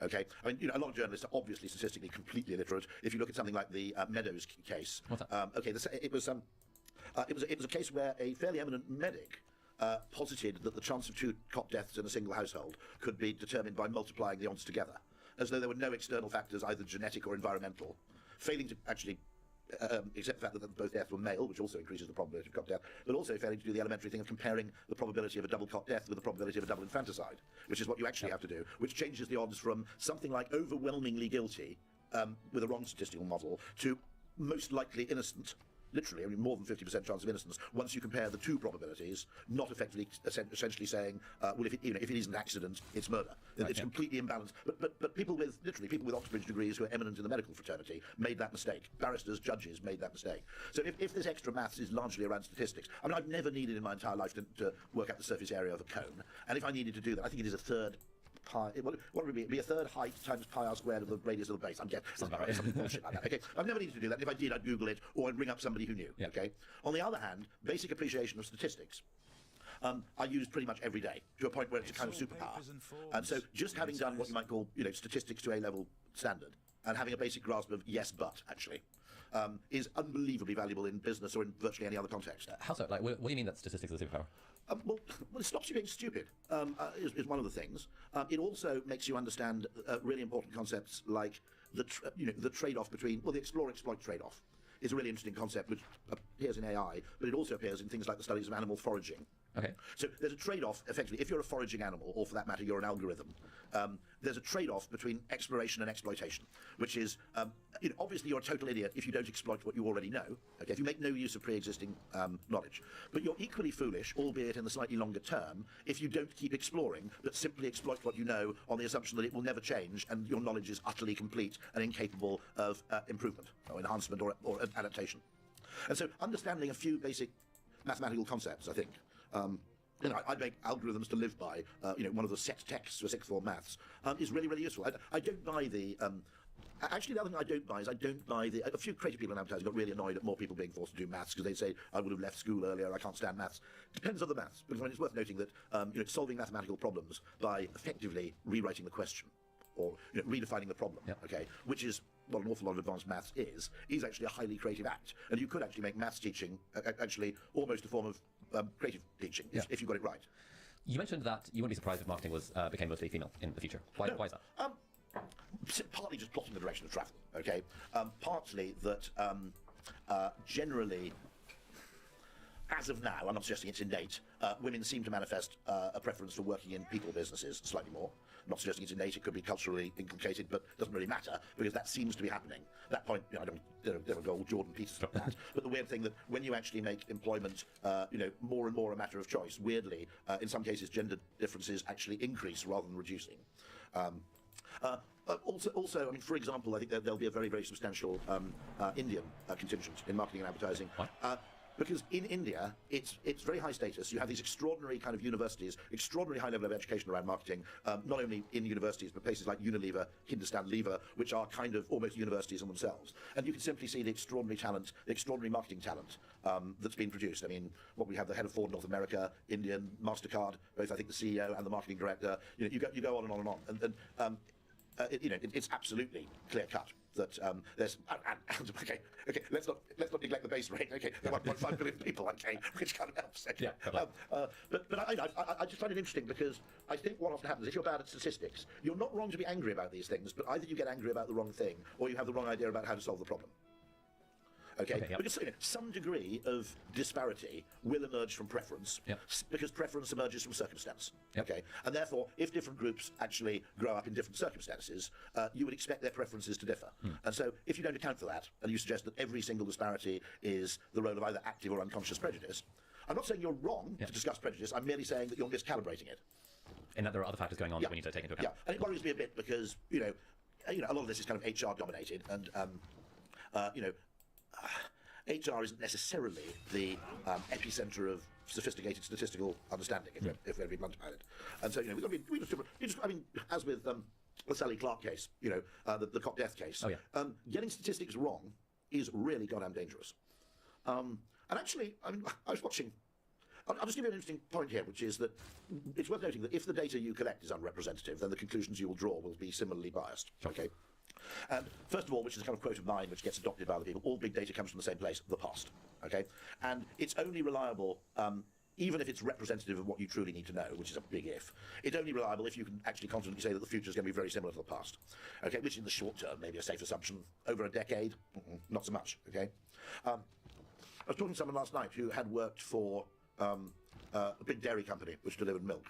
And they had things down to an absolute fine art until suddenly the law changed and you were now allowed to buy milk from a supermarket. I mean, I think I can dimly remember when that happened. It might have been earlier, actually. It might have been the early 60s before I was born.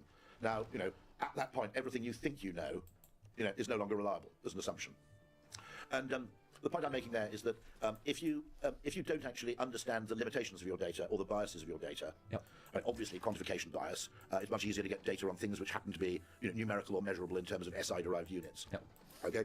But if you fundamentally get it wrong, this is a case where you can be not just a bit wrong, you can be unbelievably orders of magnitude wrong about the assumptions you make. And one of the things that worries me, okay, is let's assume that the quality of people's statistical understanding is on a bell curve, okay, then, with a little tail of very, very good statisticians, and then there are people who just know nothing on the left-hand side. Not to worry about them. People who don't know anything, don't possibly, let's hope, won't pretend to know anything. But what that does mean is that averagely good statisticians are going to massively outnumber really good statisticians, okay? Well, that's true in lots of fields. I'm sure that averagely good plumbers, okay, massively outnumber really, really good plumbers. But averagely good plumbers are still useful. They still do a good bit of plumbing from time to time, and assuming the job isn't like, the cooling system for a nuclear power station, they're probably good enough. Okay? Whereas, okay, averagely good statisticians, particularly if they're confident, are actively damaging and dangerous. And so it's something we've got to be really, really alert to, because it's like if you overlay the bell curve onto the Dunning-Kruger curve, you'll end up with a very large proportion of very confident but very ill-informed people about statistics and almost anything else. And particularly if they're confident, or if they're simply overly preoccupied with the neatness of the model, not with how the model actually differs from reality. Because you occasionally get this kind of pure... Now, actually, let's be fair, a lot of very good statisticians absolutely ring what they say with qualifications, but then, unfortunately, they're reporting to people who don't have the same nuanced understanding. All right, we're just going to take a quick break from the podcast to introduce our sponsor, which is Huel. Now, this is very exciting because I've actually been a paying customer of Huel since 2017. I started eating Huel in my 5th year of medical school, and I've been using Huel regularly ever since because, I like to be productive. My calendar is full with a lot of things, and often I don't have the time or don't make the time to have a particularly healthy breakfast or a particularly healthy lunch. And Huel is fantastic for those occasions because it's 400 calories. They've got tons and tons of different flavors. My favorite flavor is salted caramel because for that you get 400 calories. You also get 40 grams of protein. Super hard to get enough protein in my diet these days, especially with trying to get hench and working out. Huel to make sure that I get at least those 40 grams in the 400 calories, and it's got 26 different vitamins and minerals, which really helps with the whole healthy, balanced diet thing as well. Now, I don't use Huel with every meal. I wouldn't recommend using it with every meal, but in those occasions where you find yourself reaching for a very unhealthy snack or about to order a really unhealthy takeaway, it's just absolutely fantastic for being able to have the option. Now, I use the Huel Black Edition in the mornings. It's very nice. I put 2 scoops of powder into my little blender type thing. I add water, sometimes a bit of milk, and that gives me what I need. But also for lunch, I like using the Huel hot and savory product they've got, which is basically you add boiling water to this container of stuff, and you can make yourself like they've got a really good cheese pasta type one, which is my favorite thing. And again, also all of these are nutritionally complete meals. They're all vegan. They all have all these nutrients and vitamins and minerals and stuff, and they're often reasonably high protein as well. And it's also ridiculously cost effective. Like one of these meals is £1.68 for a 400 calorie meal, which is like a tenth of the price of what I would be ordering from Deliveroo instead. And so really, Huel is a perfect companion for a busy life where you want to get a lot of things done, and if you don't necessarily have a lot of time to cook a healthy meal and deal with all the prep and all the shopping and all the cleanup, then Huel is a great addition to your life rather than a replacement for all of the meals in your life. Anyway, if that sounds up your street and you want to try out Huel, then if you head over to huel.com/deep dive, that URL is a special URL which will give you a free t-shirt and a free shaker thing with your first order. And so yeah, head over to huel.com/deep dive, and thank you so much, Huel, for sponsoring this episode. This episode is very kindly brought to you by Trading212. Now, people ask me all the time for advice about investing because I've made a bunch of videos about it on the YouTube channel. And my advice for most people is generally invest in broad stock market index funds, which is exactly what you can do completely for free with Trading212. It's a great app that lets you trade stocks and funds and ETFs and foreign exchange if you really want to. And one of the great things about the app is that if you're new to the world of investing, you can actually invest with fake money. You don't have to put real money in. They've got a practice mode where you invest fake money and then it actually tracks what the market is doing in real time. So you can see, had I invested £100 into this thing, what would my return have been X weeks or X months further down the line? Once you've got some comfort with that, then it's super easy to deposit money into your Trading212 account. You can use Apple Pay, like I do initially, or you can use a direct bank transfer. And then once the money's in your Trading212 account, then you can invest it in basically whatever you want. Now, if you're based in the UK, you might be familiar with the concept of an ISA, which is an individual savings account, which is basically a tax-free wrapper that you can put money in. You can put £20,000 in every year, up to £20,000, and it resets every April, and then all that money can grow, and it's completely tax-free for the rest of your life. And if you want to sign up for an ISA, you can sign up for one completely for free, also on Trading212. So if you haven't yet filled up your ISA allowance, or at least put some money into your ISA for this year, that might be a good step forward. The app also lets you auto-invest, which is a great thing, because then you can automatically invest a percentage of your paycheck into the thing every month. And so if you haven't yet started with investing and you want to give it a go, then you can download the app on the App Store, and if you use the coupon code ALI at the checkout, that will give you a totally free share worth up to £100. It's available on iPhone and Android, and you can check it out by typing in Trading212 into your respective app store. So thank you so much, Trading212, for sponsoring this episode. In one of your, I think it was one of your TED Talks or a talk that you gave, you said something interesting. You said that a lot of, in marketing, and I guess in life in general, there's a lot of stuff that gets missed because people are afraid to ask what seems like a stupid question. And so at the risk of asking what potentially is a stupid question, what is marketing? Well, Dominic Cummings was regarded as being a bit of an arse, okay, by people in the civil service for continually asking why. And it was regarded as childish. It's absolutely not childish. It's actually a very, very intelligent approach, because generally what happens is that intermediate objectives start dominating the dominating what you might call attention at the expense of what is the ultimate objective, okay? And so that business of going why 5 times in a row, which apparently within Downing Street, the sort of senior civil servants regarded as, practically as if you were banging knives and forks on the table going, we want didn't it, was okay. It's not, it looks childish. It's not necessarily a high status behaviour. And this is one of the most interesting things, I think. I think in complex systems, in understanding of complex systems, in understanding of Newtonian systems, there's a kind of hierarchy of importance. There's the big stuff which has big effects, and there's the small stuff that has small effects, okay? And therefore, if you pretend that the economy or that your business is a sort of Newtonian reductionist model, which I think management consultants do because they come from engineering, and when they want to model anything, they tend to model it as a machine, okay? Now, in a machine, for example, everything tends to have one function, and therefore you can define what something is for. This is what I call the Dorman fallacy. I don't know if you come across this. Okay. So the Dorman fallacy is you get a bunch of consultants into your 5-star hotel, and they define the doorman's function as opening the door, which is notionally what a doorman was for in the days before automatic doors. Of course, it's a it's really just a linguistic convenience. Doormen do many, many other things, quite a lot of them tacit, recognition, security, gossiping with other doormen, actually just maintaining the status of the hotel, because if you want to charge 400 quid a night, you kind of got to have a doorman. Them as the rules, right? And what the consulting firm do is they go in, they define the doorman's role as opening the door. And then they say, well, look, with our tech partners, who are probably paying us some sort of commission, we'll replace your doorman with an automatic opening sliding door with an infrared, human recognition mechanism. And, over the next 5 years, that's going to save you X. And everybody in the procurement and logistics function all clap and go, marvellous, we've secured this saving. And off the consultants go, okay? And then 5 years later, you discover the rack rate's now fallen by 50%, and they're vagrants asleep in the hotel entrance. Because the doorman was doing lots of other things which weren't captured by your mechanistic model of the world, okay? And I see that happening a lot when tech replaces... generally, I'm pretty happy when tech augments the options of a consumer. When Pay My Smartphone app at car parks came along, I was ecstatically grateful, because car parking was now typically costing £6, and having £6 coins or whatever was, bloody painful. Okay, so okay, as an option, as an alternative, that's great. Yeah. Then what you notice is, unless you've got a smartphone, you can't park, which effectively means that my dad, who's 92, can't use a car park if we're not careful. Okay, and so one of the things I think we've got to be really careful of is that fur-line trap, where something comes along as an option. Live chat, on-screen help, whatever it may be, comes along as an option. We're all unbelievably grateful for it and love it because it's an option. And then it's a bit like New Coke, Classic Coke. I think this is probably anecdotal, but one of the research mistakes they made with New Coke was they didn't explain to people that this would replace old Coke. So people go, I quite like this, yeah, okay, I'm all in favour of having a new variant of Coke. It was only when they realised that old Coke, classic Coke, was being withdrawn that they suddenly went, no, I don't like this at all. Okay. Now, what you see I've done there is I think that in complex systems it's kind of fractal. There are recurring patterns, and the patterns recur at a small scale and a big scale. So you can take something from the sale of chocolate bars, okay, and you can apply it to a tax system. Okay. You can take an insight from, you can take an insight from a supermarket loyalty program. Okay. And you can give advice to the Treasury on how they should design taxation. How? Okay, very simple. Let's take the Boots Advantage card. You get a marvellous thing. By the way, I helped launch it. Oh, yeah, I'm not a big fan. No, actually, fantastic thing. Well, there's some fascinating things about Boots Advantage card. One of which is in defiance of logic, or economic logic rather. What quite often happens is wife gets ill. Typically, more female than males have an advantage card. Just because I'm not being sexist. Okay, wife gets ill. Okay, says to husband, "Ooh, I need some Nurofen and some whatnot." Okay, can you go to Boots and buy me these various medical provisions? And just as he's leaving, okay, she says, "Oh, by the way, take my advantage card so you'll get the points." He goes along, picks up the Nurofen and, whatever else, goes to the till, hands over the advantage card, at which point the person at the till says, "Actually, you can buy these all on the points you've got on the card." And he goes, "Ka-ching, brilliant, okay." He goes back to wife, says, I didn't actually pay for any of this, I got it all with your points." And she's furious, right? And you're going to go, okay, what the hell's going on there? Because it's immaterial in economic terms whether you spend the points on Nurofen or whether you spend it on Chanel number 19. However, we prefer buying indulgences on points than with money because it's less guilt-inducing, okay? It's rather like, it's a lot less painful going business class using your Avios points than it is using your money, okay? And even though the advantage points actually have a cash value, okay, nonetheless, there's a very clear demarcation in the mind, cookie jar accounting, Richard Thaler calls it, between what we actually apportion different forms of money towards different ends. And therefore, if you use what's the treat budget for the staples purchases, it violates some basic sense of internal mental accounting. Okay. Now, the other one that's interesting is that let's imagine that instead of launching the advantage card, Boots had simply dropped all their prices by 4%, rather than giving 4% back in the shape of points, okay? 3 years later, everybody would have forgotten about it. Nobody would have noticed much at the time, actually, okay, except the really anally retentive kind of, value chasers, okay? And everybody would have forgotten about it 6 months later. The points retain their salience, God, what is it? Getting on for, I don't know, roughly 15, 20 years after that card was launched. Now, so here's my suggestion, right? We should never, ever cut taxes. We should pay people a rebate when it's possible. Because a reduction in the tax rate basically loses meaning. It has a half-life of about 12 months in terms of its meaning and significance. An annual tax rebate, a lump sum, will be appreciated far more than just a reduction in your outgoings, okay? Secondly, it will retain its salience in perpetuity. Thirdly, because it's mentally framed as a bonus, not a price cut, okay? Under exceptional circumstances, e.g. someone invades a neighbouring country, okay, there's a massive hike in the price of fuel, there's a problem with the tax take for a short term, you can withdraw the rebate much more painlessly than you can actually increase taxes, okay? You can say for this year only, okay? Whereas we tend to feel, I think, if tax rates go up, that it's a ratchet. It's going to be a long, long time before they go back down again. So this business where you can literally take psychological insights from a loyalty program and deploy them in a completely different domain.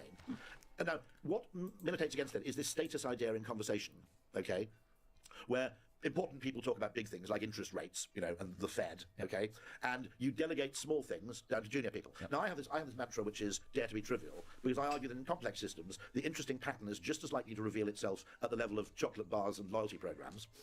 Okay, I'll give you another beautiful example of this. Okay, now those of you who are older and listening will remember a thing called BT Friends and Family, and that's where you nominated 10 of the people you call the most, and you got 15% off those calls. Now, stand-up comedians talk about friends and family. People in the pub talked about which 10 numbers, and it was a bit embarrassing because actually one of their friends and family was, I don't know, a sex line or whatever it might be. Okay, but that achieved a level of mental saliency. Now, it was 15% off 10 numbers. Now, admittedly, if you chose your top 10 because of the Pareto effect, that was probably like a 10% discount. People were engaged with friends and family over 10 years. If BT had simply dropped their call prices across the board by 15%, everybody would have forgotten about it almost immediately. Now, here's why I say dare to be trivial, right? If you want to understand patterns that are telling, there is no telling, because it's kind of fractal, there's no telling at what scale the pattern is going to be most salient or most visible. Okay? And it is absolutely foolish to view the study of supermarket loyalty programs or chocolate bar promotions as being lower status than talking about Janet Yellen and the fucking Fed, okay? And let me explain why with a very simple point, okay? If you had gone to the Galapagos Islands in the early 19th century, you would have seen a bearded guy in an enormous hat wandering around measuring the beaks of finches, okay? And almost anybody would have looked at this and thought, what a twat, okay? However, it was in those telling details, you can't get much more anal than, Finch beak comparison, right? I would regard discussing loyalty programs as comparatively high-mindedness compared to that. Okay? And yet, that's where the shit reveals itself. And so I think this business of status, where status is appropriate, where big things have big effects and small things, in the real world, because the human brain, creative people are annoying to ordinary people. I suddenly realised my daughter has, one of my daughters has sort of ADHD, and it's mostly hereditary, and I suddenly realised when I looked at the diagnosis of it that I'd had it myself. And one of the things it creates is a kind of incomprehension with people who don't have it, because you don't have a sense of proportion in some respect.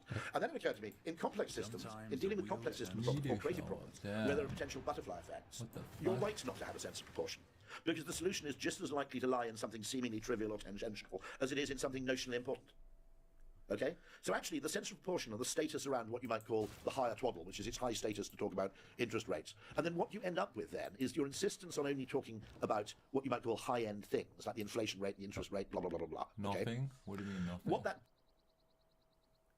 does is it massively limits your creative solution space, because you're left with a tiny little Overton window of a few seemingly big things that you're allowed to tweak. And actually, loads and loads of really interesting solutions that lie elsewhere are totally unexplored, because they're beneath your dignity. Yeah. Well, okay, where's the balance here? Because traditional business advice is, let's say you're the CEO of the company, you focus on the big picture stuff, the mission, the vision, the values, the stuff where it will, by changing the course 1%, that multiplied out over the 100 people you've got in your company means that the company will change direction. But then you get stories of people like Steve Jobs getting involved with like line height and letter spacing and font choice and all that stuff, which is completely counter to what a CEO of a company should be doing. Okay, I did go and see a talk by Johnny Ive once, and I must say there was more discussion of bezels than I thought was altogether healthy. Okay, but don't really do anything specific. Well, let me tell a story, okay, which is that in I think practically 2 weeks before the launch of the iPhone, Steve Jobs had an early prototype in his pocket with a plastic screen, and he kept his keys in the same pocket, which frankly is stupid. Get a grip, Steve. Keys in the left pocket, phone in the right. It's not difficult. Anyway, for whatever reason, Steve kept his keys in the same pocket as his phone, and the screen was scratched. And more or less with weeks to go, he just went, okay, can the screen? We're going for Gorilla Glass. Okay. And I think it was actually a bit unpleasant, because the first delivery of Gorilla Glass turned up with Foxconn at 2 o'clock in the morning, and all the workers were basically turfed out of their beds to start assembling iPhones, okay? But nonetheless, okay, very, very few people would have done that, would have had that perfectionistic urge. And actually, artistry, craftsmanship is to some extent about a lot of proportion. In other words, God is in the details, as I think it's Mies van der Rohe, isn't it? The fact that, service to some extent, okay, any service business to some extent achieves its distinctiveness in trivial details, every bit as much as it does in, setting service level agreements, which are, because let's face it, if your table stakes are the same as everybody else's table stakes, no one's really going to comment or notice. Yep. Whereas you have that extraordinary place, I think it's called the Magic Castle in Los Angeles, which is a pretty unprepossessing hotel, which always seems to be in the top 10 hotels on TripAdvisor. And one of the reasons is, not the only reason, I'm sure the staff are pretty great as well, they have this popsicle hotline, which is your kids are by the pool, they pick up this red phone and go, popsicles please, and someone comes out, they're ice lollies to a British audience, and someone basically comes out with a tray of ice lollies for free. Now it costs them almost nothing, but actually directing service gestures towards people's kids is a particularly clever thing to do, actually. Good bit of evolutionary psychology here, but making a fuss of people's kids actually gratifies the parents more than if you make a fuss of them. Great bit of advice from great man called Mr. Sridhar, who ran Ogilvy in India, was always, when you buy a present, buy it for the client's children. Good Darwinian stuff. But I stayed in a hotel in Portugal once, which was a pretty good hotel. But then, because we had young children, every day we came back to our room, the people doing the room had turned the towels into. I don't usually do much fun videos other than hear the loud, really loud. They're actually ecstatic. I don't really see it. That sort of stuff is, in many ways, it's very different. You can't formalize it, because the very fact that you're doing something personalized and discretionary is what gives it all the meaning. The degree of personalization and the degree of discretion. No one would ever say I thought that was extremely unsatisfactory hotel because they failed to fold my towels into strange animals, okay? That's exactly the point. That's why it seems amazing, because politeness, good manners are to some extent discretionary effort. Holding a door for someone, writing a thank you letter, etc. I do have an interesting debate about that in this week's Spectator, which is that there will be so much suspicion that we've got ChatGPT to write our thank you letters, that the only way to overcome this is to actually fill our thank you letters with profanities. So thanks very much for the fucking dinner party, okay? It was totally boss, viva il duce. Because of course ChatGPT can't say anything right-wing, and it can't say anything rude, okay? And it can't say anything opinionated. So what we'll have to do is all our personal correspondence will have to become kind of, absolutely profane in order for it to seem sincere.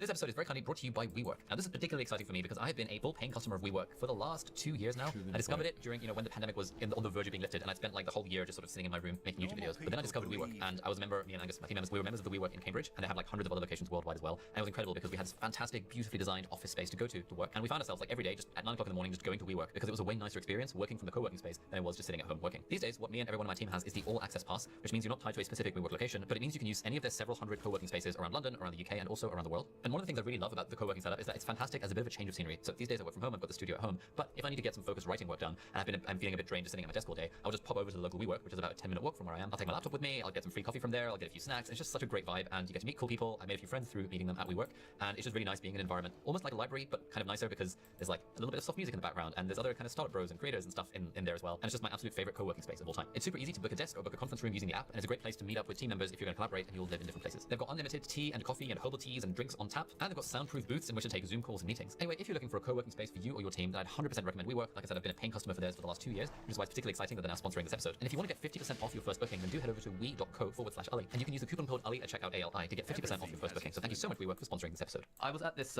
marketing mastermind conference type thing in Miami last week, and one of the guys gave a really good talk about word of mouth marketing. Yeah. And one of his main points was that the reason, the way you get word of mouth is by having these kind of talk triggers, having certain things about the service or something that are remarkable and therefore worth remarking on. Purple Cow, I think, there's a book by Seth Godin, where he almost suggests, I think, in Purple Cow, you build talkability into the product. Yeah.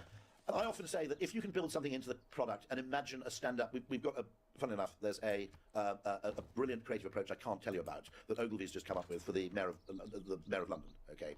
And it meets this perfectly, which is if you can imagine a stand-up comedian doing a routine about your product, okay, then you're onto something. In other words, if it almost requires you to, sacrifice your own, some of your own seriousness. This is what I mean about status. Okay, the urge to appear serious is in many ways, I think, a disaster in marketing, because marketing looks at the world from at a 90-degree angle to the rest of the organisation. The rest of the organisation looks at it through an efficiency lens, actually an exploit lens, not an explore lens. And everything is an optimization problem, okay? We look at things through the consumer's own eyes over time. They look at things as a snapshot aggregate, okay? As a result, their view of the world is, when it comes to customers, very stupid, because the snapshot aggregate doesn't tell you anything about your customers. In fact, it's woefully misleading, because the average customer probably doesn't even exist, okay? And so I'll give you a perfect example of that, which I've been ranting about repeatedly, which is High Speed 1 is a fantastic idea.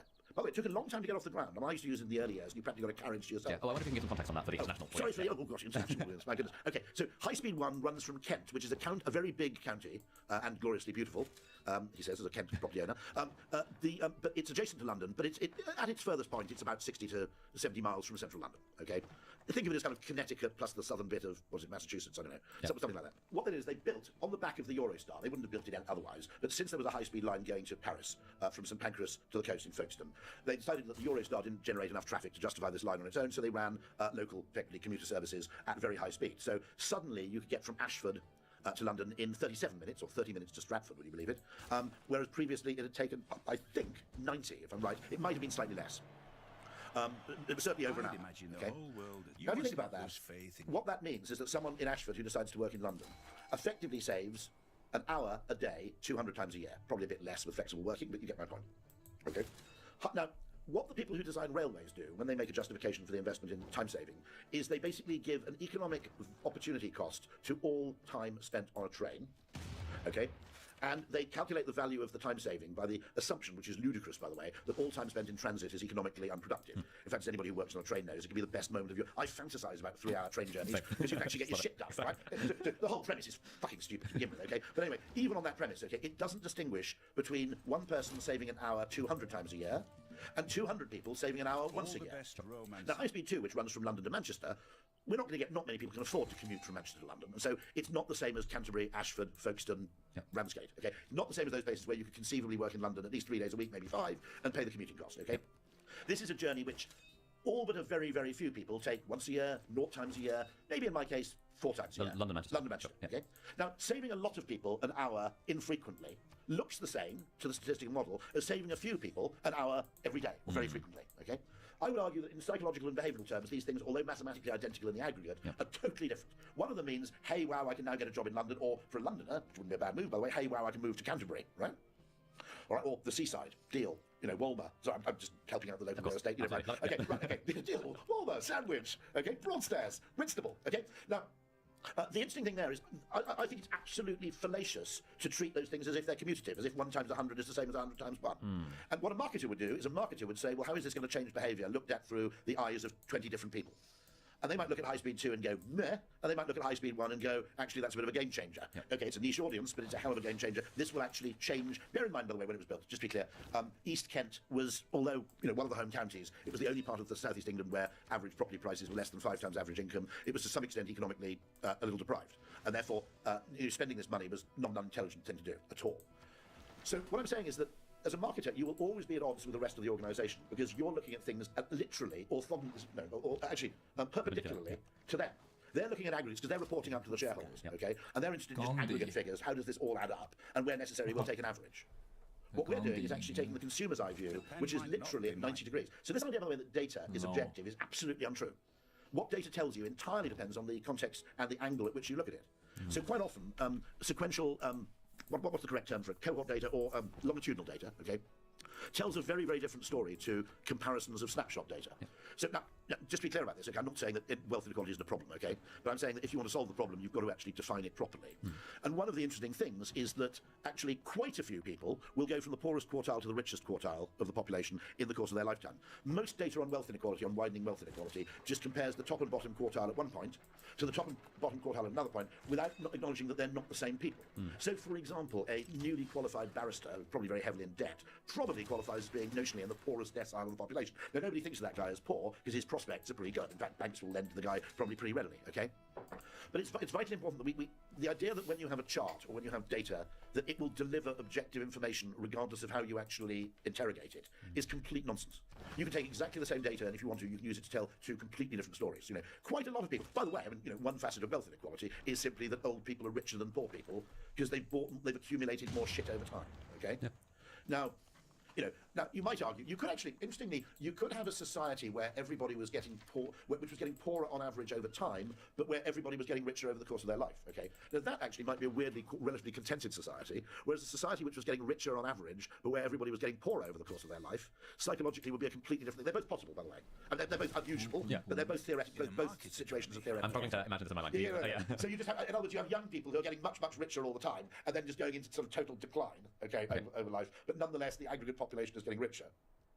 I mean, there are other debates which no one can touch statistically, which is everybody treats equal opportunity as though it's one generation at a time. Okay, in other words, your prospects should be independent of your parents' wealth means. Okay, and it's axiomatic that equality of opportunity means that. Okay, however, I think we would find such a society almost intolerable. Oh, how so? Well, if in other words you could go from very rich parents, this must have happened in Cambodia under Pol Pot, I'm guessing. Okay, but if you had that thing where literally people with wealthy middle class parents were forced to work in a lathe factory, regardless of what they wanted to do, etc., in the interest of fairness. Okay, because undoubtedly your upbringing has some bearing on your preferences. Yeah. And actually this is an interesting case because what we regard as statistically desirable might actually not be very pleasant in reality, simply because you could fall to. You've got to remember that for people to rise fast. Okay, different to the 1960s, you had massive expansion of the middle class, right? So you have an awful lot of people who will be upwardly mobile at that time. Unless you actually expand the middle, I would argue the middle class is already uselessly large. Okay, but unless you continue to expand the middle class to the point of absurdity, you're not going to have that. That's a one-off. That's not an eternal opportunity. And actually, you might argue that the price in how far people have to fall in terms of loss aversion would actually outweigh the pleasure of the people who gained.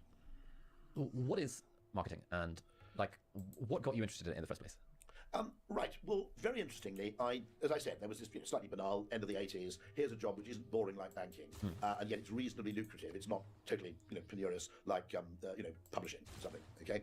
So that drew me in, and then by very, very happy accident, I didn't get a job in a conventional ad agency. I nearly did at 2 of them, just missed out, and ended up getting a job at a place called then Ogilvy Mather Direct, which was a direct marketing agency, which is selling off the page, direct mail, telemarketing. Okay, where you're sort of. And that was my graduate training job. And David Ogilvy actually recommended that anybody who wanted to be an advertising creative should spend their first 4 years in direct marketing, learning what actually works. So what is direct marketing as distinct from other forms of marketing? Most digital marketing would probably be defined as direct marketing by the definition of the time. But back then, you didn't have email. I suppose you had fax marketing, telephone marketing, because it was anything which effectively sought to build a relationship with the person you're selling to. So you found their name and address at the time, which meant you could send them direct mail. Or you mailed them for acquisition. You used direct mail for acquisition. Or you or you operated a call centre. So it was anything where there was a one-to-one contact, direct, because as distinct from marketing products which are sold through intermediaries, like supermarkets, okay? Okay, so like a TV ad is... If Dove writes to a consumer, that's direct marketing, okay? If Dove places an ad on TV and you walk into Tesco's and buy some Dove, that's not, okay? Oh, fine. Got it.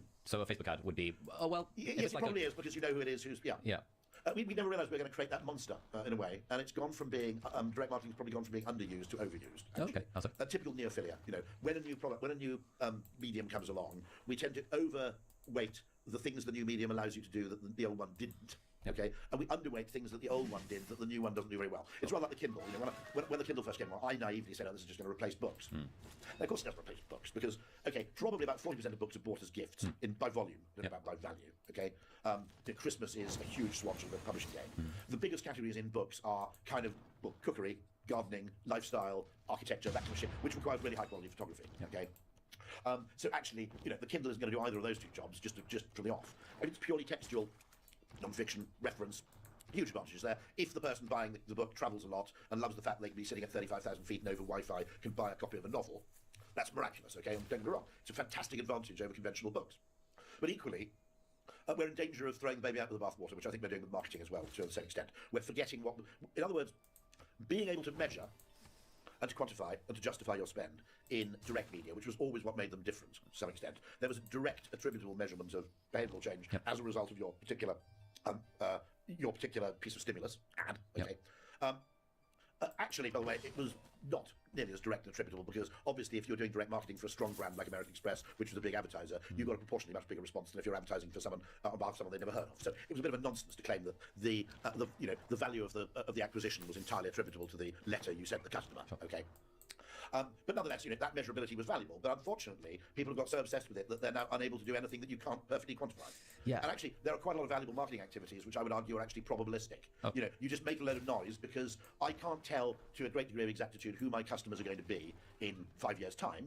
So the best thing I can do is make sure they've heard of me so that should they enter the market for the product I sell, they at least consider what I have to provide.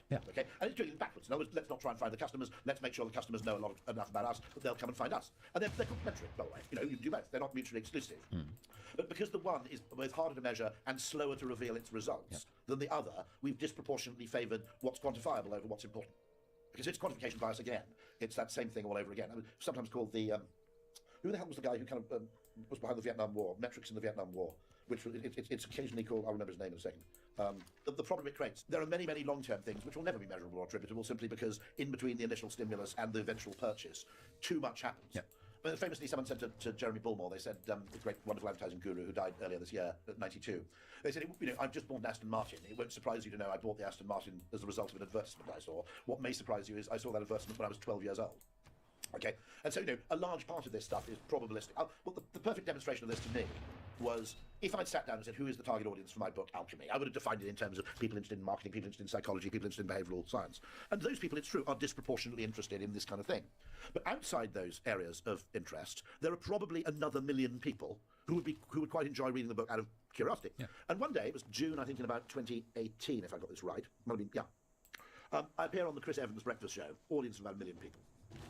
And Chris Evans interviews me about the book, and I give a reasonably good account of things. What I didn't know is that Chris then went to the beach because it was being broadcast from Cannes, from the advertising festival, and one of Chris's assistants had just read the book and said, Chris, you'll like this, and this guy's probably in Cannes because he works in advertising. So the following day, which I didn't know because I was pottering around, obviously not listening to Virgin because I was in France, Chris had finished the book and was raving about it, quoting from it and everything else.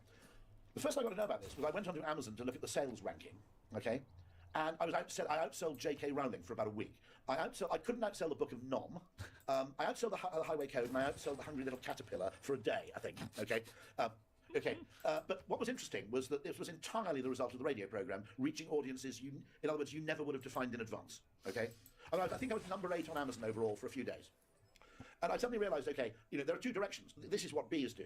There's exploit, explore. There's we know where the pollen is, let's go and get more of it. And there's this supply of pollen is not the sum total of available resources. We need to explore elsewhere, partly to future-proof the hive against, some depletion of your existing supply, and partly, by the way, just for the chance of getting lucky.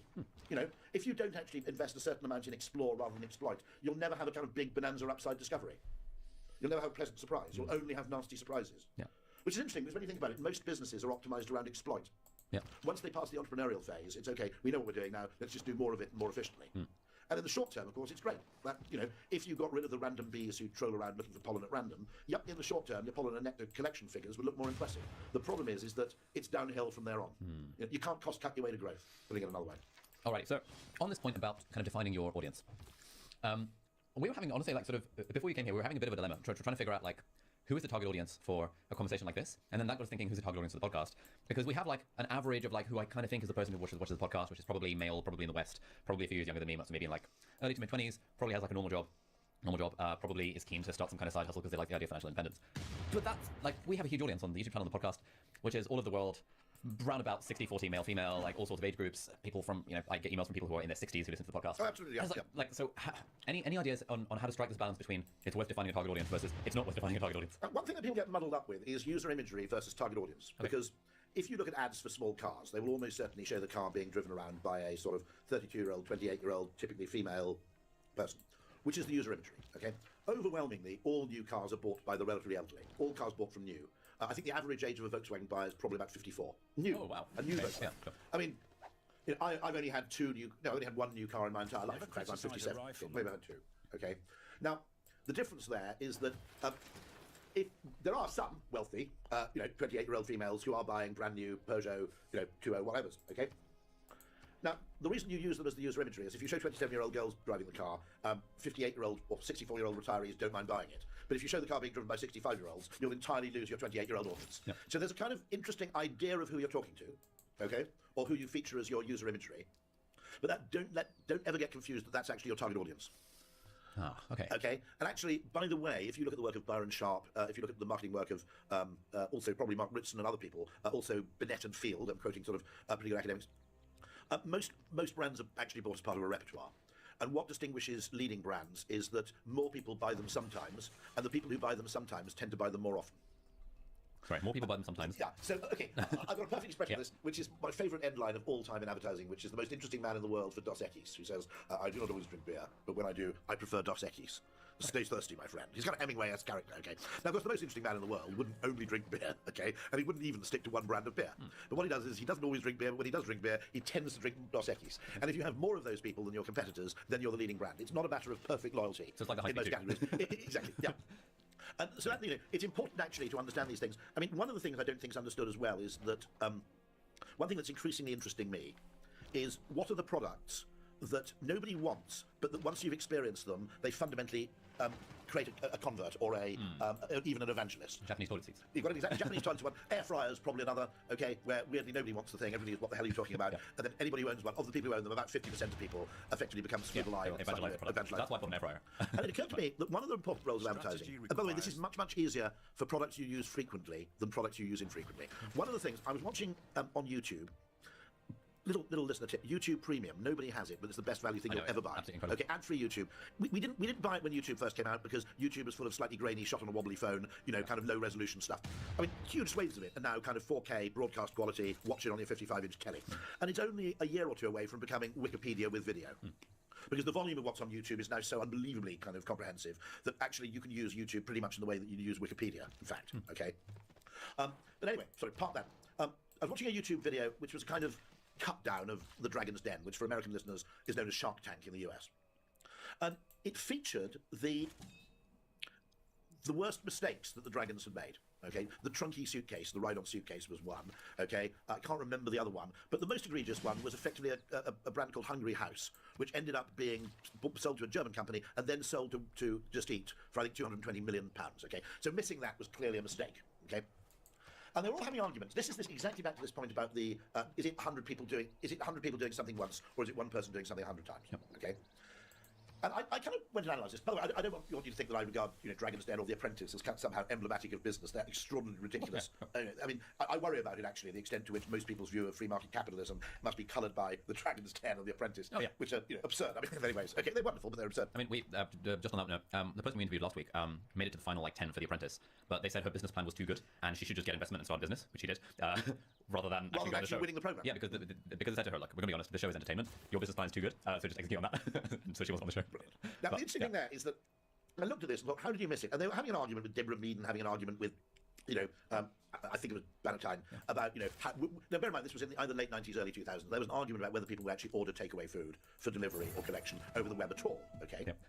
Sounds ridiculous now, but there was an early attempt to do pizza ordering online in the late 90s, which failed because people said, well, I just pick up the phone. Because their level of confidence in it was so low that you typically order your pizzas online and then ring up the pizza place and go, did you get my internet order? Okay, well, that's clearly not a benefit to anybody, okay? But anyway, it suddenly occurred to me that the question they failed to ask the people who are running Hungry House, which was the only question that mattered, was this. When people use your product or service once, do they go on using it? Or a secondary question, which may be a catch, kind of safety net, when people use your product 3 times, do they go on using it? In other words, now, this comes to a fairly philosophical point in both economics and anything else, okay, which is that there are certain things which it is pointless to speculate about in advance, because the act of owning them or using them fundamentally changes your utility function and your preferences, okay? Now, the most extreme case, and Russ Roberts of the utterly brilliant Econ Talk podcast, okay, Russ Roberts talks about this, having children, okay? From the point of view of a single couple or a single person, it's an utterly stupid decision, having children, okay? Because all the things you enjoy as a single person become either impossible or really expensive. Every time you stay in a hotel, you're paying for 2 rooms out of 1 salary when you were paying for 1 room out of 2 salaries. So now staying at the Travelodge is probably more expensive than staying at the Intercontinental before. You can't go out to nightclubs without getting babysitting. All the shit you really enjoy is more or less destroyed, and the buggers are really, really expensive, okay? It's a terrible decision having children, except for the fact that once you have children, thanks to evolutionary psychology, all your preferences, your priorities, and your idea of utility completely changes, okay? So that those things become comparatively much less important, and the well-being and happiness of your children become correspondingly more important. Now, on a kind of slightly banal level, a Japanese toilet is the same, okay? Until you've actually tried it, once you've tried a Japanese toilet, okay, going back to a basic Western toilet is as yawning a gulf as going from a Western dry wipe toilet to shitting in a hole in the garden. That's about their comparative distance in terms of perception, okay? Now, similarly, an air fryer, once you've had it, no going. Multi-channel TV, mobile phone, probably the electric car, interestingly. Now, it strikes me that one of the things we fail to do with a lot of .com ideas is ask, how frequently will this be used? Because those things, mobile phone, multi-channel TV, electric car, air fryer, Japanese toilet, are all things which, by definition, assuming you've got reasonable bowel health, you're going to use every day, okay, or at least every 2 days, okay? All right? Now, those things change your fundamentally. If you do something differently frequently, I park a lot at the station, so the parking app kind of changes my whole view of parking, okay? If you only park once a year, I would argue that, actually a parking app is a pain in the arse. Okay? Yes. If you only actually park in a station car park once a year, the fact that you now have to use an app to park there, for my dad who doesn't even have a smartphone, it's actually a complete obstacle. For other people, it's a monstrous pain. By the way, we're not treating the elderly very well with tech. Okay, we are. Tech should be enabling people to stay in their homes for longer, and if anything, it's creating actually, unbelievable obstacles. My dad was selling books in his mid to late 80s. Was selling books on Amazon. Okay, he's not a techno luddite by any means, but he says at the age of 92, he said, I've just got to a point where resetting my password is. It doesn't say mind fuck, but that's what he means. Okay, and we haven't thought those things through adequately at all. But that frequency thing really interests me because I see a lot of .com ideas and I go, this is a great idea in theory, but actually it's 100,000 people doing something once. What you really need is actually, to get something started, it's 10,000 people doing something once a week or once a day. Because rather like having children, those are the things where once, to quote the Vauxhall end line of the 2000s, once driven, forever smitten. That the act of owning it, of doing it, nobody in Britain wanted multi-channel TV back in the 80s and 90s. That was a stupid American thing, there's just a load of rubbish on. What's wrong with 4 channels? Okay. But nobody who had multi-channel TV ever went back. And I don't think we asked this question, what I might call the longitudinal question, nearly enough, because everybody's looking at the aggregate sales figures for electric cars. Okay? The real question you need to ask if you want to predict where the market's going is, of the people who buy electric cars, how many of them revert? In other words, is this a one-way street where once owned, your fundamental preferences are so changed by the experience of the alternative? One thing I always thought was a bit like that, if I'm being absolutely candid about it, which had a lot of resistance but nobody ever went back, was driving an automatic. Okay. Loads of Brits used to chop their bollocks. No, I miss the sense of control, all that sort of stuff. Now, the reason Brits didn't drive automatics was that many British cars of the 50s and 60s were so bloody weedy, okay? You needed a manual transmission just to get up a bloody hill, okay? And also, automatics only had typically 3 speeds. Now, a big American V8 had no trouble handling that, but a Morris Minor would have basically ground to a halt. Good bit of trivia, by the way. The Morris Minor, if I got this right, engine, the 1200cc probably engine, was also the starter motor for the Centurion tank.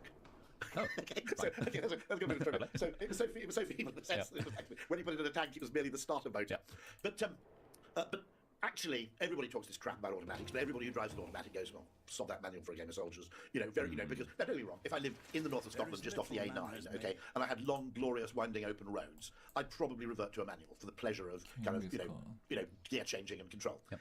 Most of my driving is either on a motorway where you just drive along at constant speed, or I'm stuck in traffic. Yep. Now, in both those situations, or actually even more extreme, I'm manoeuvring in a car park, where I much prefer the creep that you enjoy through an automatic, because you can manoeuvre at very slow speeds without running over dogs and things, okay? Yep. Now, I think that's a typical case where nobody wants it, but once you've experienced it, what you want fundamentally changes. So there's probably an important role for advertising in just generating trial and accelerating take-up. Because the two big forces in human instinct are social copying, do what everybody else does, and habit, do what I've done before. Okay, yep. And as a result, behaviour change tends to take on a sigmoid curve shape.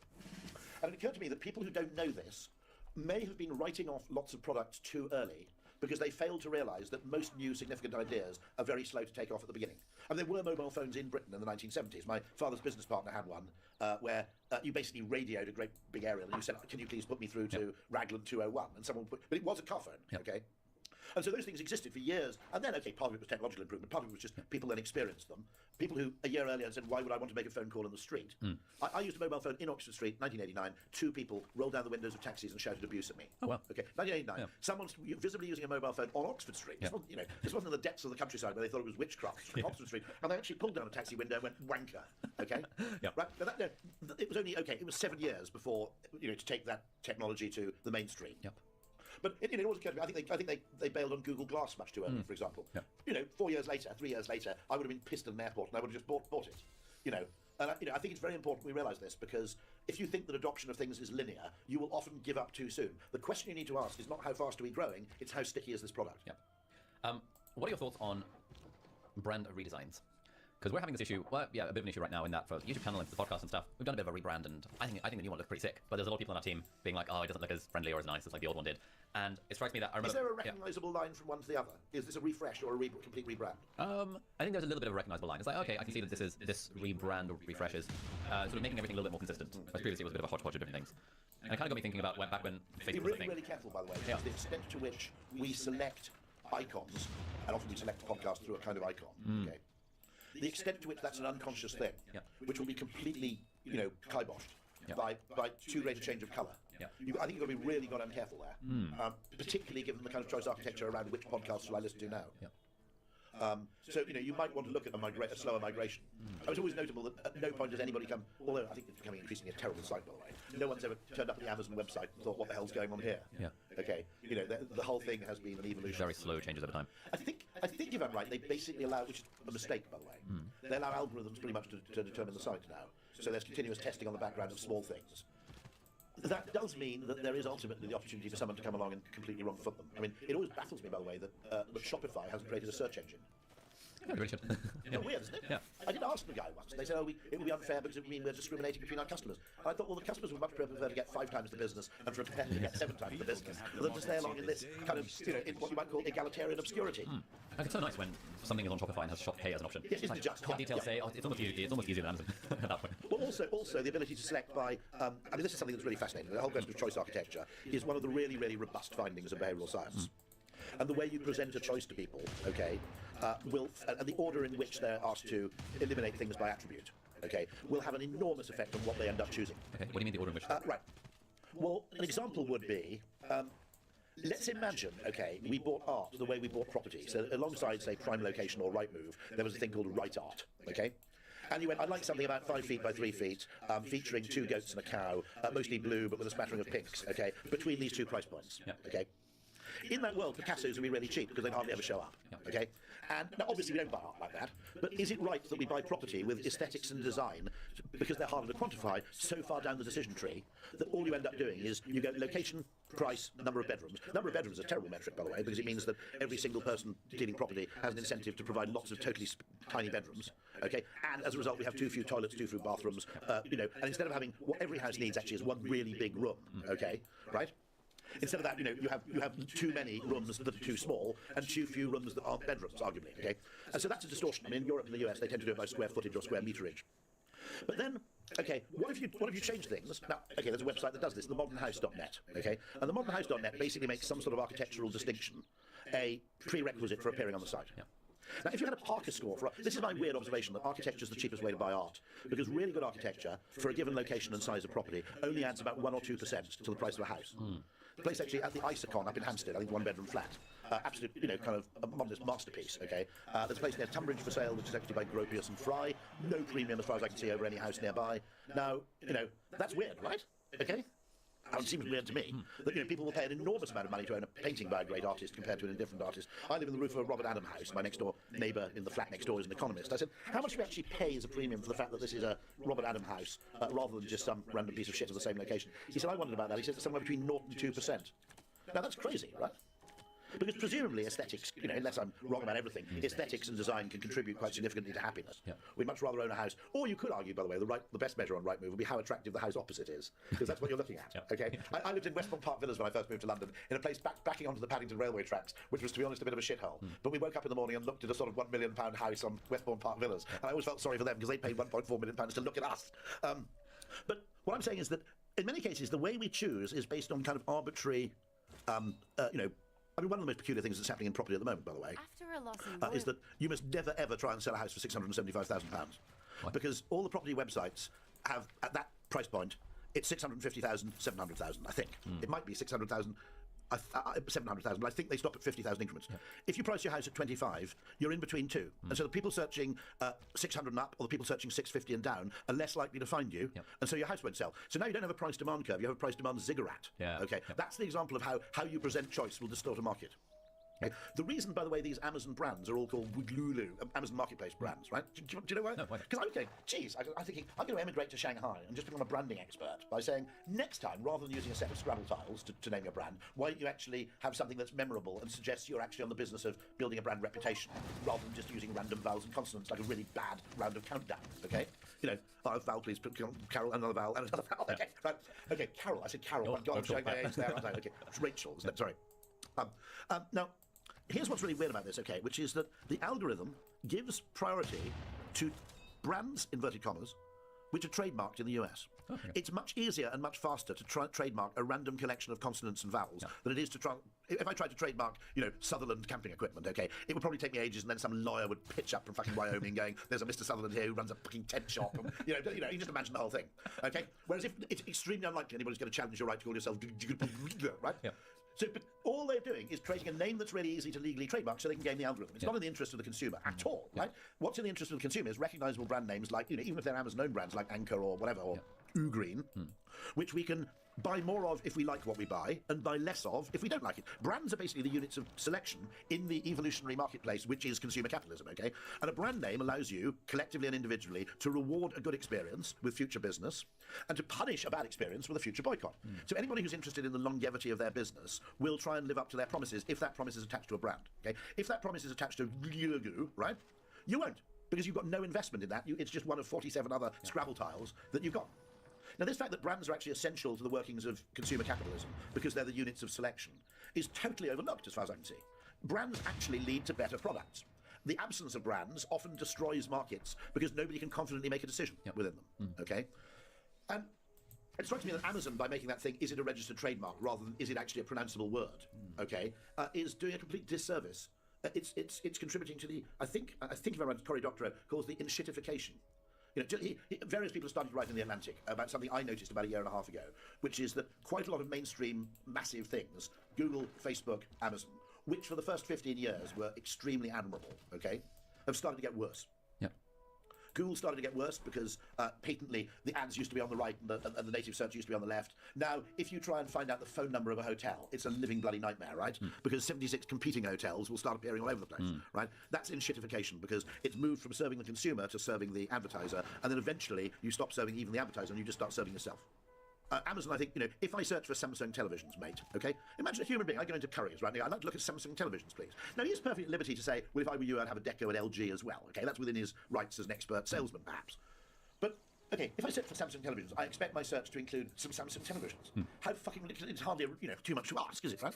I feel like when a lot of people hear the word marketing or advertising, they're immediately, it gets their hackles up, because it feels salesman-y, and even the word sales feels like evil in some way. How, as someone who's worked in marketing for the last 40 years or so. Like, what's your take on why that is? The funny thing is, what's going on there? the bits of advertising that really annoy people mostly are produced by advertising agencies. So if you get the accusation, it makes people want things they don't need.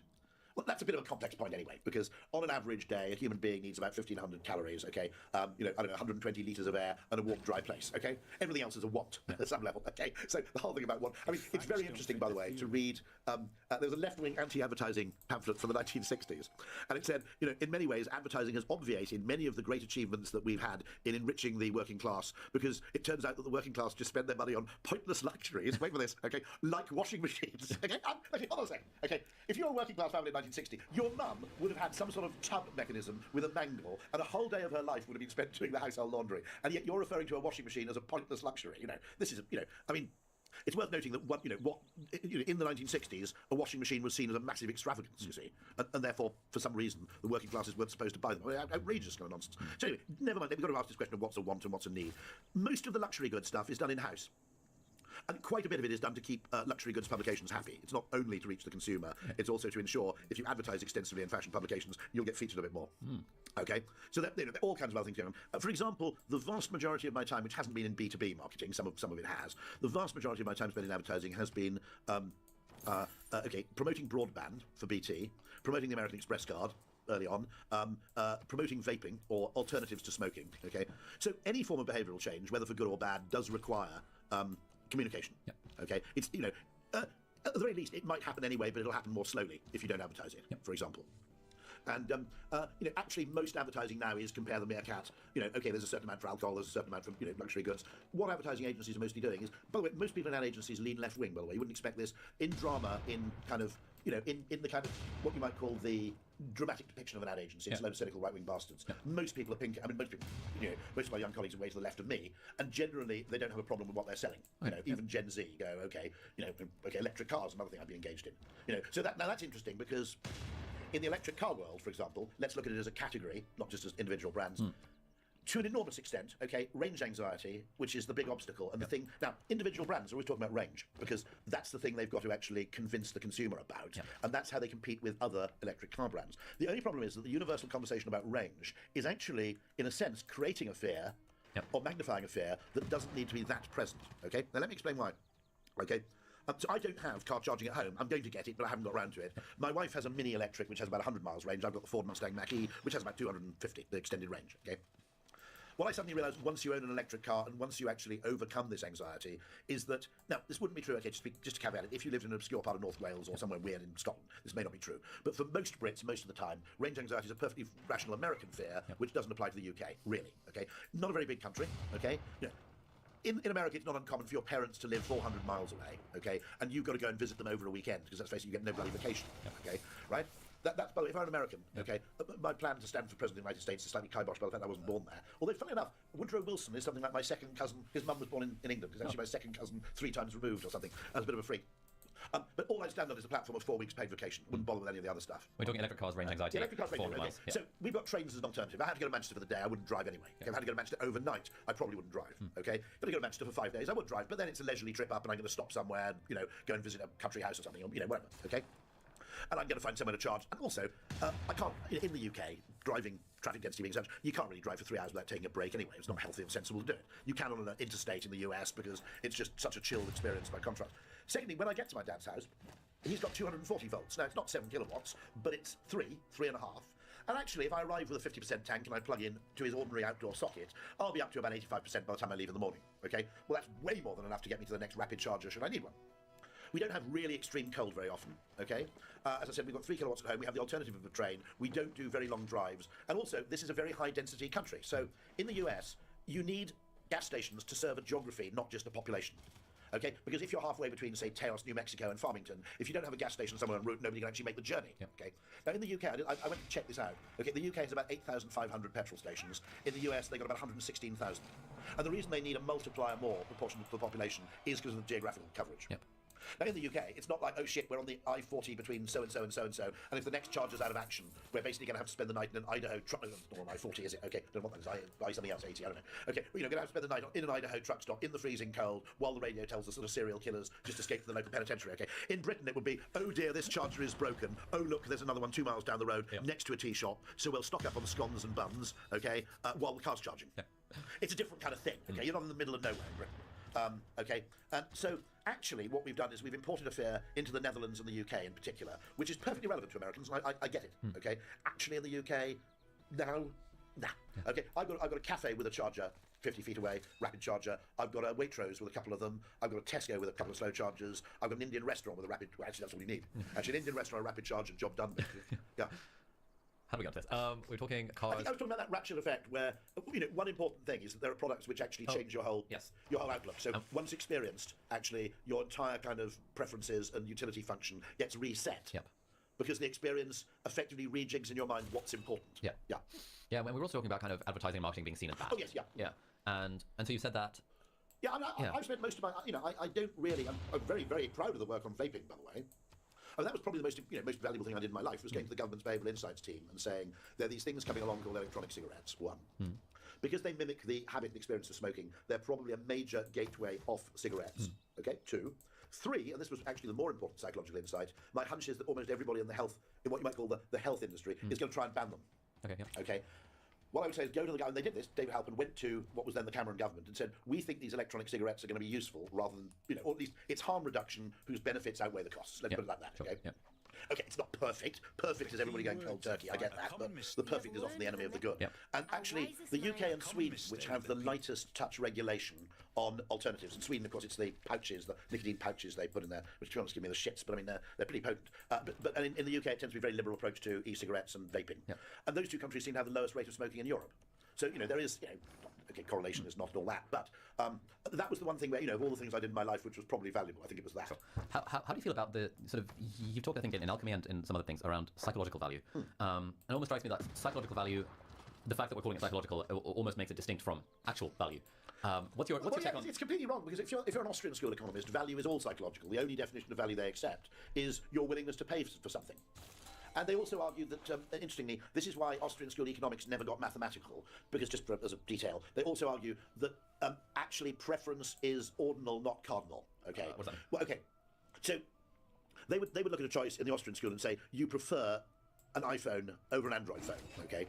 Now, economics, in order to have this idea of utility, has to have the idea that you actually value the iPhone at 1.374 times more highly than the equivalently priced other phone. Okay. Now, Austrian school economics, or at least Ludwig von Mises says, it's a nonsense. You either prefer it or you don't. That's what determines your behaviour. It's a nonsense to actually suggest that we're going around optimising all the time for our utility function. Sure. Like the sorts of people that would spend 18 hours researching a phone might care about the Snapdragon processor, but most people don't. No, absolutely. Yeah. I mean, that's an interesting question, which is the misalignment often between the metrics which phone developers or technologists pursue, which tend to be SI-derived units like speed, time, processor power, what is it, flops or something, is it? Yeah, okay, teraflops. Okay, right. And the actual consumer experience, what the consumer wants. Yep. I'm sorry to bore people who've heard me before, but I always cite the Uber map as a work of psychological genius, which is that, yes, we prefer taxis to turn up earlier rather than later. I buy that. But within a reasonable margin of error, like the difference between 5 minutes or 10 minutes, or the difference between 7 minutes and 12 minutes, what we actually care about much more than punctuality is actually uncertainty. Yep. And what the map does is it doesn't necessarily reduce the quantity of wait time, it transforms the quality of wait time, because we're no longer in a state of not knowing, a state of panic, a state of what if he's already left, I bet they were lying, they always lie, or they probably haven't sent a taxi at all, and it replaces it with, oh look, there he is, I guess he'll be here in another 3 minutes, I'll have another pint. That's probably another half, okay? And so, and so that's a beautiful, beautiful case of literally conjuring up emotional value out of nowhere. Now, you could do a predictive algorithm which routes cars to where you anticipate high demand and da-da-da, but there are downsides to that. It's expensive to do it, requires a large amount of scale to do it, and also, what I suspect would happen if you did that is every time you got it wrong and you sent a driver to a place where there was no demand, they'd get really pissed off. Your algorithm would say, oh, there's a fantastic nightclub there, and there's always a lot of demand at 2 o'clock in the morning, right? But, they're closed for repairs, right? And so suddenly 17 taxis are sent to some weird alley in Shoreditch at 2 o'clock in the morning, and there's nobody there, okay? They're not going to be happy.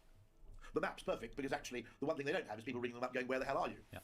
Yeah, it's like when you order from Domino's. I don't know if you've seen, you get that thing where it's like your pizza's in the oven when we're now doing the thing, and it probably bears no resemblance to reality. But I've heard contrary views about that. Some people say that actually, no, the Domino's thing is quite honest. Right. Other people have said that actually it's kind of... there are things which hack it. A lot of door close buttons on elevators. and I think a lot of buttons on Pelican Crossings are actually kind of placebo buttons. They're there to give you something to do if you're impatient for the elevator to leave. But they're not actually connected to anything at all. Yeah, I find that when I order from Deliveroo or Uber Eats, the fact that, like, oh, your rider has arrived at the restaurant. Oh, your rider's waiting. Just sort of those extra touch points make me look forward and anticipate. Like, yeah, food's on the way. I don't need to worry. I want to confess this. There's a wonderful model by David Rock, a neuroscientist, called the SCARF model. It stands for status, certainty, autonomy, relatedness, call it reciprocality, probably better, and fairness. Okay. And there are 5 things, okay, which matter hugely to humans on an emotional level, but which economics doesn't understand and which we can't really quantify. And I always joke that the Uber map also has a small status dimension, which is that I like to time my departure from the building onto the sidewalk to coincide exactly, particularly if it's Uber Lux, by the way, to coincide exactly with the car drawing up, because it makes me feel like Kaiser Soze at the end of The Usual Suspects. You know, it makes you feel like Louis XIV. You know, it makes you feel walking out of a building and having a car draw up feels really cool. Standing in the rain, going, I wonder which of these is my car, or maybe none of them. You know, you wouldn't get Snoop doing that, would you? You know, right? And so there are other details, and I think there's a little bit of a fillip when you just get out of the car without having to do any transactions. Thanks very much. Feels like a chauffeur rather than a taxi. Changing gears a little bit, one thing that I heard you briefly mention in one of your talks is kind of the psychology of happiness. And it strikes me that you come across, at least, as a very kind of happy, cheery kind of guy. Not always. But at least in the, I guess, in the public perception. What are your thoughts on, I guess, how the lessons from the world of advertising and marketing can be applied to something like happiness?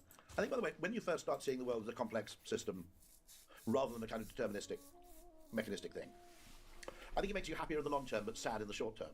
Okay. Because, you know, I was cast into a kind of depression when I first read things like The Selfish Gene. Going, shit, this is actually plausible. It really is just that fucking random. Okay.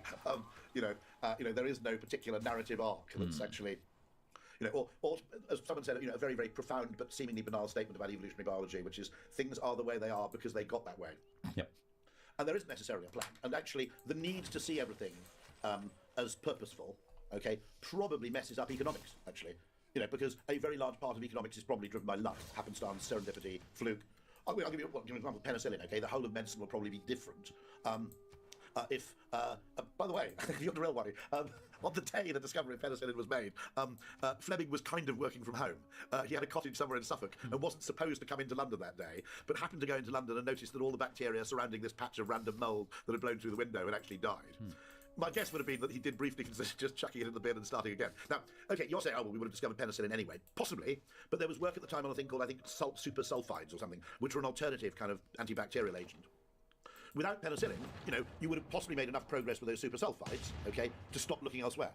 So, you know, I mean, an awful lot of this shit really is that goddamn random. I mean, God, Mick and Keith meeting on a train. And what was it? I think Mick happened to have a load of blues records, which got Keith the other way around, got one of them talking to the other, okay? You know, the great bands, you know, what was it? I mean, Roxy Music and Brian Eno, I think it was a Tube's platform, wasn't it? Was it? Okay. I mean, what the hell were the Beatles doing going to the same school? You know, all that stuff, right? I mean, a huge amount of this stuff is spectacularly random and very, very path-dependent. You know, I mean, one of the most interesting things reading that book by Noah Harari, you know, is the view, which I'm not sure about, but that actually the invention of agriculture was kind of a disaster because it forced everybody either get overrun by your agricultural neighbours who can basically outpopulate you by a factor of about 20, or give up, or effectively get with the agriculture program and engage in suddenly hierarchical societies, you know, all manner of kind of oppression and control. You know, I mean, it's that fantastic thing, isn't it? That, you know, it was an arbitrary thing in the initial evolution of the eye, whether it was convex or concave. Okay, and insects like flies have a convex shape to the eye to give it some sort of resolution and directional imaging. And it so happened that, you know, our ancestors had a concave shape. The concave shape can evolve into a lens. Okay, the convex shape never can. So yeah, I mean, you know, when you realise that, it is kind of depressing because you realise there isn't a kind of, you know, Whig theory of history where everything gets better and better and better, and actually there's a whole load of random shit going on. You know, I was amazed, by the way, and I voted Remain, but the confidence of Remainers in pronouncing it a bad decision struck me as, I mean, you really know enough about the future to confidently pronounce this a bad decision. You know, I mean, you also look at it. By the way, I also made the point that, okay, let's say you thought the EU was pretty good as it currently stands, okay? But you thought that in the next 20 years, bear in mind, older people are slightly more conscious of the direction of travel of the EU, okay? Because they've been around for longer, they've got more chronological context. Let's say you thought there was a 20% chance that the EU would morph into something highly unattractive or inescapable or whatever, you know, or just, you know, and actually, or just a kind of bureaucratic, you know, nightmare, because you don't have enough cohesion between the 27 countries for them ever to get rid of the governmental class simultaneously. Okay, in the UK, every 10, 15, 20 years, there's kind of political earthquake. Same in the US. Okay, and the entire government class gets replaced. run out of ideas, become corrupt, whatever it may be. Now, that's impossible in the EU, particularly with 27 countries. And so, there's the possibility. By the way, the idea that groups of people make better decisions is very, very unsafe. Okay? There are all sorts of things like the Abilene effect, where you can get collective insanity, where all 27 people go along with something they don't really agree with for fear of looking like a party pooper, for example. That's called the Abilene effect. You can look it up on Wikipedia. So if you thought, okay, I just think the EU is a bit dangerous because everybody in the governmental class is far too committed to this idea of, gains to scale.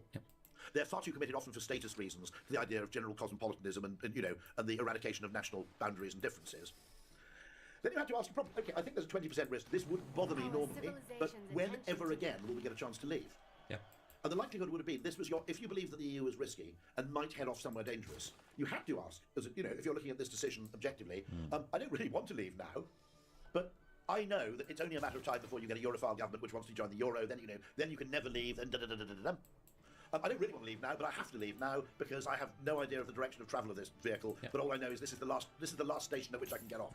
Okay? Now, to make that decision is not irrational. Okay, it's absolutely nonsensical to say that's irrational. You may disagree with it, by the way. I'm totally happy listening to both sides of opinion who acknowledge, that there is a trade-off involved.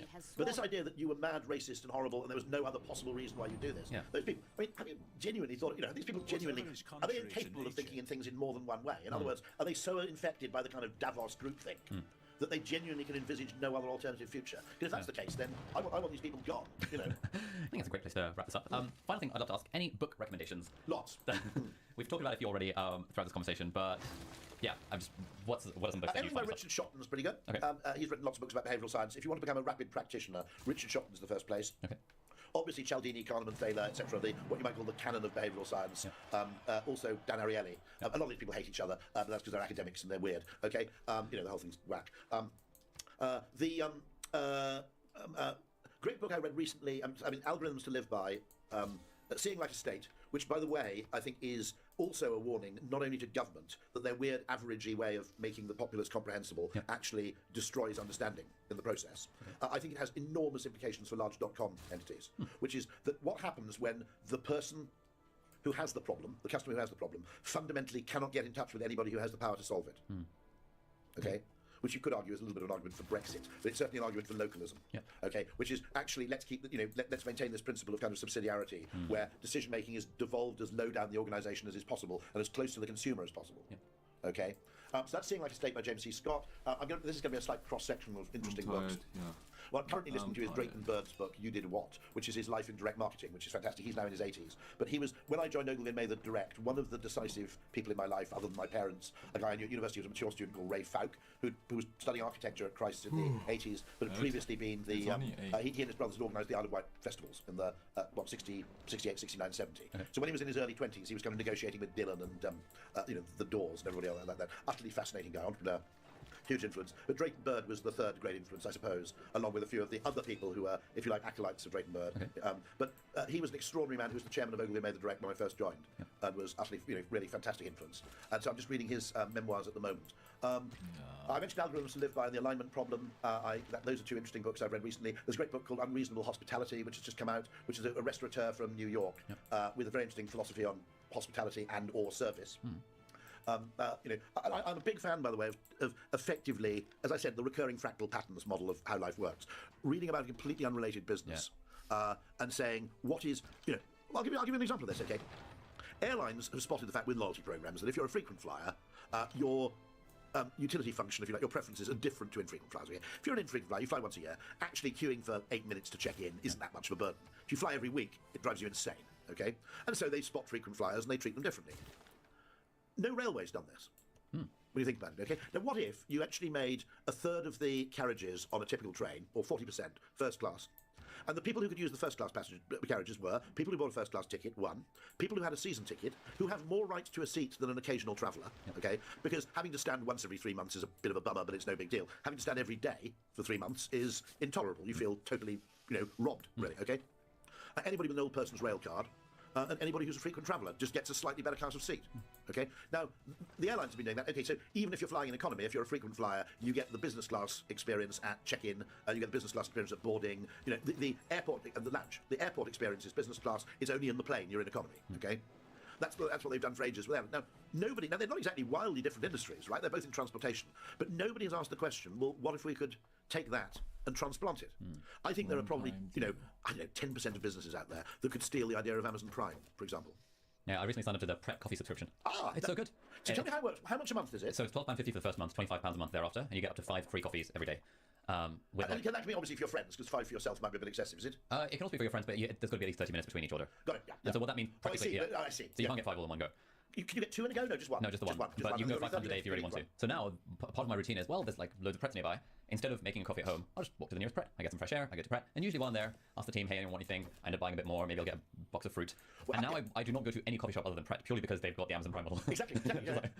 I've always wondered why no hotel chain has done it, where I live in Sevenoaks, or just outside, and basically a taxi home from London to Sevenoaks is about 100. It used to be famously £7 an oak to Sevenoaks. That's what the black cab drivers would always quote. But it's now more like 120. Yeah. Maybe a bit more, actually. And I mean, Uber would be a bit less. The interesting thing to me was, why isn't there a deal where I can pay like Marriott or Intercontinental Hotel Group, and I go, look, here's the deal, I pay you 100 quid a year, okay? After 10 p.m, I've missed my train, okay? I can check into any hotel where you have a vacancy and pay 50% of the thing, okay? Now, interestingly, I was talking to someone who worked front desk at one of the most expensive hotels in London, who said, funnily enough, we always used to give the upgrades to the business travellers, because 2 things: they only stayed for 1 night, so you're only giving away the upgrade for that night, but also they didn't hang around all day demanding ancillary butler services, so they're actually comparatively cheap to serve, you see. Now, that arrangement would seem to me obviously sensible, because, what's the worst that can happen? Well, okay, I suppose you've got okay, you have to change the bedding and stuff, but that's probably 20 quid, 30 quid, room turnover cost at the max, okay? Now, that would strike me as an obvious kind of symbiotic relationship between hotel chains and people who live in, Tunbridge Wells. People who, and particularly, if people are moving out to, if you think about it with flexible working, if people are moving out to York, well, there's no way you can get a taxi home to York. That would be a pretty damn good deal, wouldn't it? Okay, you've got your, your crash pad, and yet nobody's done it. Costco's done it, Amazon's done it, Ocado's done it, okay? It seems weird to me that, too few people have done it. Why don't you, now actually Tesco's now doing it with Club Card, I think, aren't they? Where you pay a bit extra, but you get either discounts or perks on top. Yeah, like the Waitrose card. I mean, the only reason I got that was because you get like 30% off the fresh produce or fresh thingy, and like, it immediately pays for itself. Of course. Not like the train rail card or anything like that. But again, it's back to that psychology of friends and family that I mentioned at the very beginning of the talk as well. You can make the same discount seem very, very different, even if it's identical economically. You can make it very, very different emotionally, and that's all I'm saying really, is that the economics. That economic well-being does not translate into emotional well-being very well, especially if we insist on using numerical metrics. Okay. In order to construct some model, okay? What you gain is an artificial kind of certainty, and what you lose is the fact that in many cases the model barely has any resemblance to what's really going on in real life. Nice. Rory, I think that's a fantastic place to end this. Thank you so much. Absolute pleasure. Where can people learn more about you? We'll obviously put links to everything down below. My Twitter feed's at Rory Sutherland, all one word. The books are... now, I'm going to actually say a thank you to Amazon, because although the book sold about 70,000, W.H. Smith have never stocked it, even as a Penguin paperback. And so loads of people go, "Who did Amazon are killing the bookshops?" Well, yes, but equally, bookshops weren't doing any favours to anybody other than the most mainstream authors. So, I'm always very, very keen, by the way, in taking an opposite side of what you might call the middle-class default position. Because middle-class people are basically sheep, okay? It's, in other words, they're so status conscious that actually they say things for what they imply, not for actual validity, okay? And one of the things I often do is defend chains. So I'll launch into a passionate defence of things like Holiday Inn Express, Premier Inn and Travelodge. Let me explain why, okay? Those things did a fantastic favour to the UK hotel industry by setting a floor. Okay? They're basically pretty good or better. If you want to open a hotel, you've got to be at least that good, or you go out of business. Therefore, I can confidently book a hotel, whether it's a Travelodge or a non-Travelodge, and know it's going to be at least about as good as a Travelodge. Okay? Now, in the age before you had chains like that, the same goes for coffee. Okay? Every time you bought a coffee, every time you checked into a hotel, you're basically, it was a massive gamble with a fairly high chance that it was absolute shite.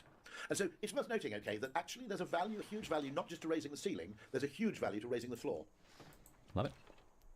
Yeah. So, there was a great guy who was an independent coffee shop owner who said, "I'm not going to diss Starbucks." He said, "It was those guys who made it possible for me to charge £3 for a coffee in the first place." He said, if it weren't for Starbucks, I wouldn't have a bigger business, I wouldn't have a business at all. Fair way of looking at it. Absolutely. Right, Rory, thank you so much. Absolute pleasure. All right, so that's it for this week's episode of Deep Dive. Thank you so much for watching or listening. All the links and resources that we mentioned in the podcast are going to be linked down in the video description or in the show notes, depending on where you're watching or listening to this. If you're listening to this on a podcast platform, then do please leave us a review on the iTunes store. It really helps other people discover the podcast. Or if you're watching this in full HD or 4K on YouTube, then you can leave a comment down below and ask any questions or any insights or any thoughts about the episode. That would be awesome. And if you enjoyed this episode, you might like to check out this episode here as well, which links in with some of the stuff that we talked about in the episode. So thanks for watching. Do hit the subscribe button if you aren't already, and I'll see you next time. Bye-bye.